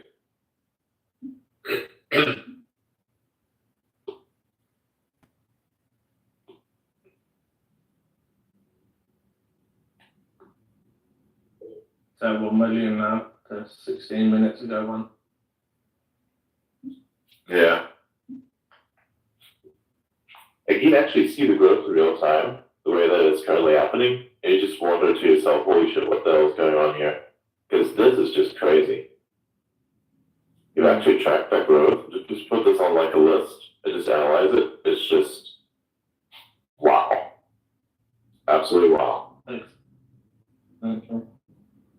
It like refreshes. I wonder if the refresh rate of the metric is like timed every few seconds or if it's. No.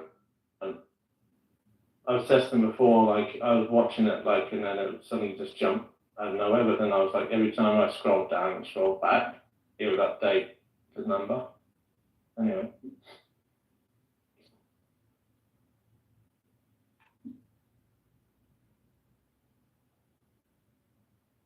The increase in traffic, I mean, it's great for Trump, but you also got to think about how good it is for X.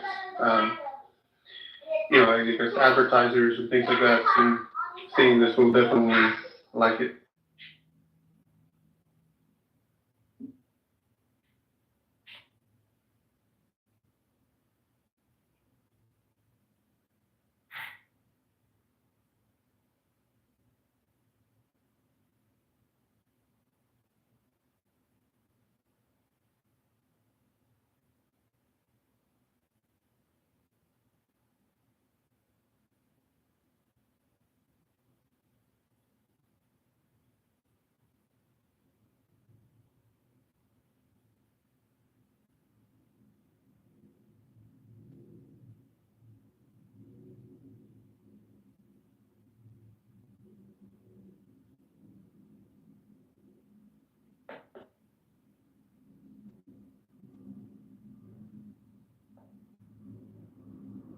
Yeah, that's why he's kept like really good forms, which tells us it's a PR team, because otherwise you would have just simply posted back bitches.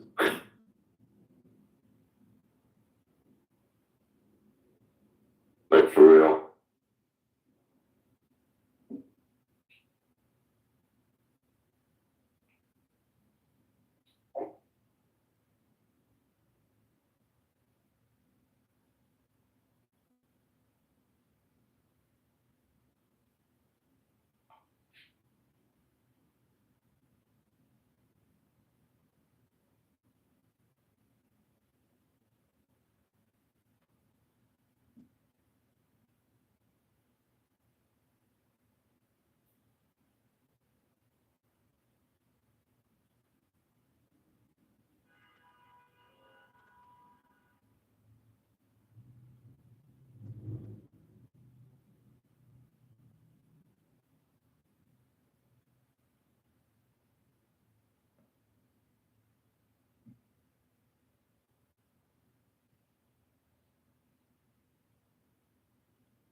See what the chats are saying.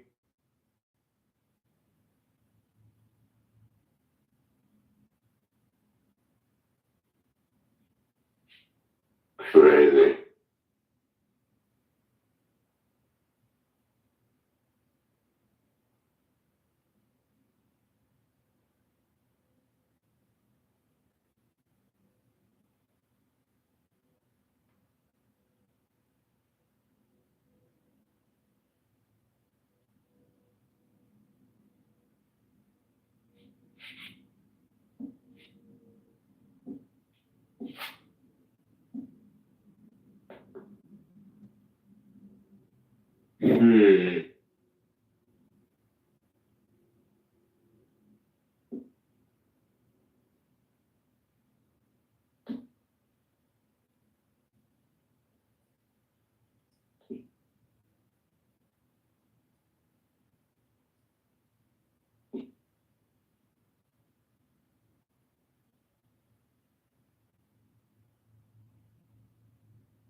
nearly on that. Well, 20 minutes ago, one is on 6,633 replies. Coming up, reposts 17,000. Well, six yeah. 650 likes. Shit, it's moving.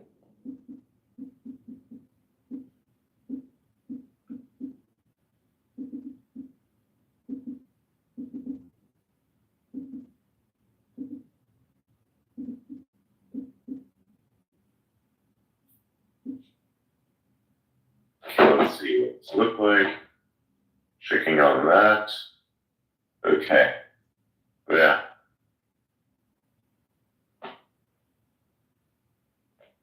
Wanted to move it like crazy. I'm nearly at 1.3 million views.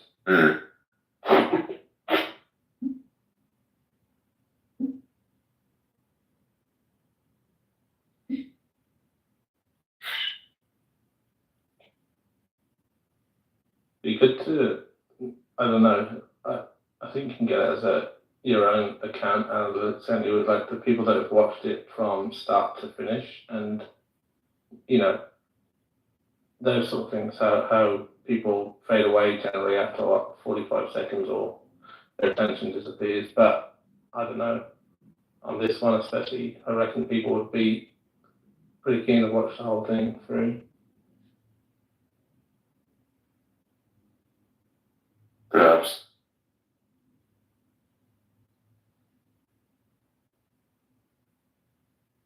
It's just hit 69,000 likes.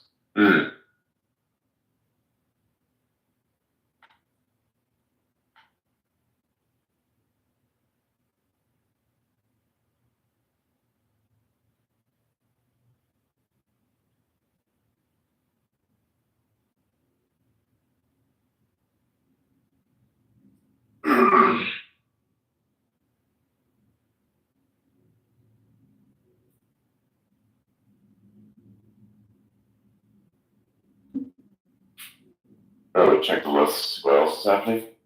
I feel like there's a bit of a breakdown. Chats are relatively quiet, which means everyone's focusing on the timeline. Yeah, looking at this.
Dear God.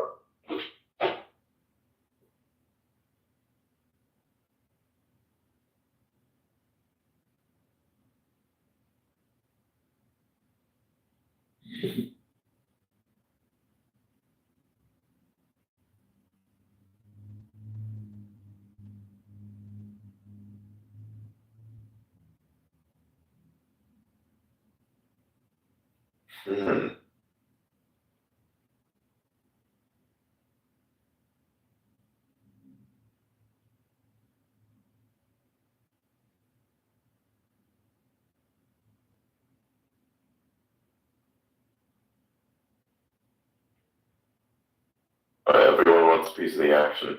There's like shows all over the place. It's just funny.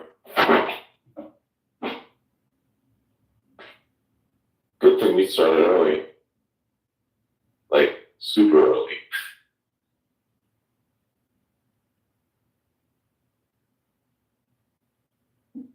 But like ironically, the earliest space because it's like going straps the night.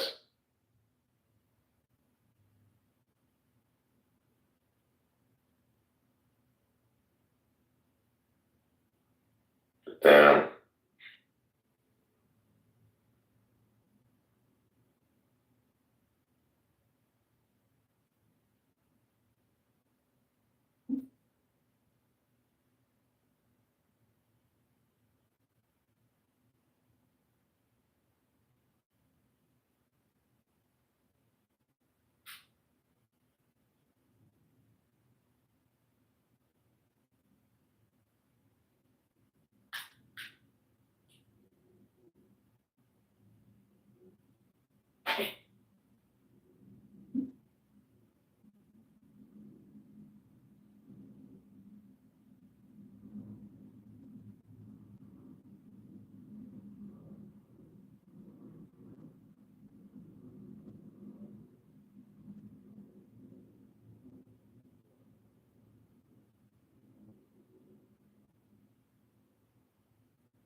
Oh wow.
I'm like investigating other spaces right now to see what's happening.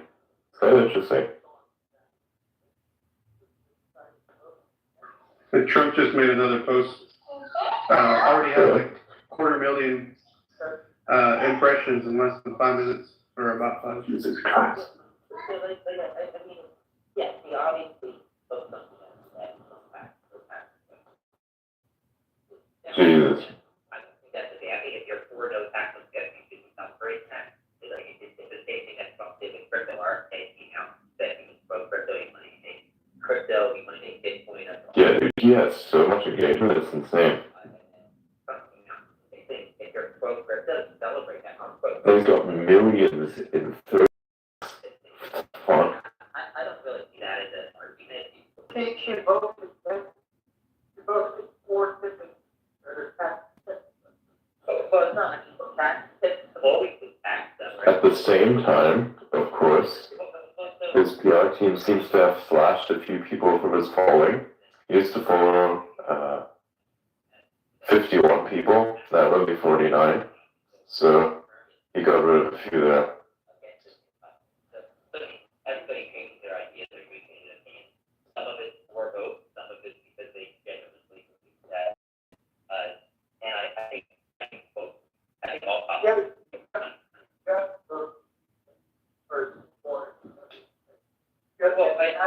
Well, you voted to uphold the current law. You voted for the IRS to uphold the current law. There's a difference between upholding laws and then changing them. And I think you're going to be focused on trying to get the laws changed. Whereas the gas team enforce the laws because that's what their job. Yeah. I think it's for your effort to this. So that's my voted. There's so much bullshit going on right now, it's crazy. 7 years ago, it's a little different. Somebody still in office. And have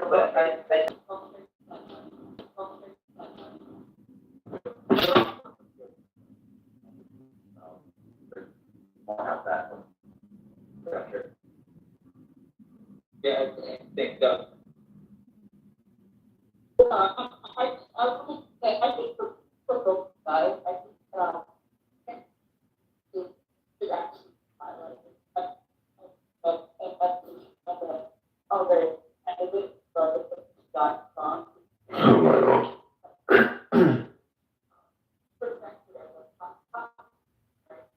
Rather than.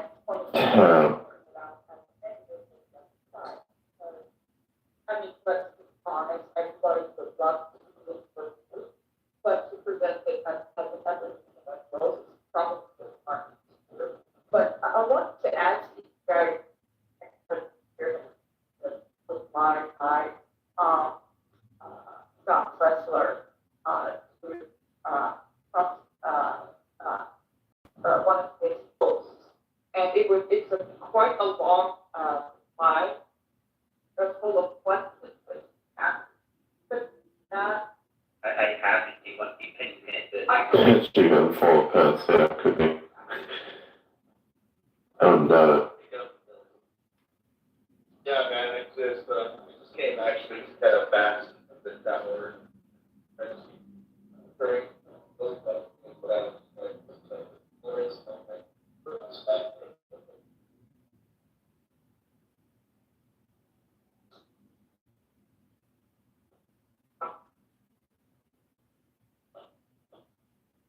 So I missed that.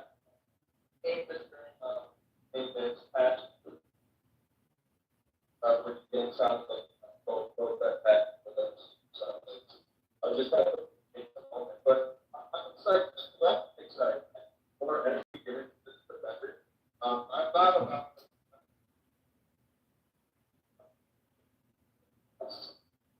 great.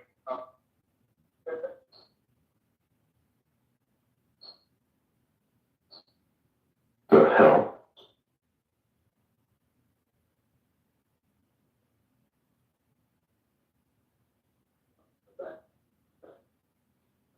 Mm-hmm.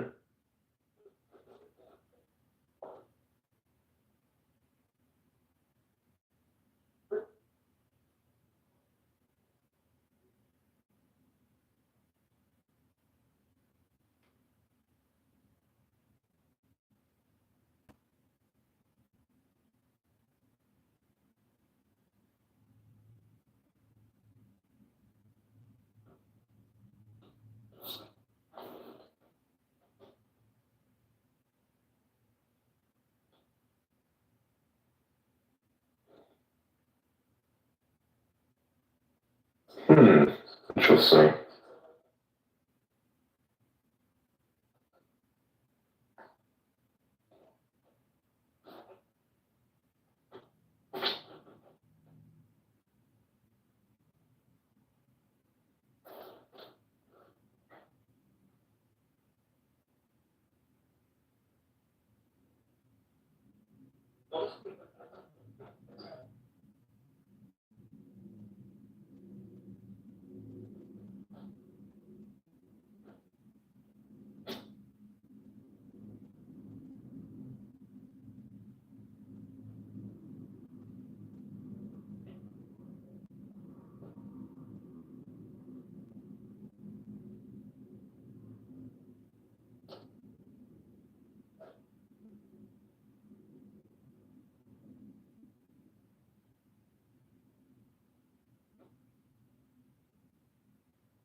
Jesus Christ.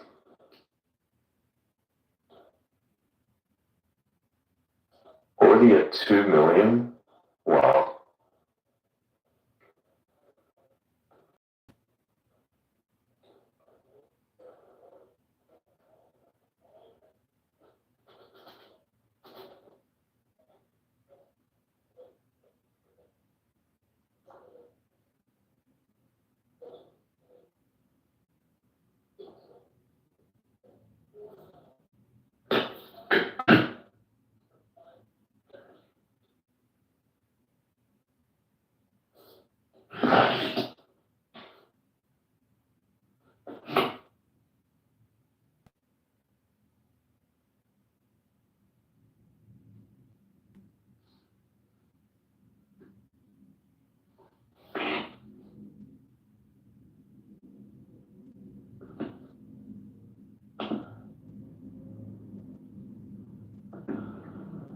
It was fascinating to me is that somehow one human being can have like this much of an impact on so many people.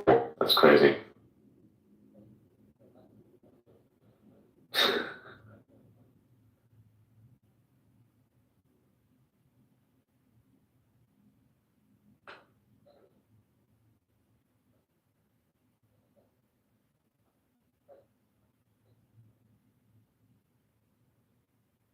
I'm trying to get the lines up. For some reason it's not working.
Just try and get a Donald Trump and guy in the space talking to you, and that would really mess with people.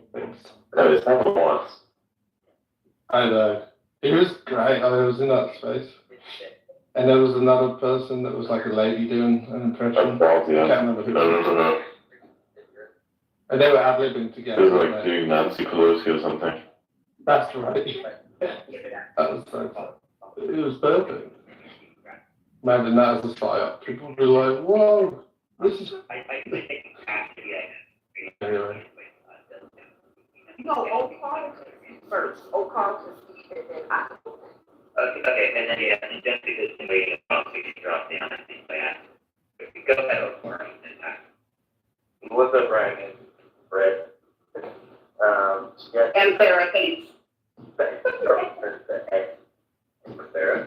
think, yeah, I don't know, there's your call on that, because, I think one thing that will get itself is very self-president with his actual fluency on platform. You know, I mean, even close up, you know, I think it's like 60 to 70. Wait, what the fuck is this guy talking about? Times a day. And most of only people like us who spend time on this app maybe realize that. But I'm on the countdown when ransom types of posts he doesn't come often because I think we should put that on display to reduce one president.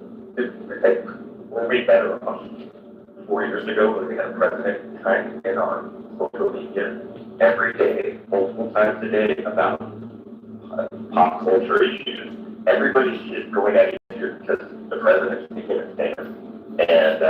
And it's almost like it's Republican talking points, you know, for the day at the golf, you know, on the golf course or whatever. People are just bringing up these tweets like, oh, this is what Trump thinks, you know. It's like, I can't wait for it because countdown to the limit. When is he going to just start ratcheting off his daily thoughts 80 times a day? And we should expose that. Because that's No, we will. I don't know if we'll use that as that platform. I said earlier, we might just use it more for campaign-related posts, stuff that's approved by the campaign. If you look at Truth Social, he's made several posts on there this morning that are not posted on X. They're more like I guess, more outrageous type posts. Not all of them, but some of them definitely are. And they're not showing up on X, so I think maybe this campaign is kind of controlling what is posted on X. We'll have to wait and see. Pat, go ahead. I think, your brother said somebody dropped down and went Jessica. Did she want to hear first? Yeah, I just want her. Hi, I've been following you guys for a while, so thank you for letting me speak. I kind of wanted to address the tips conversation that was happening, like as I entered, and just quantify that the Inflation Reduction Act just simplified, streamlined for the IRS to another negotiation method to like collect and oversee how taxes, how much tips are collected with corporations and companies. And basically now we have one method. So it's saving taxpayer dollars because it's streamlining the method on collecting that data. So I'm going to point that out. And I also want to say too that I have mixed feelings about her kind of saying the rhetoric that Trump's been saying, because if she puts it forward, I'm all for it. If she puts stipulations in place that you have to make under a certain wage, because there are going to be ways for corporations and like people find ways to, but they pay no taxes by reallocating their money as tips instead of the funding that a pre-release was. I mean, they have the capability to do that. So that makes me a little nervous. So as long as there's That's funny. I just want to interject in that thing. I actually made a post, I think it was yesterday. Because when Trump made an announcement, I said, I'm all for this, as long as they have an upper limit. Correct. You know, how many, like if you're making $110,000 a year in tips, I don't think that's right? I mean, the teachers and cops are making under $40,000. Correct. So when Kamala announced this, everybody put my tweet kind of attacking Trump for that, not attacking him, but like giving my advice to him, and said, oh, but now you're changing it. So I actually made the exact same post, and I said, you know, I like this idea, but it should be up to a certain amount. And so I agree with you there. I mean, I think it can be used. I think corporations or even other businesses in general are going to be able to say, okay, well, we're not going to take your salary, but start asking for tips, or, you know, there's going to be ways around it, which could definitely hurt the amount of money that the government brings in, which would hurt our deficit even further. Go ahead. Yeah, so that's exactly my point. And I'll be honest, I am far more under the perception that Harris would, you know, make sure that there were stipulations in place versus Trump, because I see this past you know, financial policy, and he tends to lean towards corporates and millionaires getting breaks. So that's just my 2 cents. I also just want to say I agree with God. I've watched the rallies. I know what kind of you know, policy she's putting forth, like FMLA. She clearly has policy, and I do agree that there's going to be something up that we could actually go view and go through in the next week or so, and I look forward to that. But yeah, that's all I want to say. I just want to address the clarification. So I mean, I'll read off my post of what she's talked about in her campaign that she wants to implement if she's president. expanding access to affordable housing, increasing the minimum wage, leave, tax credits for working families, ensuring that the super wealthy pay their fair share of taxes, gun reform, including an assault weapons ban, universal background checks, and red flag laws, expanding healthcare access under the ACA, investing in green infrastructure, strengthening voting rights, criminal justice reform, lowering prescription drug prices, pushing for Dude, I'm legit good at that sound. Holy shit. pushing for tribal self-determination, going after price gouging, stopping landlords from charging unfair rent, and getting a fire deal done in Gaza. There's also been others, but there's been more common that I heard repeated multiple times. Pat, The policy that Kamala Harris said, I like to say this very I like that policy because I'm not opposed. But what I do is I vote for the majority. I'm not voting just for me, I'm voting for everyone. I went to Iraq. I don't feel like the Democrats did enough for veterans. I don't feel like any party does enough for veterans. I don't feel like they do enough for active duty service members. I don't feel like anybody should be income shaming that makes under in this country, and this is very controversial. If you make under $350,000 in this country, you're not really making it because it depends on where you live. I live maybe 6 miles from Washington, D.C. My rent is sky high. I mean, it's so high. I mean, it's ridiculous. And so for me, I remember your post yesterday, we talked about taxes, and I said, $110,000 is not a lot of money. Because when you factor in, if you don't have benefits, so as a family. This guy's legit fucking talking. I have tried to, I can go to the park the rest of the day. A person who makes $110,000 in tips, they can't do that. They have to rely on public assistance, right? And then their job, I'm assuming because they make tips that much, they are not getting the benefits that a federal government or a teacher or a police officer. So while I do have, You know, I fundamentally disagree with, I fundamentally disagree with this weird talking points that people use that say we have to make sure that the rich pay their fair share of taxes. Motherfuckers already are paying their fair share of taxes. The people who are not paying their fair share of taxes, if you want to put it this way, are the people who are using various types of tricks that are technically illegal to basically not pay taxes at all, and are then to basically make themselves look like good people, donating to various weird causes. I mean, you know, you can also, I mean, that surplus money that's being donated, you know, that's like only a fraction of how many taxes they could have paid. So those people look like they're doing something good, but honestly, they would have done a lot better if they would have paid their taxes. You know, they have like these many different foundations and such, and that I think is questionable in and of itself. But damn. I know there are. When people ask what Kamala Harris' policies are, I don't necessarily get into it with them because her policy is not an insurrection. Her policy is. Oh my God, these talking points are crazy. I don't want to see her for the rest of my life. I want to see somebody new and different. You feel me? Her policy is not to remove. Now, for me, I'm a married mother. I'm a Christian, and I love Jesus. And I had 5 children with my husband. It's not like you need Jesus, honestly. I do believe that people should have the right to fair and access to abortion, because abortion is not just. That's literally the opposite. I think she's from the Bible Belt. You should not have to carry a baby that is sick. You should not have to carry a baby in Denver because it's none of my business for real. It's none of my business. It's like talking about abortion, you hear a child in the background. I'm fucking done. To this world that they don't want. It's just the bottom line. That's wild. The timing of that is just wild. You'll rape this baby like a man will not know. Oh my God. You know what I'm saying? A female that's so fast. There's no way it's real. There's no way it's real. I think you're voicing the opinion of a lot of people on the left, and I think that There's a literal fucking child there while this person is talking about gay screening. I think it's all Like at the old school radio, shows that would have like no sound effects in the background. to make the story. And with their own thoughts on what he has to say. So I think that's why I personally think it's a good thing that he's done. I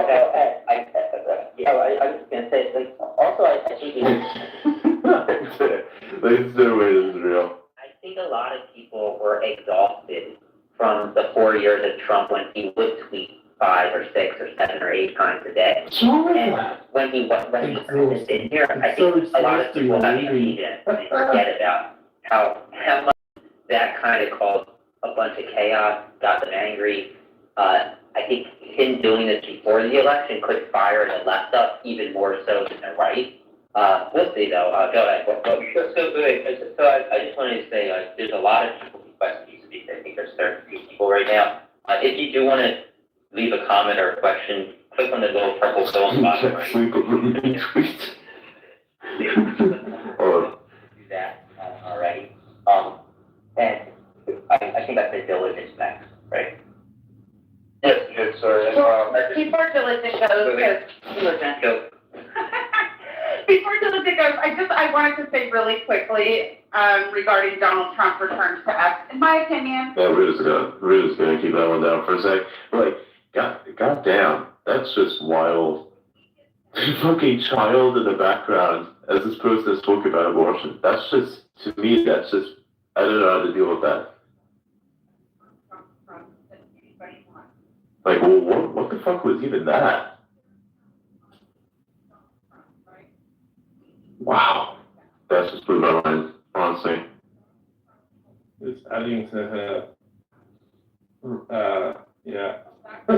credibility. I don't know what you would call it. I don't know, man. Like, this is insane. This is actually insane.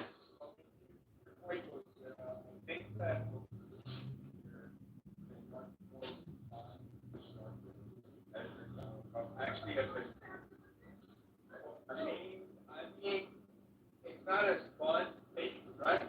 Still does.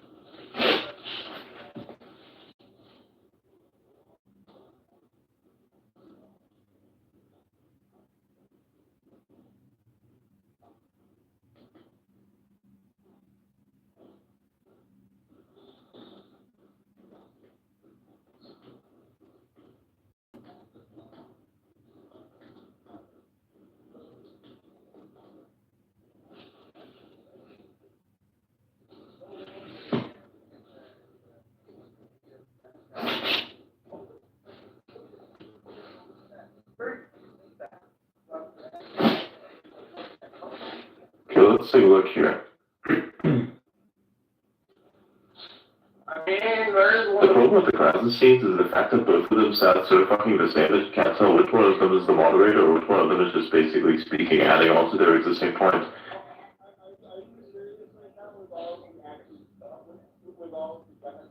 Just know it's fascinating, that was staged.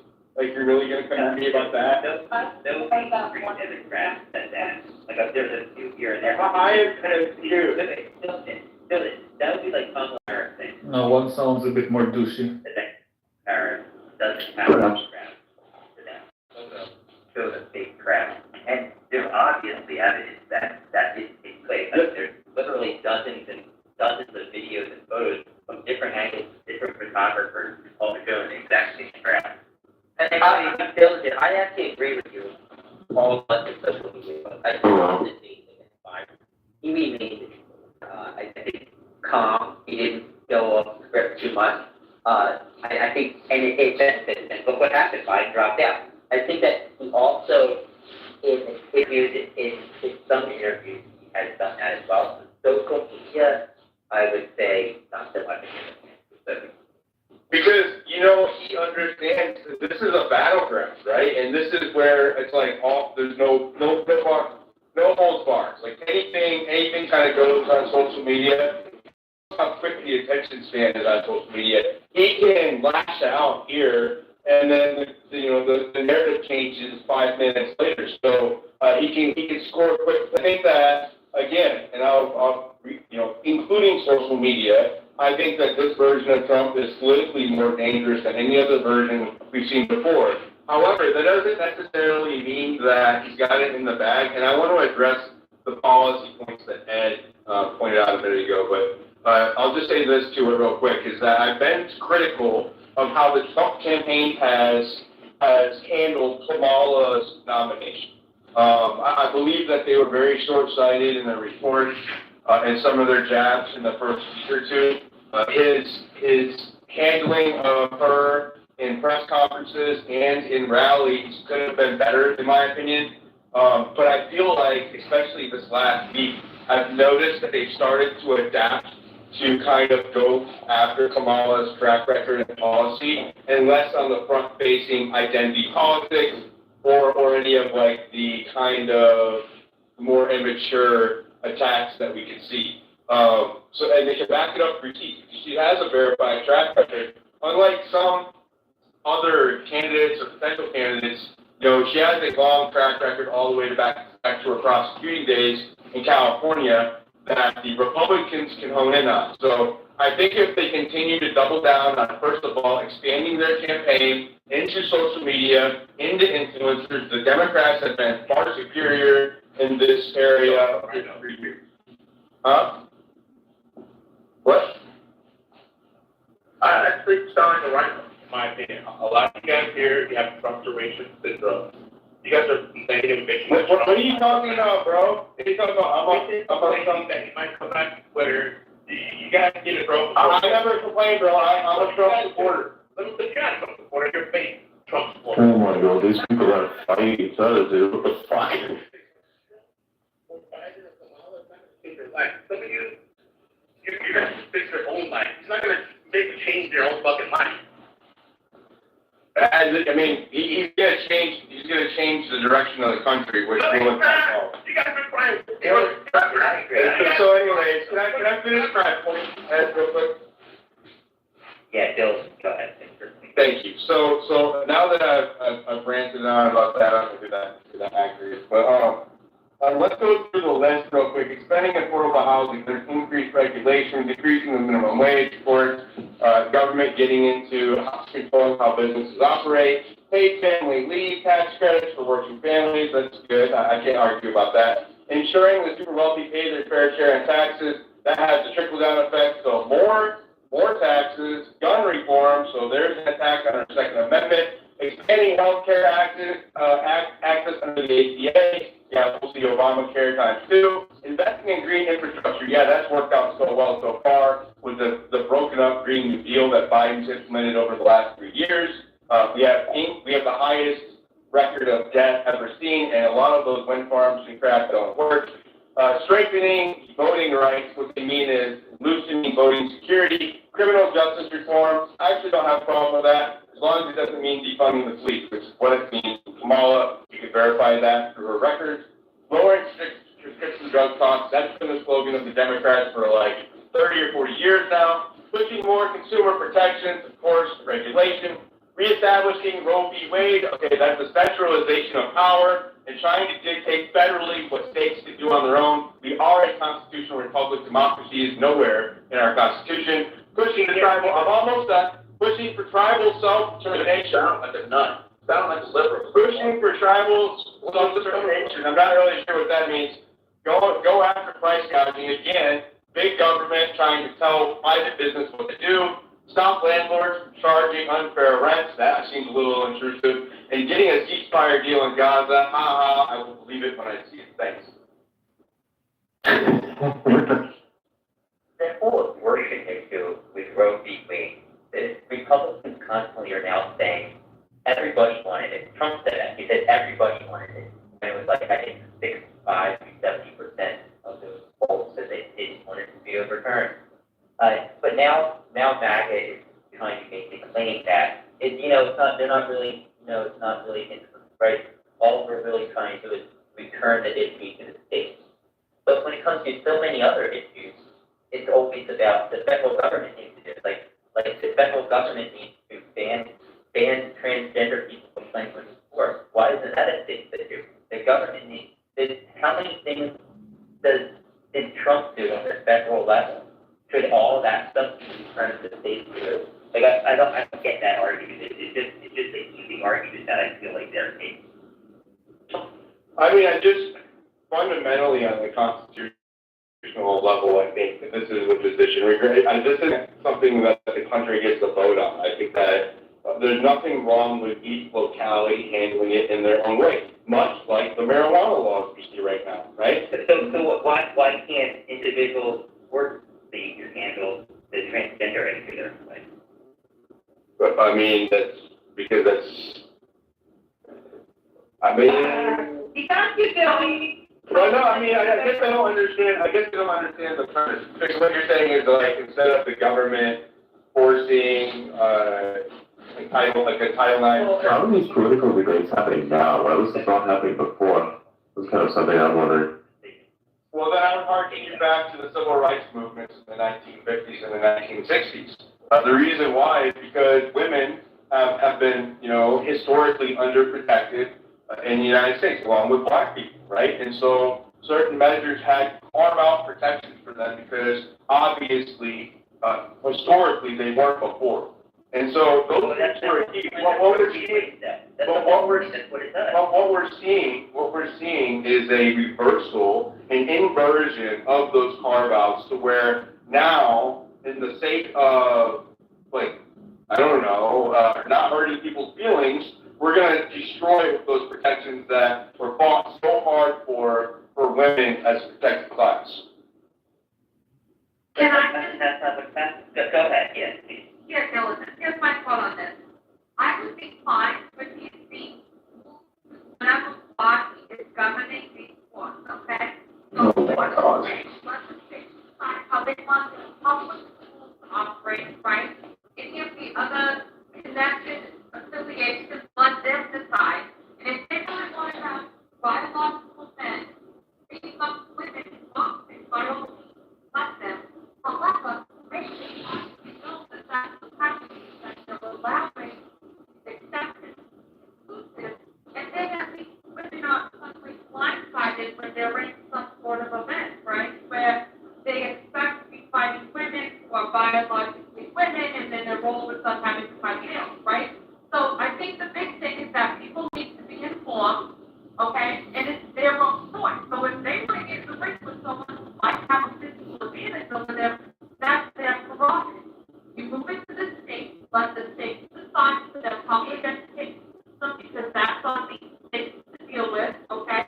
And let the parents fight it out at the state level. And I think that's the most fair option that you'll see, because no one is ever going to 100% agree across the United States. Wait, is this the fucking person who the Omni liberal got pissed at? I 100% understand. It's not easy to vote. But if you disagree so significantly with This sounds exactly like the person who the fucking Omni liberal got pissed at. the kind of place that you align with ideology. It is, actually.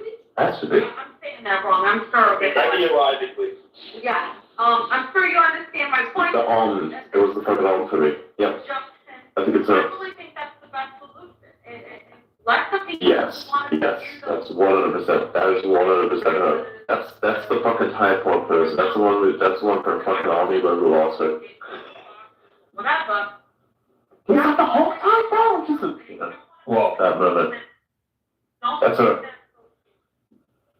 So going back to this federal versus state rights thing, Trump also at one time during his presidency asked the federal government, he suggested the federal government could go around the state laws for marijuana and enforce against the states that legalize marijuana. And then there's, the issue of immigration. Why not just say that the border states should decide, on the immigration? That is because that's a standing statute, right? That's a Schedule 2. So is Roe. Which was overturned by the Supreme Court, but marijuana, that's been removed off the statute. But it's legally overturned, but that doesn't mean it's right or wrong. It doesn't mean that that's what is in the best interest of America. If you're gonna, you're gonna talk about states' rights. Either you fundamentally believe in the principles of the country or not. I mean, do you not believe in how the country is structured, the balance of power between the three branches? But I also believe that there's certain things that respect. So this person is, get it wrong. You do what you don't. You do what you don't, is what you're saying. You're like, okay, well, the process. So just goes to the next thing. For certain laws, do you disagree that you need a federal? That's crazy. I do agree. And for example, seatbelts. Okay, seatbelts were vehemently opposed by a large faction of Americans. It was an unpopular federal mandate. It was also heavily litigated against and lobbied against by car manufacturers for a long time before they implemented it, right? And so there are certain regulations that I actually do believe in. I believe regulation can be a good thing, but they have to go through their own rigorous legal process. I mean, that's what Roe was, though. Roe was enacted by an activist judge, man. Like that, like, dude, come on. How do you say that? It was activist judge. Even in the opinion, I love the argument. even in the original opinion, it said that it has to be revisited. I don't know why Democrats don't admit that. Like this is historically, right? Historically, it was always supposed to be separated. That case and an activist judge set it to be a federal standard. Historically, even if you look back in the opinions, it says that this is going to have to be this should be revisited at some point later in time. Democrats fought against it for decades and decades and decades. There's nothing wrong with it having to be decentralized. It's just it's an emotional factor issue for me. And it's one that Democrats have been very successful in capitalizing on. Look at 2022. 2022 was lost because of Roe v. Wade. I don't think you're gonna see that kind of resurgence or fervor for it in 2024. I'm sorry, but Well, because it's already been overturned because Trump appointed three conservative justices that took credit for it being overturned. Okay, So but it to be returned it. fair, and even obviously said that it's based on faulty logic. No one is saying that it can possibly come up under a different set of circumstances and be constitutionally correct. But she indicated that when she was being interviewed before, she did not. Oh my God.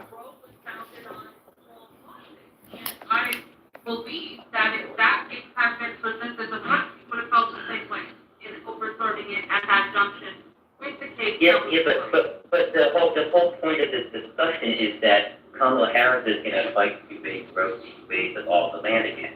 So to do that, she would need Congress and Senate, obviously herself, if she's president, to write a law and sign off on a law that makes it actually a law rather than a court interpretation.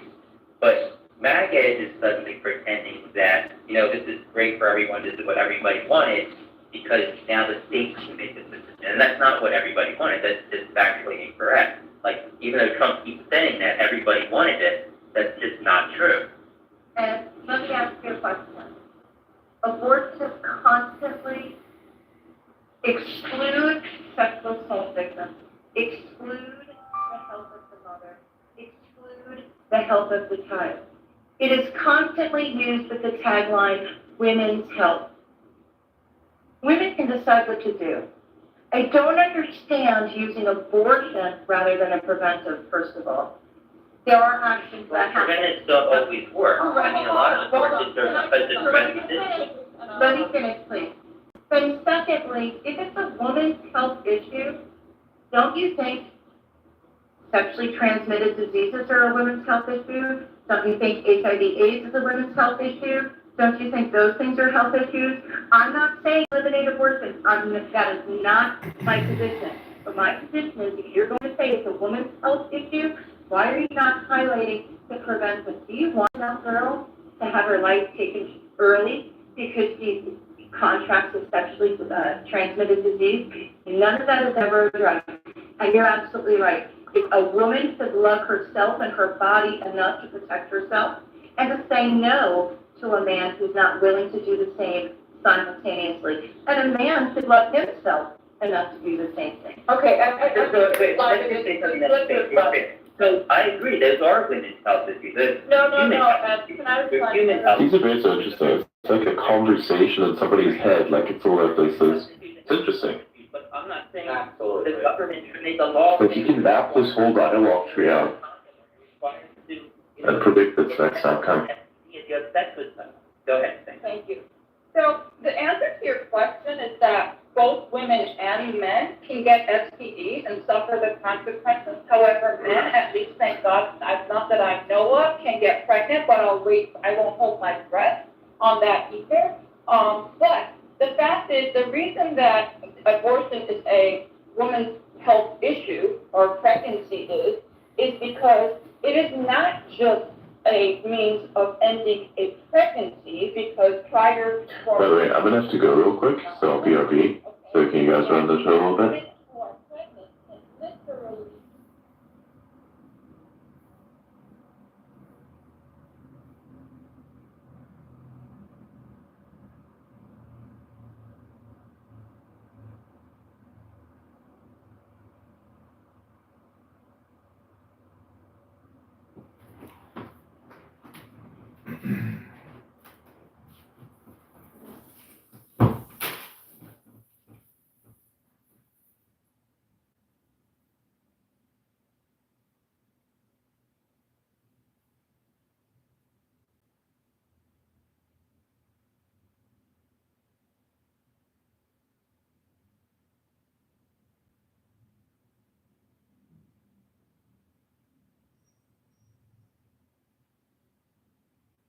Yeah, I was always happy, like, the fact that Elon posts about his political posts. It kind of breaks down that barrier of having a taboo, right? Like, CEOs shouldn't speak about any political views and what they align with.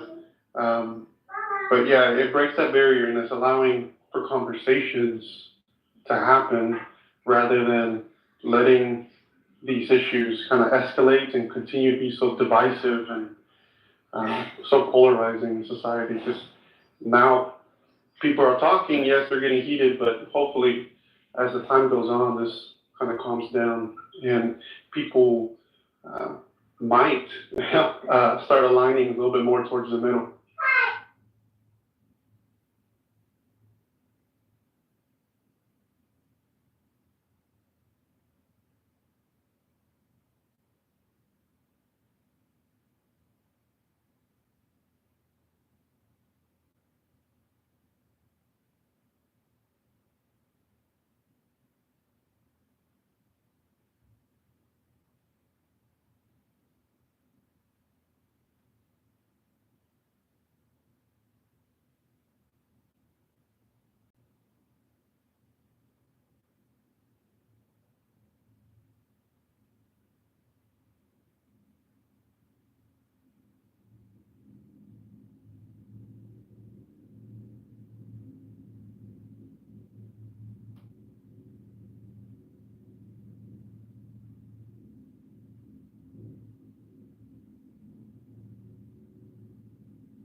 Did you guys see the letter that the EU issued?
to that ethics? Because So the letter, that was issued to Elon,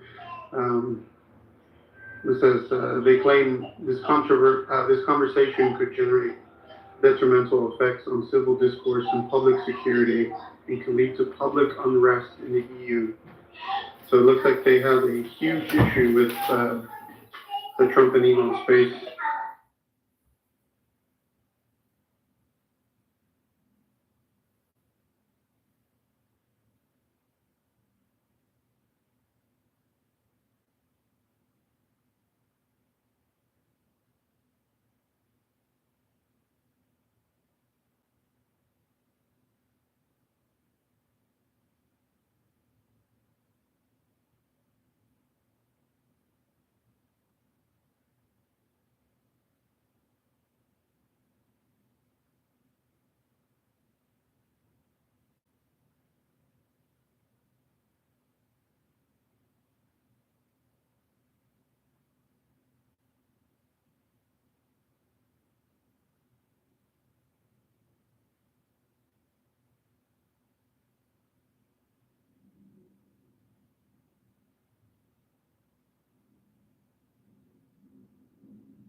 Can you link it in the comments?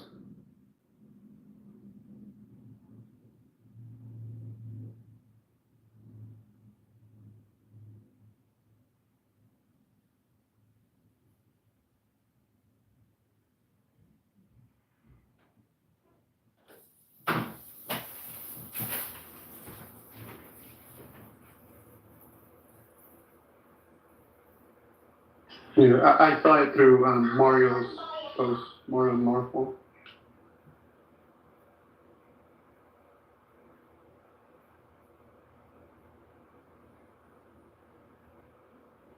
Yeah, that's to be expected. I mean, there will be backlash.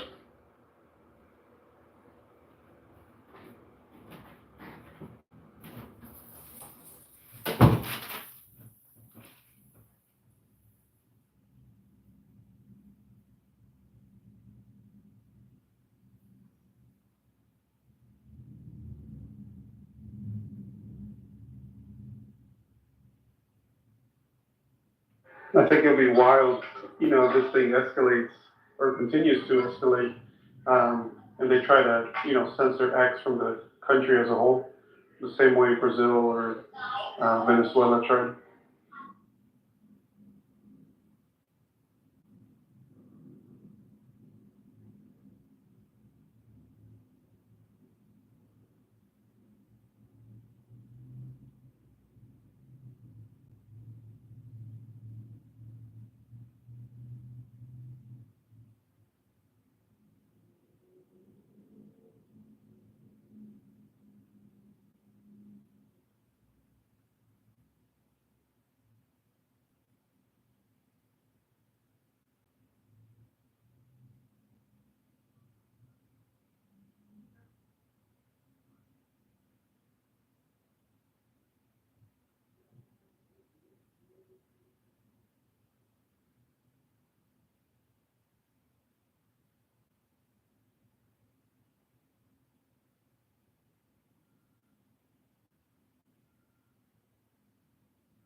Well, I mean, there are only 4% of X users in UK, and then if UK wants to isolate themselves from free speech platform, then perhaps they can use VPN.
Oh wow, it's actually the entire EU.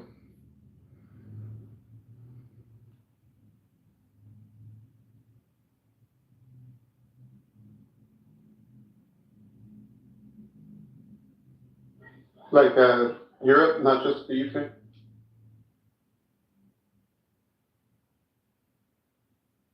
Yeah, that's what it looks like.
Yeah, but it states illegal content on X.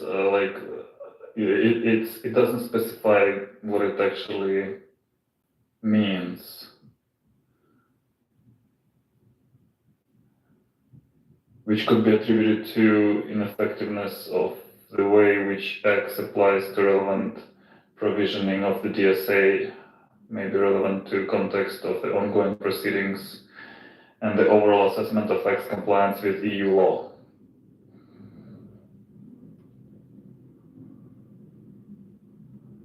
That's quite general terminology.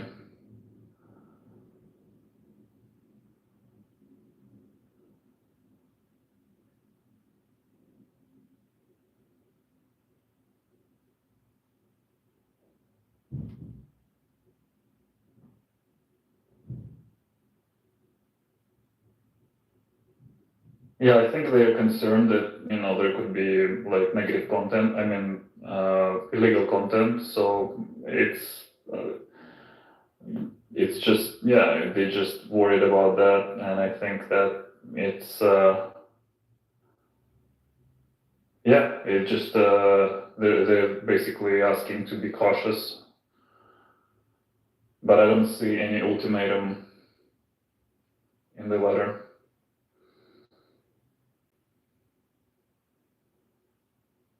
Because the situation in UK is so fragile, they just don't want any offensive content essentially being distributed, which is normal.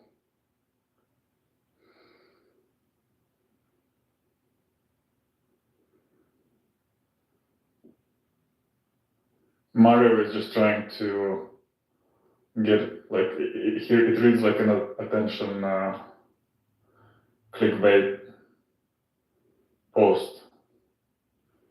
EU in full panic mode. It's just a letter to watch for hateful content, which is regulated by the local laws and X conforms to the laws within each country. So I don't see it as a big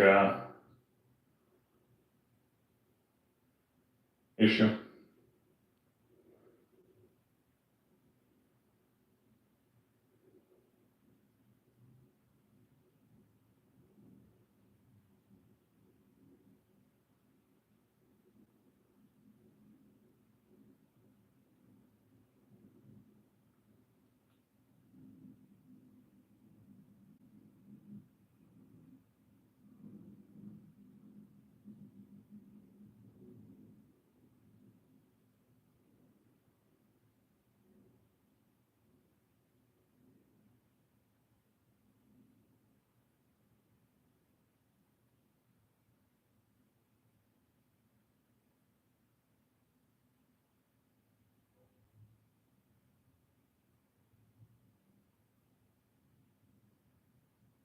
I think the worry or the concern was like, Elon's post with Europe is heading towards civil war was being seen as trying to incite hate towards a specific group of people or type of incite violence, whichever way they want to try and form it.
Yeah, it's a subject to interpretation.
Alright, mic check. Here we fucking go, I'm back.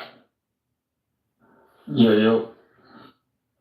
How long was there dead silence for in the space anyways? Not overly long. There was some snippets here and there.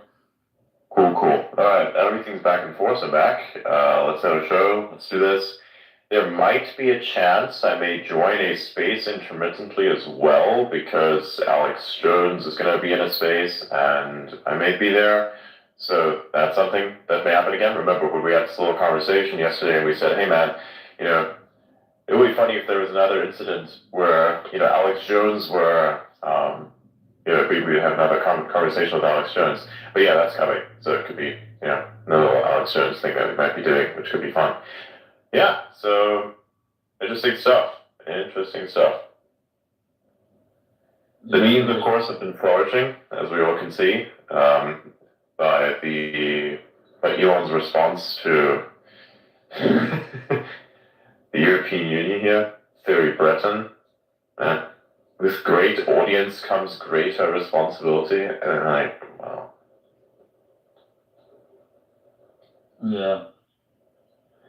Honestly, I know it's often a bit of a buzzword that people like to say. It's kind of a buzzword when people refer to what Elon is doing and what this platform is doing, as in that it protects free speech and that the goal of it is to protect free speech.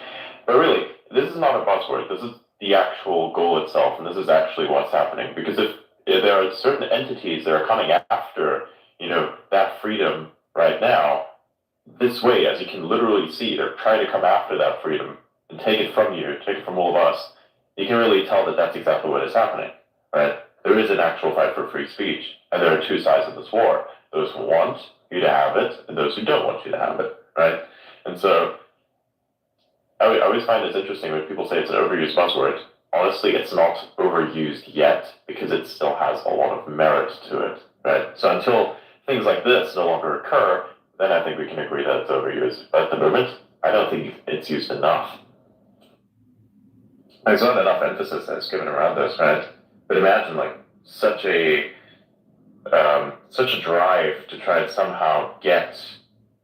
I don't believe this, man. It's just crazy. It's unfortunate. It's really unfortunate because the European Union itself and the people within it, I always find it quite fascinating. I always liked the organization and the potential good that it could do, but it really is unfortunate what they're doing now. The overregulation and the damage that they could cause. So I always find that to be very unfortunate. As opposed to doing the thing that I'd hoped they'd always do, right? Yeah. Well, that letter, if you read it, it seemed to me more like, you know, they don't want the hateful Well, content. who defines hate? Who defines hate? That's the problem, Yeah. right? We had this issue before, like who defines hate? Anything could be hatred, right?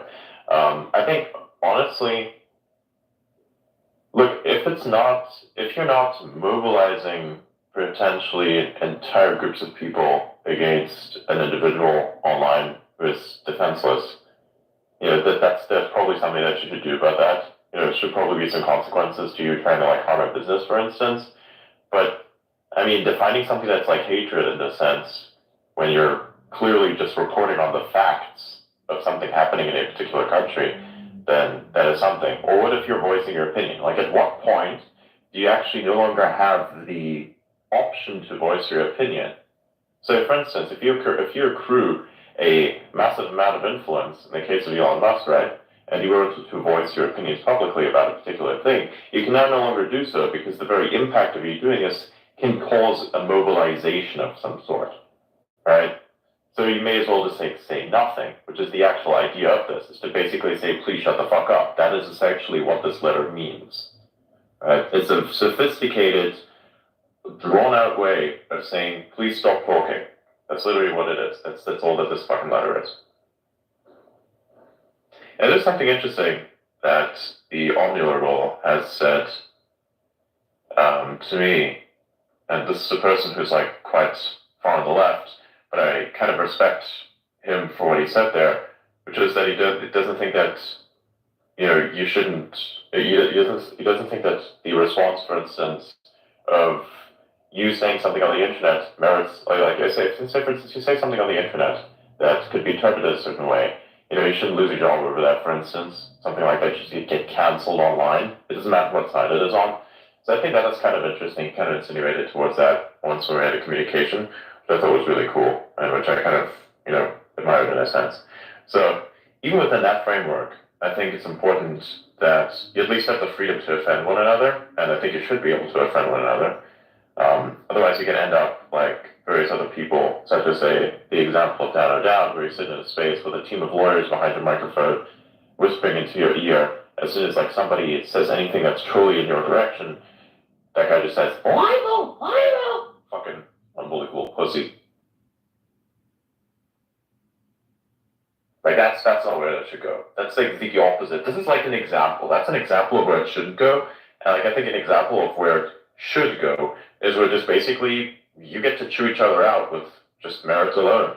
And that's perfectly fine, and that's awesome. That's great. I think it should continue to happen. And there should be more of it as well. So by all means, man, I don't really care. But it's important to have freedom, and especially freedom of speech on this platform for everyone who uses it.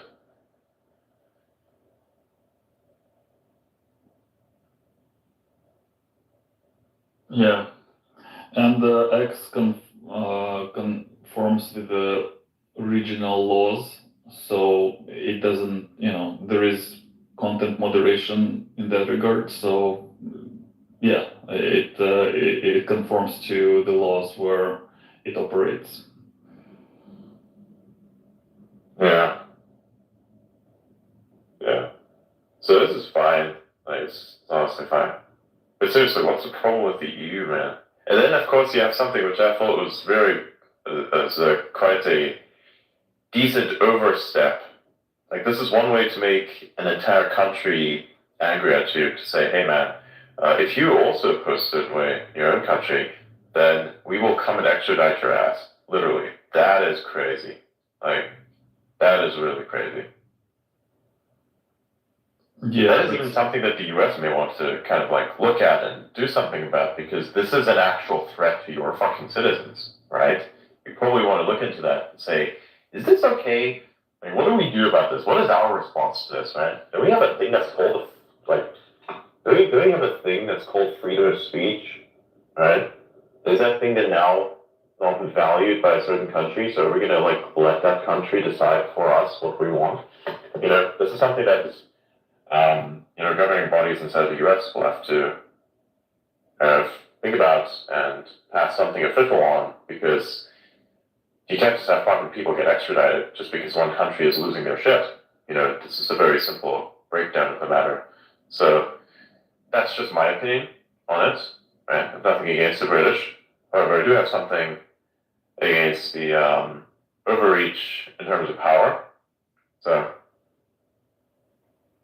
yeah. Oh, by the way, George Soros turns 94 today. That motherfucker's been around forever. Yeah, ancient.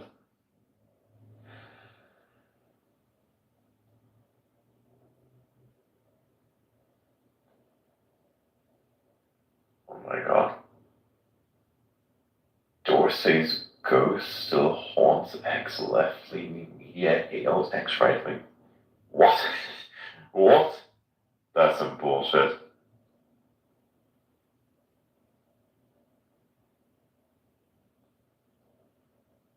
What kind of nonsense is this?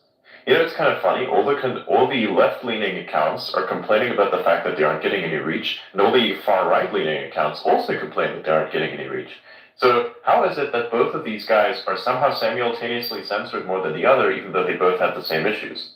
Probably because you've deviated so far in either direction that nobody wants to join you along the way, and that you've essentially created a niche for yourself in these various configurations, such that nobody wants to be there with you at all. Because, like, who wants to join you in this endless, like, this endless stream of complaints?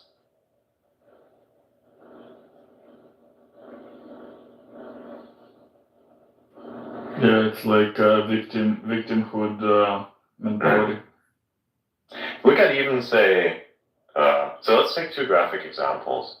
You take the people who are like far rightists, who like constantly write stuff about Donald Trump, as in, say, take certain accounts that basically make an entire existence out of that, and just write about everything Donald Trump. Say, are you voting for this guy? You're not voting for this guy. Here's why you should vote for this guy. Here's why you shouldn't vote for the other guy. Here's why you should always vote for this guy. Here's what this guy did. Like, it almost, I think, to an obsession. Now, of course, I'm not going to criticize that. I think you can do whatever you want, and you should do whatever you want. But then, of course, expect there to be certain outcomes. The same thing, of course, that applies to someone who's like on the right. Imagine someone like the Krasensteins, who are like constantly trolling everyone's comment sections if they're leaning in a particular direction just for the engagement, and they just like lean very far in that direction. Right? Both of those things, I personally would not want to really engage with, because it's just boring. It doesn't make any sense for me personally. It doesn't make any sense. Like, why would I engage with this stuff? I don't understand that. So you have like the further I think you deviate in any direction, especially like this, the more you will lose an audience and interest, because it is obvious that you yourself are now no more than just a supporter for whatever side that you have. Irrationally so, as a matter of fact. The rational supporters are the ones that are at the center, the ones who get the most engagement, by default, because that's simply how it works. But, what can you do? What can you do about that? Not very much, unfortunately. So now, basically, because they've lost most of their engagement as a result of, going too far in either direction, they now experience a downturn, in engagement. So it's like, okay, cool. You're not being censored, you've censored yourself. As simple as that. And it's interesting because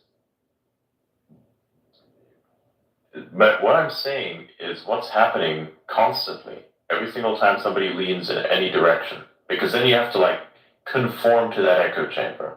So say for instance you start supporting a very particular direction more and more, then you get pushed in that niche, but you also get pushed out of the existing one that you're in.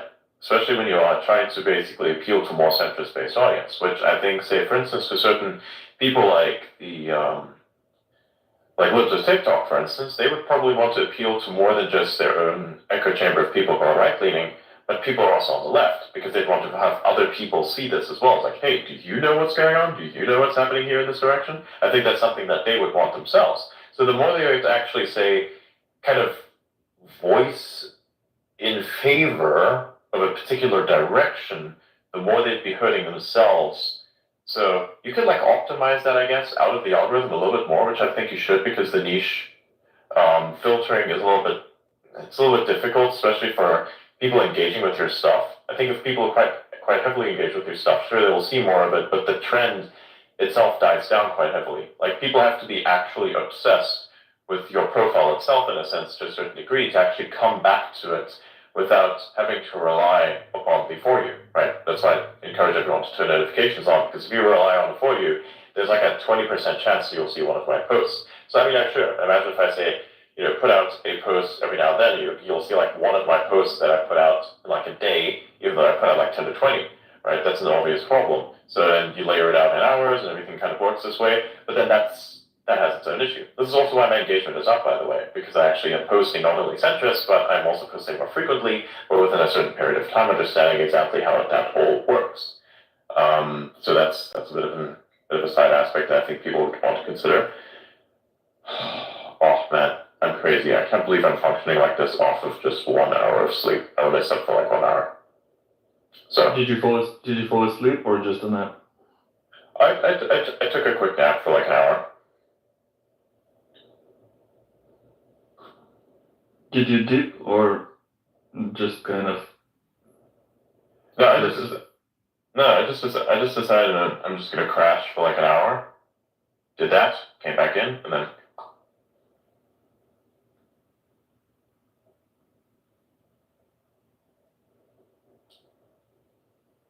What is this? Red eyes. Man, fucking Donald Trump is just posting like a madman right now. He's like continually posting and posting and posting and posting. He just posted one more thing just now, 5 minutes ago. It was like almost an hour ago, an hour before that, 2 hours before that, 1 hour before that. Jesus Christ, man. This guy's been off the hook. His engagement is also very, very good. Like 13 million impressions and all of his stuff, that's crazy. 13 million impressions, fucking 100 to 200,000 likes on his stuff. For stuff that's barely even like a day old. Can you imagine what it looks like after a day? Wow.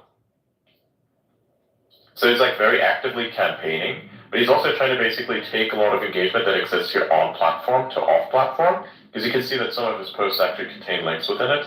So this is kind of like a negative thing that I see personally, but I don't think has too much of I don't think it's too much of something that people need to be concerned about. That's right. It could be annoying, but it is fine. What else do we have? Oh, that's nice. God, I can feel the energy inside of me. It's great. It's coming all back. It's all coming back to me now. Yeah. We'll probably get some people in as well, so if people have like what's the is the debate still going? Oh wow. Testing Spaces is happening right now. The people in charge of Spaces are testing again. There's a space going right now. It has like 209,000 people connected to it. Those are all basically just test accounts.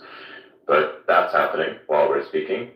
I think the weird-ass Trump debate is still going, where people are debating about policy. It's kind of funny. You can see the cards of many players here on the platform, in that they will only talk about policy now. They could have spoken about policy in Spaces like the way they are doing right now at any other time, literally at any time before this event. But it just seems that they were just waiting for an event like this so the next level amounts of engagement would be there, right? So because they don't want to show up every day, because they're lazy, right? They would show up early when there is the actual opportunity to earn the engagement, then they'll show up, right? So that's why I see these kinds of spaces now, even though technically speaking, spaces like these, I mean, the debate of whether or not policy is good or not has already been had in many different ways. It's just now being rehashed. There's nothing of actual original content that's being like voiced right now. So it's just a rehash of everything that's already happened. Debates around policy, this garbage idea of the rich should pay more in terms of taxes. I'm like, what is that supposed to say? The rich should pay their fair share? Excuse me, they already are. And the people who aren't, the rich who aren't, those are the ones who won't get taxed anyway by your weird-ass schemes. Actually, as a matter of fact, the people themselves, which will be the most disadvantaged by all of this, are kind of the people who are not even the richest, not even the most affluent, because the ones who have most of the money, they won't get taxed a fucking shit anyways, because they put all of their money into foundations or borrow against their own money. So it's like, how do you tax that? You can't, unless you legislate that out somehow. But there's literally zero way that that's going to happen. That's like saying we're going to get rid of the fucking Federal Reserve. Good luck. So, I don't understand what that's supposed to mean. Tax the rich to fair share? They already are taxed. And the people who you would want to tax, I guess, the people who you're making an insinuation towards who you want to tax, you can't tax because it just won't happen. And the stuff that you'd have to pass in order to make that happen is just absolutely barbaric towards them. And you'd get fucked in the ass as any administration, doesn't matter whose side you're on, you will get fucked if you even dare try some bullshit like that. And I highly understand this. I really understand that. And besides, you know, it's not about it's not about the lack of taxation. It's actually over-taxation at the moment that is causing a lot of problems. And I think most of all, you know, say, oh, we need more money for our stuff. Well, spend that money on less useless shit and potentially focus it more on America first, and then everything would work out. And potentially also outsource, if you yourself as a government can't do it, to contractors who themselves use the money effectively. Because at the moment, I'm not fucking seeing that. If I see a small fucking unfinished stretch of high-speed railway that cost $11 billion, what the fuck is that? Are we supposed to have more taxes for this? Like, what is this? Where did that money actually go? Because there's no fucking way. There's absolutely no fucking way, right? That's an example. So you want to pull up the tax the rich card? What the fuck is this? What did you do with the $11 billion? Let's ask first. What did you do with the money? What did you get done with all the money that's been, like, spent? Where's all the debt coming from? Well, I ask this question, who are the contractors? Why the fuck does it cost so much? There are contractors who can do better with better pricing. Internet infrastructure. The garbage price on that is insane. You have a horseshit inflated price for technology that's even more garbage than the thing that came before it. When you could just use something like Starlink for a mere fraction of the cost. And would be profitable, right? But no, man. So this is not a taxation issue. It is a spending money on useless shit or spending too much money on stuff that could be costing a fraction as opposed to what it costs now. That's the issue of the money. It's not the taxation at all. It's the efficiency, or the efficacy rather, of how that money has been applied to solving existing issues. And I think most of us can agree that the way that has been done has been utterly ineffective. But that's just my opinion, right? That's just my opinion. You make up whatever you want about that. And I think you should, you know, have conversation. But still, when I hear the tax the rich buzzword, it's like that doesn't make any sense. And the irony of this, that I literally heard in a space a person talk about fucking abortion and how they're okay with it. Meanwhile, I'm hearing their fucking children in the background. I was like, what? This is a simulation. The moment she fucking talks about abortion and justifying it, and all of a sudden I hear the baby in the background go, like, wow. The fucking hypocrisy, dude. Holy shit. There's something about that that needs to be kind of thought about, in a sense. But yeah. Yeah, that was weird. Okay, finally let Fibonacci up. What's up, bro? I finally got in bed to pass out. Good job on the space. Thanks, man. Hey, by the way, thank you for providing all the little updates and things. That was nice. Very helpful. Pleasure. Making history here, man. Cool, cool. What do you usually do? I mean, I see your profile. There's not much activity on it. There's like stuff from May that you reposted and such, and stuff from April and shit. Like, what do you usually do? Like, what's your thing? I leave you quietly in the corner while I make music all day. You make music? Yeah. I'm gonna. Is it metaphorical or actual? I've been up for 12 hours. Jesus Christ. But I was up for all of your naps and everything. I wanted to say a couple things about Bitcoin, but I won't go there. Don't worry. You were ranting off about the ending the Fed and laughing about it, but I think we might get there one day.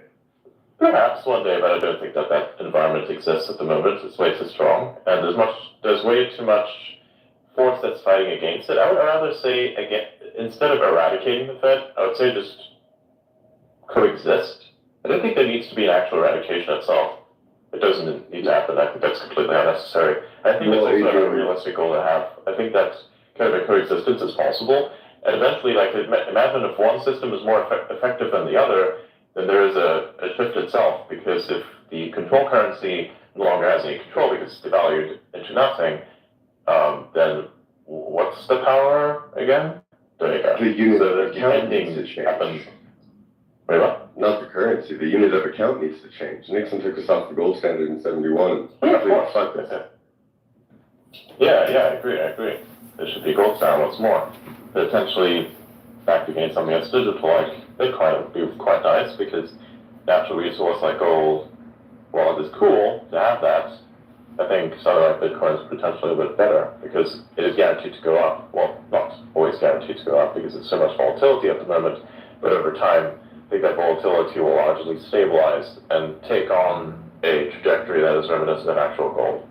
So that's just my opinion on Bitcoin. Almost right. Well, it's programmed to go up in dollar terms because the value of yes, of course.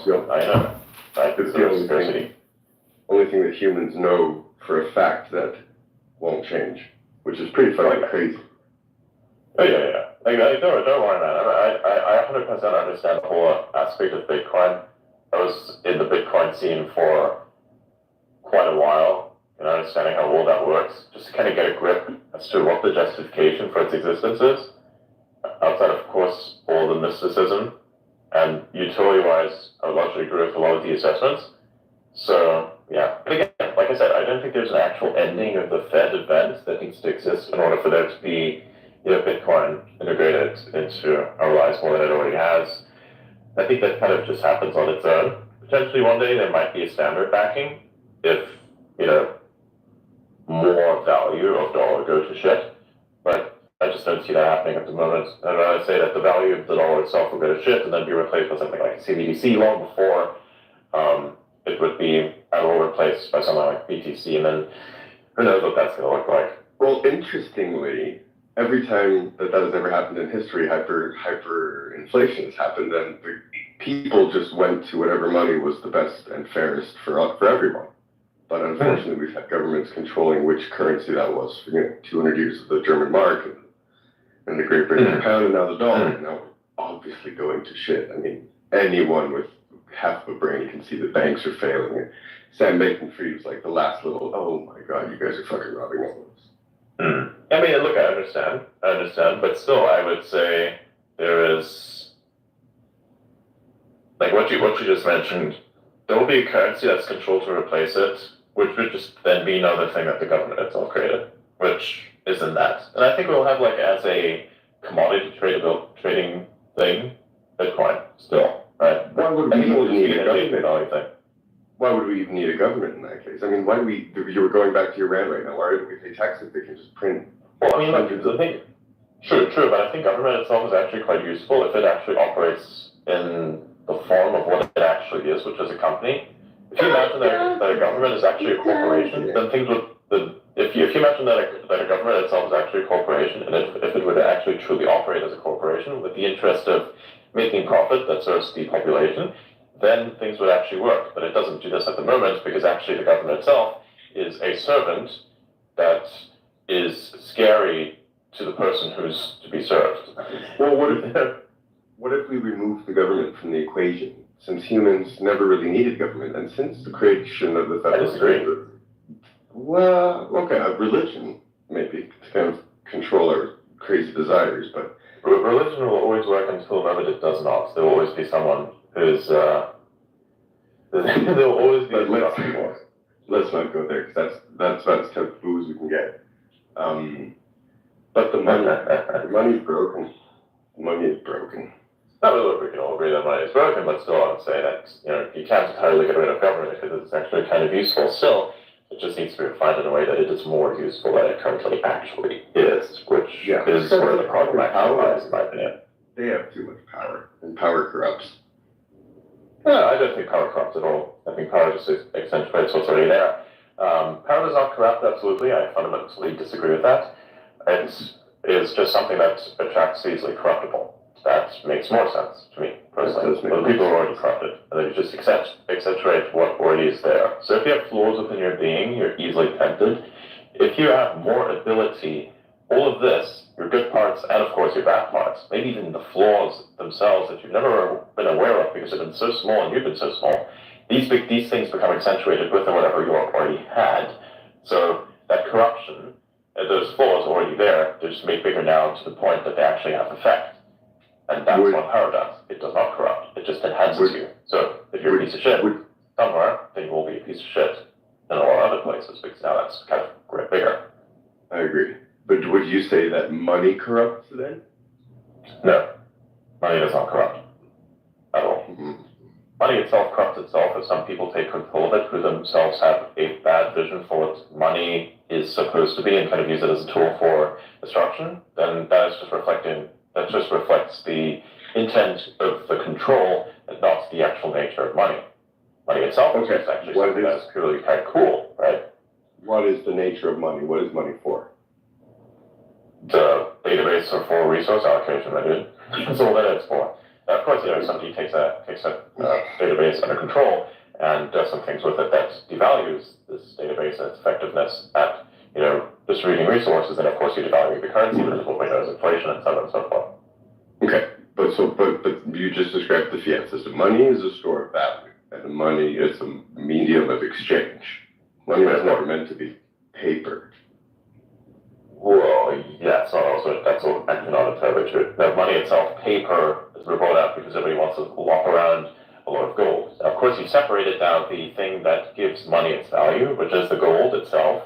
So now it's like you hold this piece of paper and it's a less valuable promise that depreciates over time. You're just holding, it's a contract. All dollar bills, everything that you've ever held in your hand that is currency, that is just a fucking contract at the end of the day, right? It is one that you have in your hand for a promise of utility, and you say, fuck this, I'm going to get rid of this so I can have actual utility, right? The promise of utility is worth to be less than the utility itself. Always. It used to be a bare instrument. It used to be redeemable in gold, and it's not anymore. Yes. And that's why money is going to shit. In this case, the fiat, right? So if we were to create backing for it once again, then there would actually be merit to the promise. Then we would have to go back to gold standard, but the gold industry is hijacked and has been for however long we've had the gold industry. Yes. So we need to Bitcoin exists, but then again, whatever that is. And potentially, if you wanted to have like a transactional currency, of course, you have something like Doge that could act as that, which I think is actually one of we already have the digital dollar. We already have every digital fiat currency in the world. We just need something digital that nobody can change and nobody can fuck with and nobody can turn off. And we have it. That is so. Now we need Bitcoin and Doge. Doge for sure. And they're just transactional. Bitcoin is just the value source. Sorry, isn't it pronounced Elon? I don't know. Well, you can call it whatever you want to call it. Elon is the average preferred term, I believe. Fibonacci, So I just want people to pronounce the name right. Sure. Just a question. All right, what else? I know there's really not much else. We're just having a discussion here. I didn't really break out into the fiat discussion. I mean, I've had this conversation many times with many people in various configurations. So I mean, I could have preferred it all. Me too, man. And then I came to the conclusion that there is no second best. I mean,